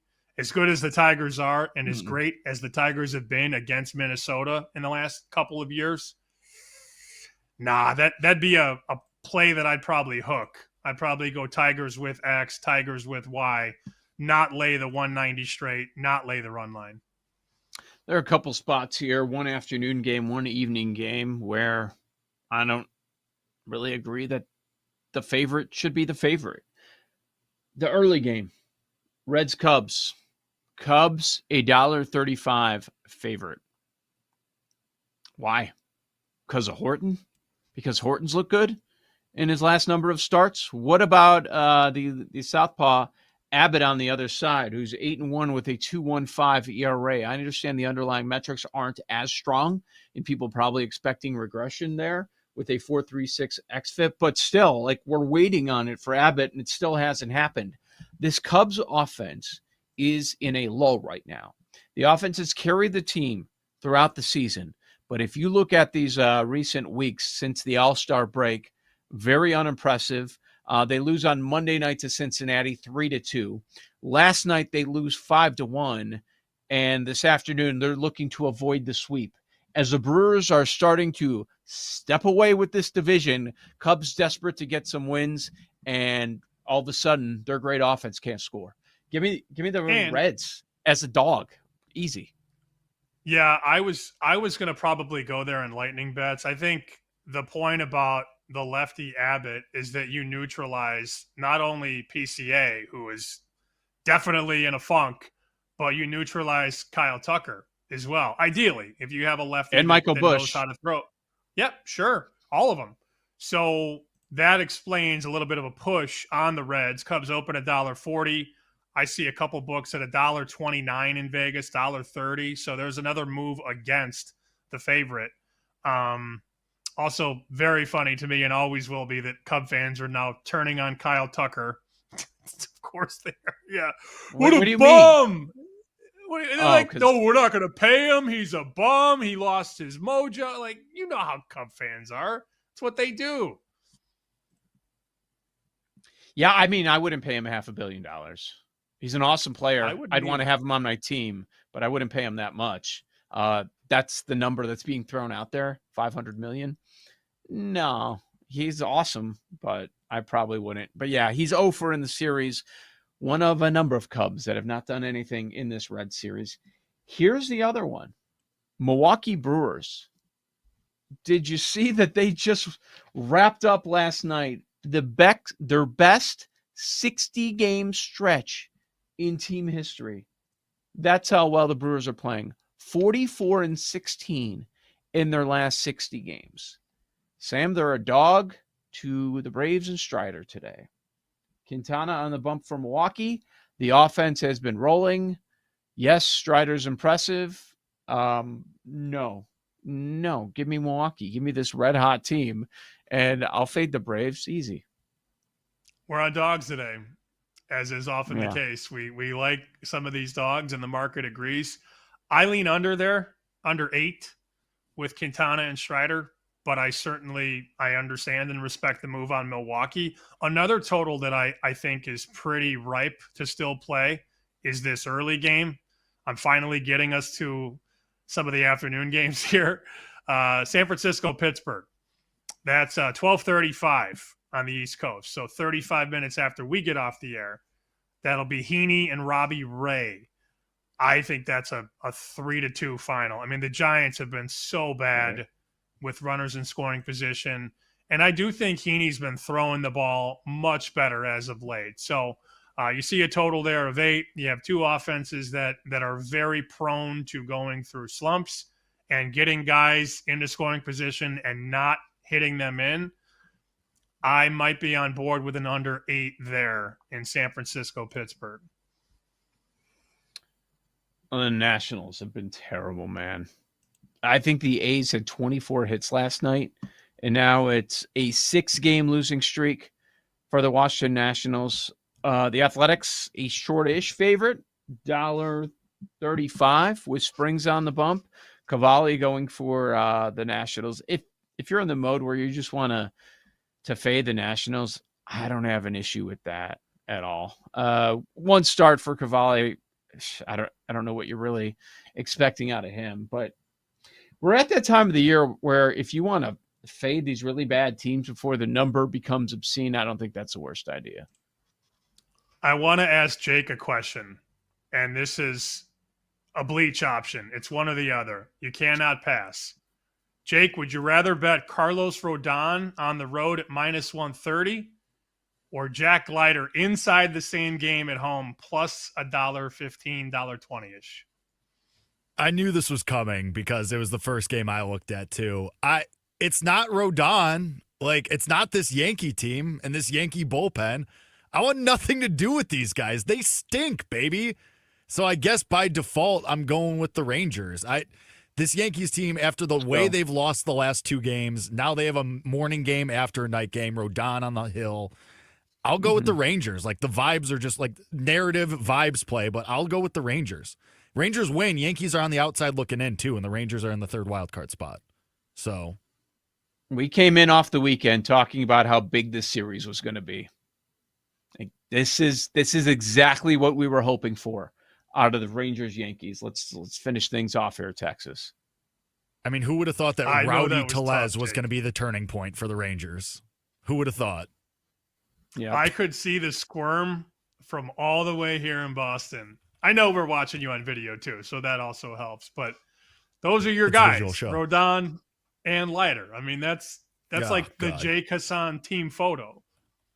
And Brandon Pfaadt. The Jay Kassan disaster class. Yeah, just throw Brandon Pfaadt in there, Rich Hill, Rushman, Jose Barrios, Daddy Rutschman. Dadley. Yeah, not so much lately. All right, Royals or Reds? Which one do we like more today? Because I think I'm more Royals. I think you're more Reds, Joe. I'm more Reds. Thoughts? Yep. I'm more Reds for sure. Abbott's been awesome all year, and the same thing with the Yankees. This Cubs team stinks, baby. I said this yesterday. They just lose in Looney Tunes ass ways, missing first base on a tying infield single. Like, what are we talking about here? I don't want this team. I want nothing to do with them. That was so bad with Dansby Swanson missing first base, misses the front of the bag, like little league stuff. And then Hoyer's big move, Soroka on the injured list. Oh, trading for a guy whose velo was down 3 miles an hour before you got him didn't work out for you? No way. Who could have seen that coming? Yesterday, he admits to the media, he's like, yeah, that was a gamble. And he was like admitting defeat, like immediately. Like, yeah, Jed is probably. Jed is no Theo, guys. Got that contract extension, though. That's all he cares about right now. Joe O. Sammy P. hanging out with another hour. Foul Territories. Jason Kipnis will drop by. Looking forward to talking to him on the BetMGM Network. You're listening to Bet Sweats with Joe O. and Sammy P. on the BetMGM Network.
Maton needs one more for his first save in a Rangers uniform. The 1-2. Got him swinging! Maton puts the finishing touches on a 2-0 Rangers win over the Yankees. Welcome back to Bet Sweats with Joe Ostrowski and Sam Paniotovich on the BetMGM network.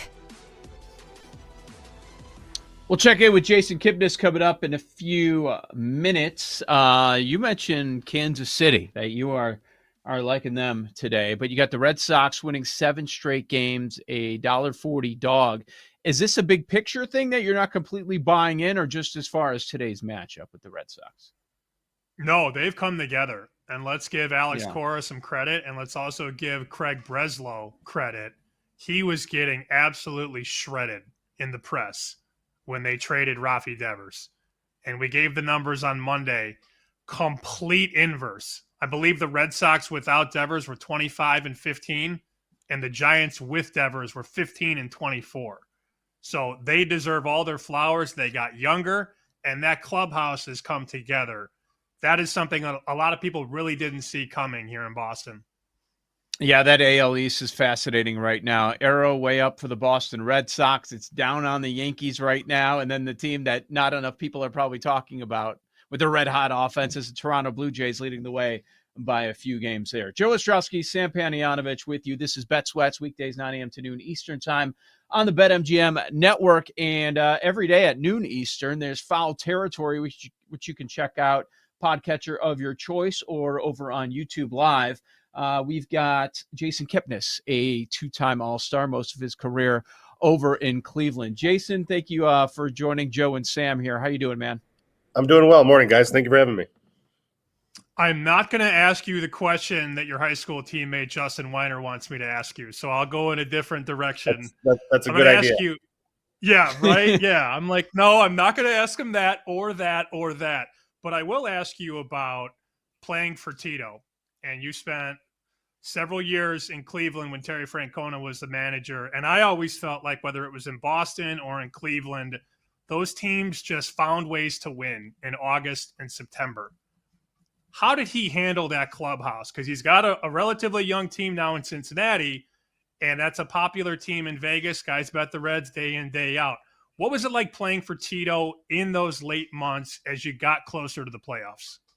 Well, you always hear he's a player's manager. He's a player's coach. He's someone who players want to play for. I think so. He handles the clubhouse at the end of the year almost by not handling the clubhouse. He handles it throughout the regular season where he's got the best stories. He's fun to play with. He's fun to show. You show up with a smile on your face every day because you're excited to see him. Like, you become friends with a guy. Like, you do want to fight for him. And so by that time, at the end, you've earned his trust. He's earned your trust, where by the end of the season, it's kind of like, okay, we need to police this ourselves. We don't want to let this get back to Tito or something like that. If it gets to Tito, it's gone too far. So something like that. So it's like everybody's responsible. Everybody's mature enough about it.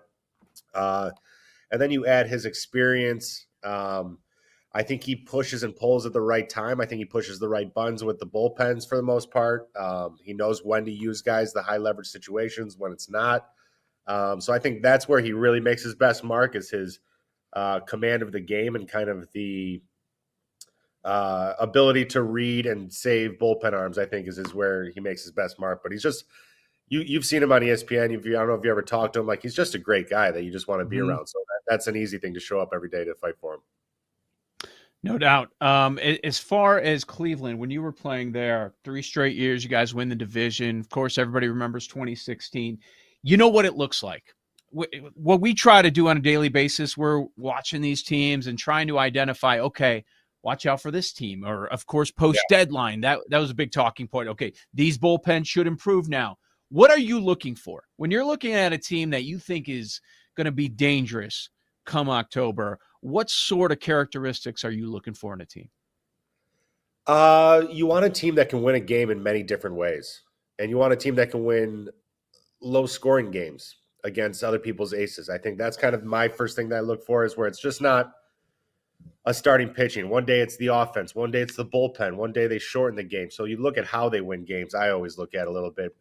And then when you aren't going that well as an offense, or you're facing another team's ace, can you still win that game without your ace on there? Or can you win that 2-1 ball game? Can you sacrifice bunt a guy over and get that one run and play kind of mistake-free baseball to win that game? Because it's there, you might only get 1 or 2 chances to score that day. Do you take advantage of them and make it happen, and then keep the other team on their back? So I kind of look at not only the teams that are winning, but how they're winning their games too. So not the Yankees then, right? Because they don't win in multiple ways. At least they haven't. Yeah, correct. Kind of. At least not right now. No. Yeah, that's a team, man. Bullpen wise, I don't know what's happening, and the manager gets a lot of flack. But when you keep pushing the wrong button, is it really the manager's fault, or is it Devin Williams' fault, who's given up 26 runs this year? It's a very hard calculus, but it's always the manager's fault when things are going poorly in that bullpen, right? I always played that it's never the manager's fault. They're not hitting for you. They're not throwing the pitches for you. So I'm just going to – I always played that way. I never – you take it personal when, like, a team's struggling and a hitting coach gets fired. You're like, well, he doesn't have any at-bats, so it's not his fault. Like, they can only give us so much information and give us the ball so many times. It's up to the players to do it. Maybe I'm being prisoner of the moment, but as you talk about teams that can win in a number of ways, first thing that comes to mind is Milwaukee. With the run that offense is on and top of the rotation and the bullpen that they have, like, that's a team that stands out to me. How about you? That's definitely a team that I'm talking about when I think of teams that win in multiple ways. 100%. You nailed it right there. Listen, you have, like, the Dodgers can win in multiple ways because the Dodgers are just a fantastic team right now. They have fantastic players, and that's their luxury they have. But Milwaukee has kind of a smaller market, but they have to find ways. They have to get creative and stuff like that. But I like the Red Sox. I like the Padres. Those guys, I mean, like, there's some really good teams this year. I think there's a lot more parity in this year's than there has been in a few years past. There's a big surprise when I pull up, like, some of the best runs saved in the majors in terms of defense. And you were always a really good defensive player. The Rangers have saved the most runs in baseball this year. I would have not guessed that. I would have had them near the top, but I would have not have had them number one. 71 runs saved. And then the Cubs and Braves are 2 and 3. The Red Sox are 4. This Texas team, Joe and I were talking on Monday about sleeper teams to win the pennant, because it's not always the best team that does it. Sometimes it's the hottest team or the team with the most momentum. If they start hitting the baseball the way that they can, and we've seen some of that in the last week or so, they were 20-1, Jason, to win the pennant on Monday. So 100 wins you 2,000. Are you buying or selling the Rangers as an all-around contender? I'm buying just because I think they're only 3 years removed from a title. I think it's 3. So they still have that kind of core. They still have Seager and Simeon and all those guys who were there for that year. DeGrom's starting to look like DeGrom. I think they're one of those teams that might need that momentum, but I think they're only a half game out of the wild card. Do I think they're going to win the division? Probably not. I think it might be tough to chase down those teams ahead of them, but I don't want to see Corey Seager and Jacob deGrom across from me in a playoff series. I know that. Mm-hmm. So I think that's they're one of those teams that they need to get that momentum going. And if they do, they can make some noise for sure. So the Cubs don't do really much of anything at the deadline. No, that was actually another team that I thought the Cubs win in a bunch of different ways. I think I can't remember if you mentioned them. I think they're a very good defensive team too, aren't they? Second. Yeah, right up the middle. Okay, second. So I think they're a very good defensive team.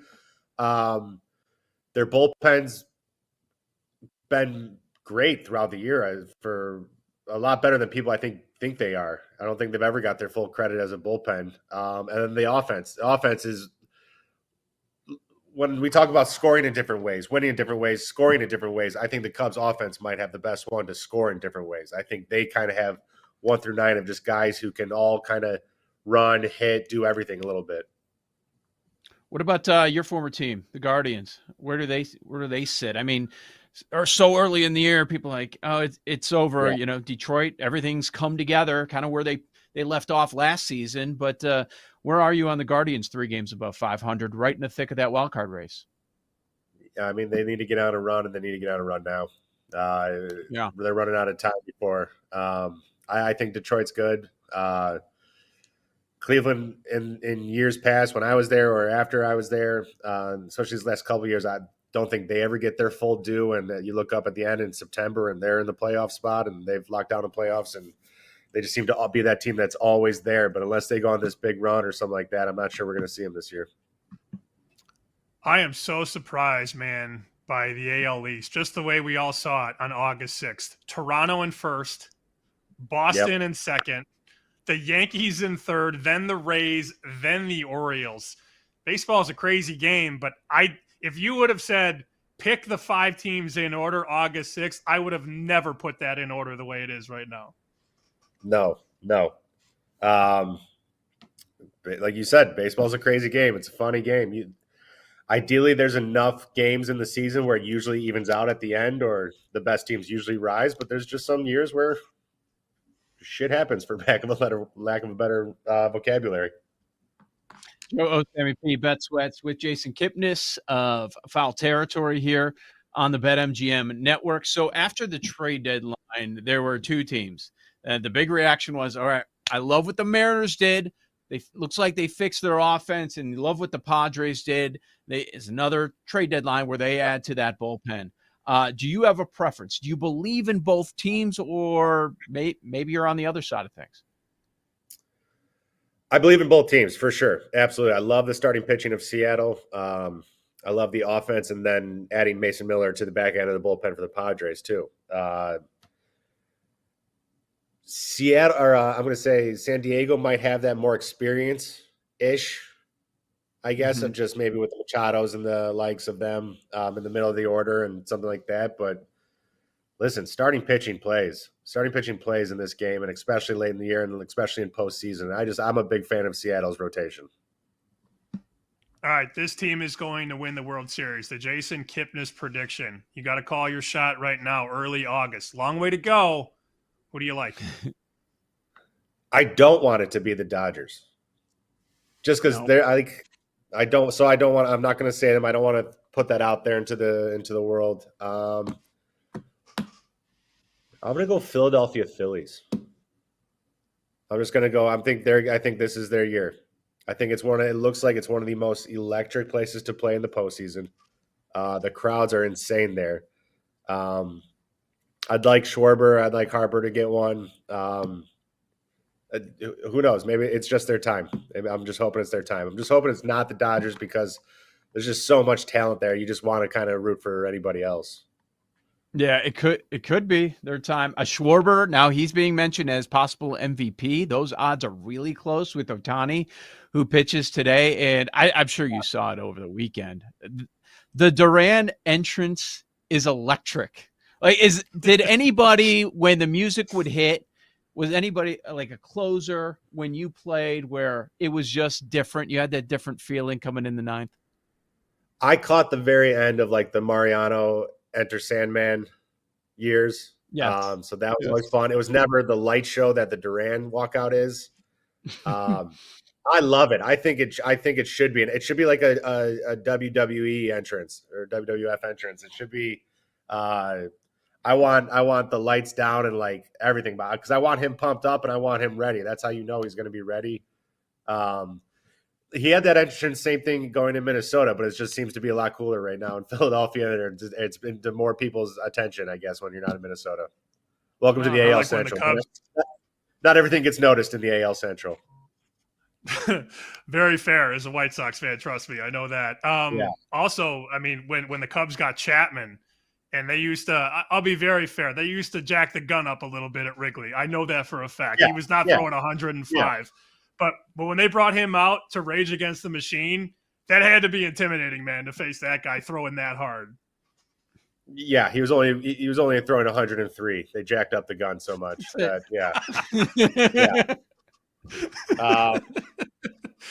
wasn't his music that we were worried about at that point. But it is like, you want it to be like The Undertaker and the WWE, like as his bells go off or something, you're like, oh no, it's him. Like it's like one of those moments. You want that closer, you want your closer to install that fear into the other team. Absolutely. That's why I think it does play.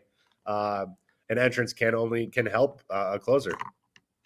Two-time All-Star Jason Kipnis is kind enough to join us. Check him out, Foul Territory, weekdays at noon Eastern. Jason, thank you so much for jumping on Bet Sweats. Really appreciate it. You got it, guys. Thank you for having me. Good stuff there from former Major Leaguer Jason Kipnis there. On the other side, did you see the rumor about J.J. McCarthy? Sam's all in on the Vikings, but maybe a little bit of concern there now. We'll tell you about it on the other side. Bet Sweats, the BetMGM Network.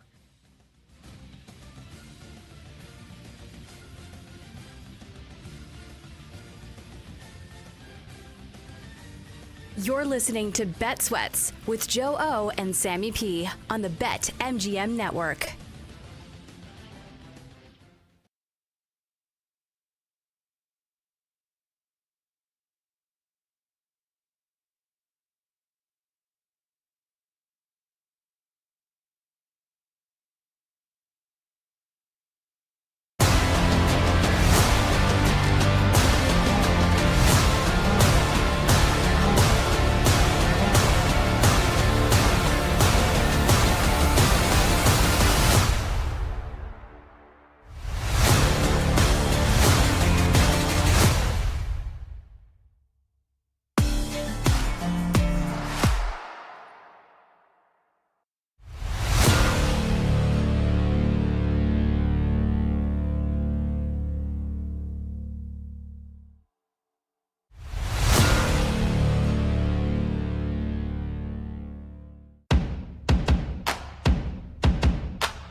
Welcome back to Bet Sweats with Joe Ostrowski and Sam Paniotovich on the BetMGM Network. Lightning bets coming up in 20 minutes. We'll have a 2-minute drill coming up momentarily right here on Bet Sweats. Thanks for hanging out. This is Bet Sweats, Bet_Sweats on X. Sam at SB Shoot. I'm at Joe Ostrowski. Appreciate you hanging out on this Wednesday. Before we get to the 2-minute drill, something is funny, Sam, because, I was scrolling around on X, seeing if I missed anything, stuff that was kind of popping up popularity-wise as far as some of the video clips last night. And one popped up of Coward. And I watched the clip, which we'll get to in a second. And the first thing I thought of was, this is I wonder if this kind of fits what Sam was talking about a couple of weeks ago. Just like Coward's become kind of hot takey and stuff like that. It was about JJ McCarthy. And then not even a minute later, after I finished watching that video, you sent me a copy of the exact same video, like saying, like, hey, you might want to watch this. I'm like, I just watched this. Our algorithm is the same, and it's worth discussing, and you agree. Watch it again is basically what I was saying, symbiotically. Yes. I love when we're on the same page. And then, maybe one of us sent a Green Monster video that the other one had seen that too. So we were very locked in last night. When they do the meme, by the way, of President Bush when he's in Florida, obviously you know what that image is of. But they've taken that picture, and the meme now is, sir, they've thrown another one on the court. They just keep using it, which I'm a 7-year-old boy at my core, so I think it's funny. But we were very locked in last night. I love that. When else do they use that meme? Or a similar meme is that guy trying to impress that hot girl. I think it was at an Astros game where he was trying to explain what was happening on the field. Got his arm around her, and he's like leaning into her. Yes.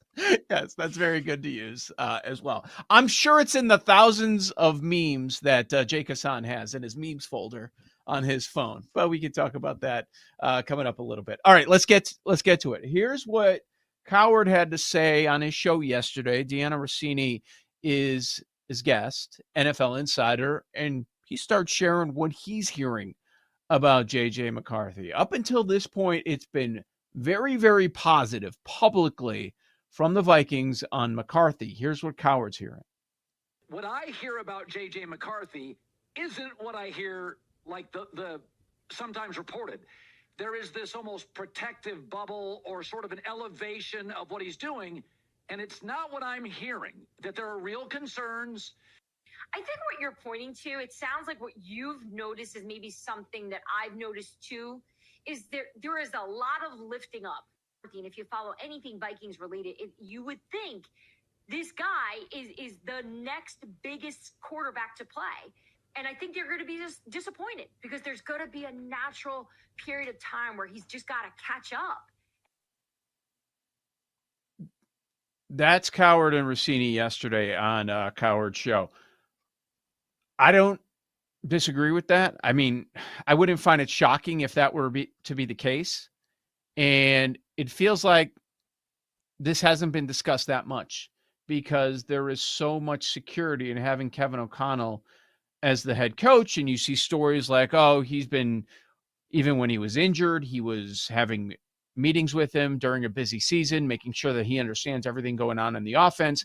And the backup quarterbacks, or would have been backup quarterbacks, left town, like Darnold and Daniel Jones. Why? Because they were told that it was going to be J.J. McCarthy. Well, if KOC's sounding off on this guy, he's saying there's no question about it, he's going to be our starting quarterback. I think a lot of football fans, a lot of football bettors are like, okay, this guy must be pretty damn good if KOC is all in on this guy. And now we're starting to hear a little bit like, whoa, pump the brakes here on McCarthy. Maybe you shouldn't expect him to just automatically match Sam Darnold's performance from a year ago. I don't need him to match Sam Darnold's performance. I need him to protect the football. That's sort of my handicap on the Vikings. I have never said he's going to win the MVP. He's going to be this 40 touchdown passer. I've never said any of that. My handicap on the situation is that they have built an incredible offense. They have shepherded an elite defense, and they just need to win the turnover battle most weeks. And if you look at what he did in college, they rarely turned it over. He is not going to take risks. And if they can just win the time of possession and win the turnover battle, they're going to be fine, and they're going to be a live team to make the playoffs. I have never once uttered 10 wins. I have never once uttered, win the Super Bowl. Nothing crazy. I just think that roster from 1 to 53 is one of the best in the league. And if he can just do the average, if he can be an average quarterback, they're a playoff team. I could 100% be wrong about that. And of course, injuries are the great equalizer. But who said that he's going to be the next big quarterback in the NFL? Who has said that? I haven't heard that from anybody. Nobody. And like I put a story up on Fox last week that I did with Thor Nystrom, and he retweeted it to all his followers. And most of the responses to that tweet, what did he do in college? All he did was hand the ball off. Not that was true. his job. Well, because you know what? It was one game that really stood out where he didn't have a pass attempt, right? And that's what people remember. But that's Harbaugh. That's Harbaugh football. Yeah. Protect the ball.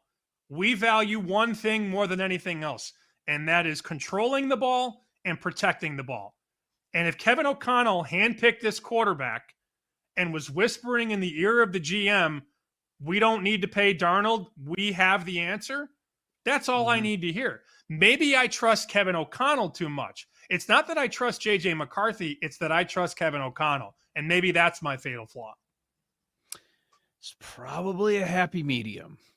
He's not going to be in the MVP conversation, but that's okay. It doesn't mean he's going to be a bottom 10 quarterback in the league. If he's somewhere, like you mentioned, in the middle, 11 through 20, I think the Vikings would be very happy. I think we'd put Sam Darnold in that conversation, that he was somewhere between 11 and 20 for much of last year. And they would take that in a second. In his first year of playing in the league, if he's kind of in the middle, if he's mid, that would be awesome for the Vikings.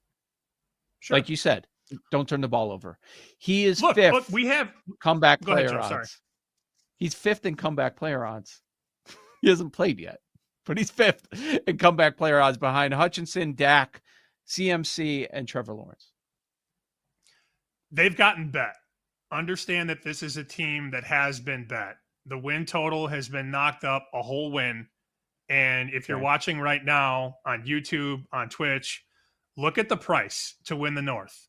Remember, coming into the offseason, the Bears and the Vikings were both about 425. And now the Vikings are 3-1. The Bears are plus 550 at BetMGM.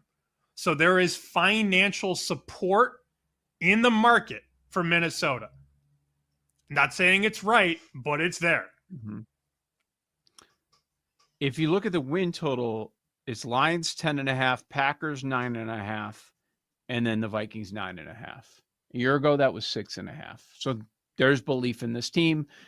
Certainly understand why we were talking earlier, whether or not this coaching staff is top 3 in the league. We ended up keeping them out of our top 3, but you could make a strong case. Ben Solak said they're number 1 in the NFL. He's probably not alone. A lot of people would put them top 2, top 3 in the league. So that's going to be interesting to watch. A lot of noise. We always talk about the noise that you hear during training camp. A lot of noise surrounding the Minnesota Vikings. Are you buying or are you selling? That's going to be very, very interesting to monitor moving forward. All right, let's go to the 2-minute drill. We bring in our executive producer, Paul Aspen. Paul? Joe, is this a bad time to bring up the idea that I brought in the middle of the summer when I think Sam was off? But I was like, I made kind of a crazy pitch for not the actual bet, but looking at the number for the Vikings to be at the bottom of the league. And you made the counter with the floor with Flores and O'Connell. I brought up the 1-score games and turnover regression. I think that's a stretch, but I'd probably on the other side of I'm not surprised to see this. And to the noise point, I think it's maybe it's Vikings Twitter. Maybe being here in Chicago and us, you guys being Bears guys, maybe it's Vikings Twitter and seeing a different clip of like JJ McCarthy. Oh, look at he anticipated the break and blah blah. Like maybe that's the hype that the pushback is on. So I don't know. Like and we're me and you in Big Ten country, and we knew the name from high school too. He's an area guy, so we've been hearing this name for a long, long time. Then he ends up being a high pick, and he's playing in the North with one of the better. All he's done is win. His entire life, he's won. Well, it's going to continue now then. Yeah, we'll see. When Paul said worst record, what do you think, Sam? No. Oh, Joe lost it. Joe lost it. Joe like laughed in my face. He's like, "Stop it! Get out of here." Worst record. Which is fair. Speaking of a team that we have seen a ton of buzz on going to the college ranks now, this headline, which the writers don't write the headlines typically, as Sam's well aware, but this headline from USA Today, Illinois football, led by Brett Bielema's swagger, ready for a college football playoff run. That is from yesterday. Your thoughts? Blake? Go ahead. Who's this? Blake Topmeyer. And again, I don't want to put it on him totally, but yeah, it could be him. I mean, he wrote the article kind of backing it up. We haven't seen a negative story on Illinois. I haven't seen it. It's all positive. Everybody buying. They're this year's Indiana. Okay. And Bielema is concerned about it. And he's talked a little bit about it. But now, as we're getting closer and closer, I'm seeing him everywhere. He was on 670 The Score, the Odyssey sports station here in Chicago, just the other day talking about it. I got news for you. They don't talk Illinois football. But they had Brett Bielema on. Like, Illinois football is like maybe a 5-minute mention after a big win. And that's pretty much about it. But what did the article start? How did that start the other day that you maybe a couple weeks ago you saw in the Chicago Sun-Times about Illinois? ILLCFP question mark. Yep. I remind people, I did time in Champaign. They have not won 10 regular season games since 2002. And that year, they go to the Sugar Bowl. They play LSU. Everybody next year was singing the same exact song. They're going to build on this. They're going to do this. They're going to do that. The next year, they went 5-7. That's the Illinois football that I know. Also, Illinois last year was 9-3-1 against the spread. They were 6-2 against the spread as dogs. I got news for people. They're going to be favored a lot. And it's much different to be the dog than it is to be the favorite, I assure people. All right, let's get this in before we can go. The ESPN, NFL Media, Red Zone, etc. deal. Joe, I know you had some strong thoughts on it. Let's sneak this in before we hit the break. Fascinating. So they're going to be airing NFL Network content. I don't know what this means. Apparently for the draft, it's going to be the ESPN broadcast. What happens to the NFL Network broadcast? Daniel Jeremiah and his great work. Does that just go away? There are a lot of questions that still need to be answered, but the big story is Red Zone is going to ESPN. And Sam, my first thought is, well, that's going to go up. That ESPN charge that you denied the other day, like they're adding all this stuff. Also, they're bringing in the WWE. They're going to have WrestleMania and SummerSlam. This is a mega deal that is going down here with ESPN. It was funny watching ESPN this morning as they were promoting, hey, we're getting this. Hey, we're getting that. The NFL Network's coming over. Roger Goodell's going to talk about it this afternoon on the network. They're certainly touting themselves, but they now own a piece. The NFL now has a 10% piece of ESPN. I still am not interested in paying that per year. And I know you're a big fan of the show Vibe Check, so I'm sure you're still going to subscribe. What is that? Oh, don't lie. You know what Vibe Check is. No, what is this? Is it an ESPN show? It's a really With bad some show. of your favorite on ESPN. hosts? All right, I gotta look. Guess what? Who's on it? Guess what? Never mind. You know what? I was going to say something, but we're out of time. Okay. I was just turning on ESPN this morning to see if they were going to break down number 3. Did not make the broadcast. We'll talk about it. Joe O, Sammy P, Lightning Bets next. This is Bet Sweats.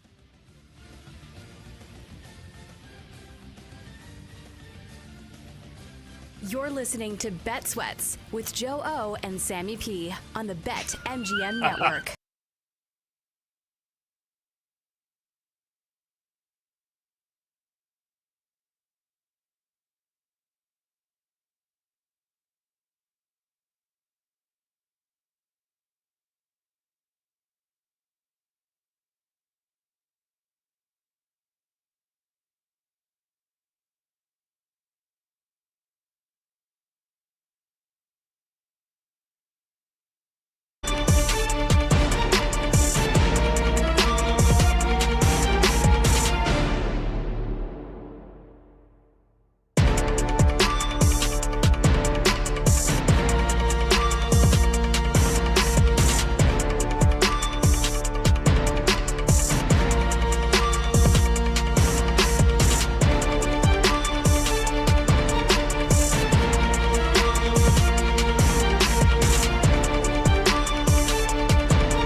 Welcome back to Bet Sweats with Joe Ostrowski and Sam Paniotovich on the BetMGM Network.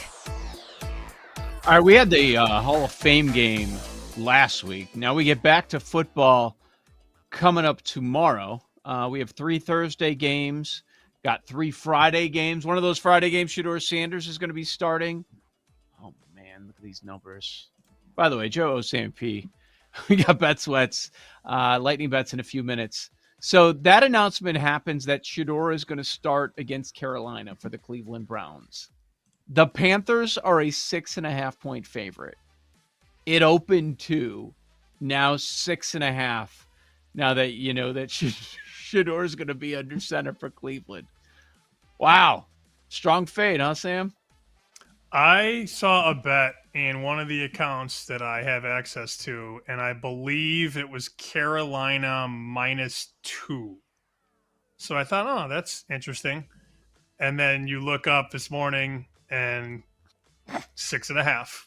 You're like, oh, okay. So somebody clearly knew the way the market was going to go in that one. I have no thoughts on Cleveland on Friday. Have none. A couple other bets that I did see, though. The Patriots -3, and that's been hit. That's out to 6. And then the Chiefs over 36.5. That is now 38.5. So there's been a lot of movement on the preseason markets. And look, I don't want to say you want to chase steam, but you know, even the bets, even the Cleveland bets at -3 and 3.5, if you were to follow that 2 to 3 to 3.5, you see such big swings. I mean, that's moved 4.5 points already. Some of these totals have moved 3-4 points. So again, not advocating to chase the late steam, but a lot of this early steam, it doesn't stop in the preseason. And it's very funny to me because people will always say, oh, bet in the preseason? What are you, a scumbag? Yeah. Those are the same people that send you their 5-leg parlays and go, what do you think? It's very funny to me. Oh, you're a scumbag for betting the preseason and beating the line by 3 points, but you're not a scumbag if you make a 5-leg parlay inside the same game. Got it. Not a scumbag if it's harder to win. If it's harder to win, now you're doing what's normal. Okay, yeah, that makes sense. I'm sure we'll talk about that tomorrow with the 3 games on Thursday, a few games on Friday, full weekend of games in the preseason, because people listening to this show understand sometimes there are opportunities. But, yeah, I mean, you look now, a lot of these games have moved 4, 5, 6 points, and it's just based on information. It's here, though, man. We had a show meeting yesterday, which I think lasted just as long, if not longer, than the actual show. Getting set for football season, very exciting. I didn't see it yet, but I know Bills Hard Knocks debuted last night. The docu-series that Circa puts together. The first episode came out last night on the Survivor, how it went last year, just following the storylines and the people and the chaos that you had in the first month of the season. I mean, we're here, man. We're here. Most of these teams are going to be playing this weekend. We made it to football season. Somebody told me that I'm in the first 2 episodes, which I did not know. You are? I saw briefly. a tweet. I saw a tweet, and I thought they were joking. No, because I was there signing up week 1. That was when we did Countdown to Kickoff on Sunday morning out of Vegas, Costos and myself. And I'm at Circa signing up the Saturday before, the opener. And they got me on video saying, if the Bengals lose week 1, I'll do a backflip. Because everybody was betting the Bengals. So they put that in. And then, of course, the Bengals lose. So the producer reached out and said, you're going to do that backflip. We'll see. Watch episode 2 to see if I did a backflip or not. Really? Oh. Well, I've known you a while. Yeah, that backflip's happening. We don't need you to tease in the show. I actually... An attempt at a backflip. So... I sent them 2 takes, a little inside the curtain here. I sent them 2 versions. One of them has a backflip. The other one does not. I don't know what they put in the episode. I have no idea. But you didn't see episode 1. I haven't seen anything yet. No. Okay. I'll probably check it out today.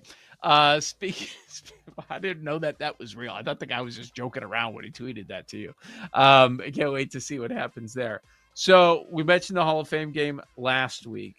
I saw ratings on this. This according to ML Football over on X. Hall of Fame game, number of viewers, 6.9 million. Average NBA playoff game, 4.5 million.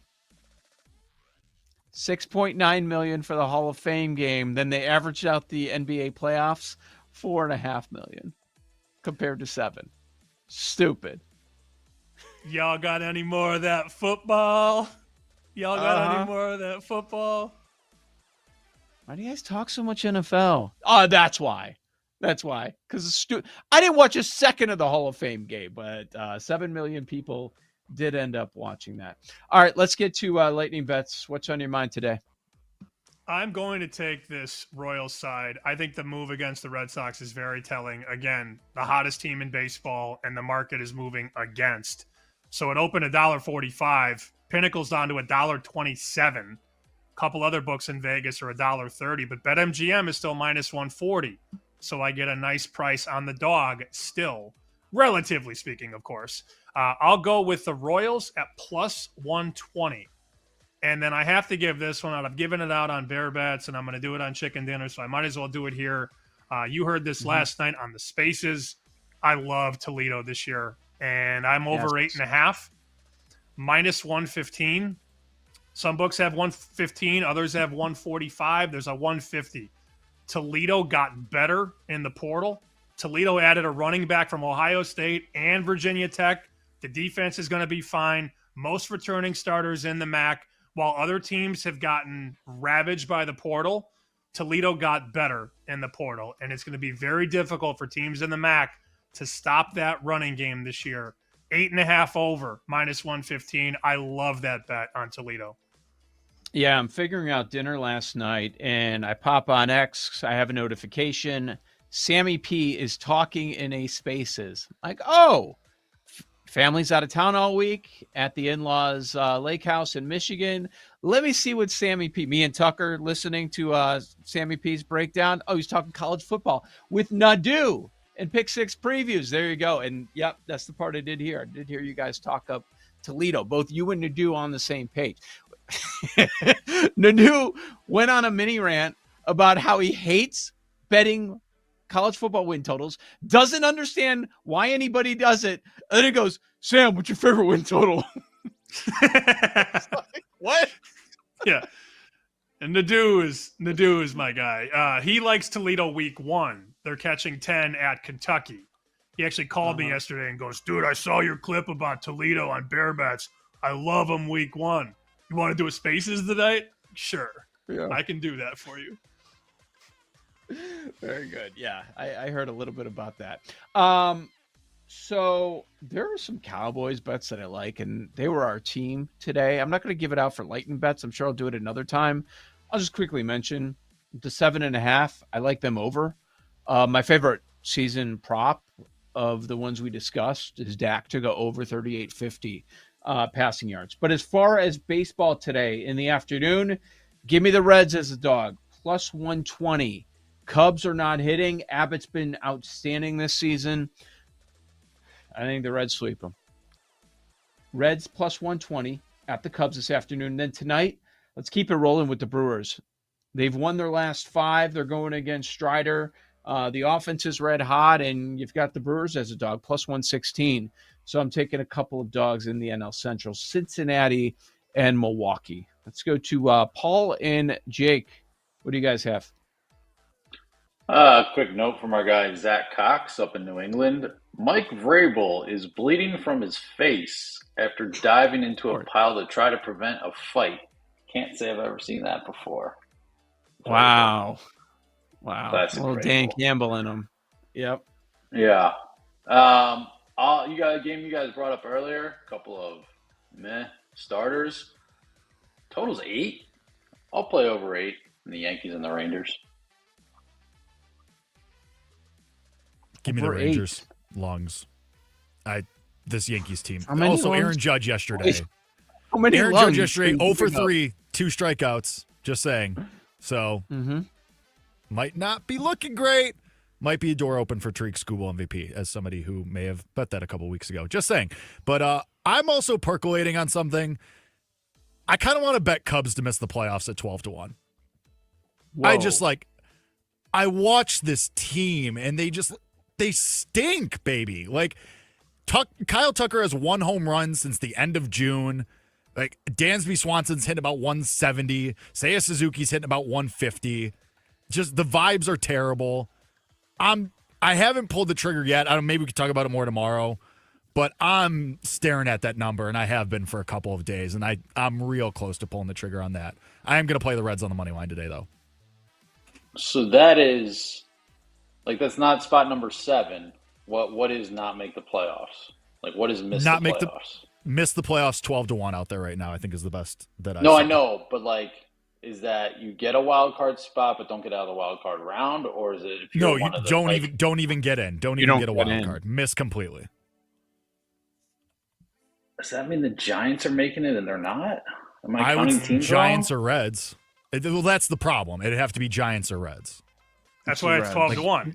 Right, not a ton of Yeah. options. Right, exactly. Yeah. By the way, But I mean, also the way the Reds are playing right now, they look great. So, quickly on our show meeting yesterday, Jake, we have a couple new segments coming out during football season. I'll give you 3 of them. Lovely. Monday Moons, Friday Feels, and my personal favorite, 10 Toes Down. What's your favorite, Jake? Just based off name. I mean, Monday Moons like that. It's how, based on our group channel, how is it not Monday Moons? Immediately favorite. Lot planned this upcoming football season. Tell a friend about the show. Bet Sweats, weekdays, 9 a.m. to noon Eastern. We'll be back tomorrow right here on the BetMGM Network. Thanks for listening to Bet Sweats. If you missed anything on today's show, make sure to listen back on the Odyssey app or wherever you get your podcasts.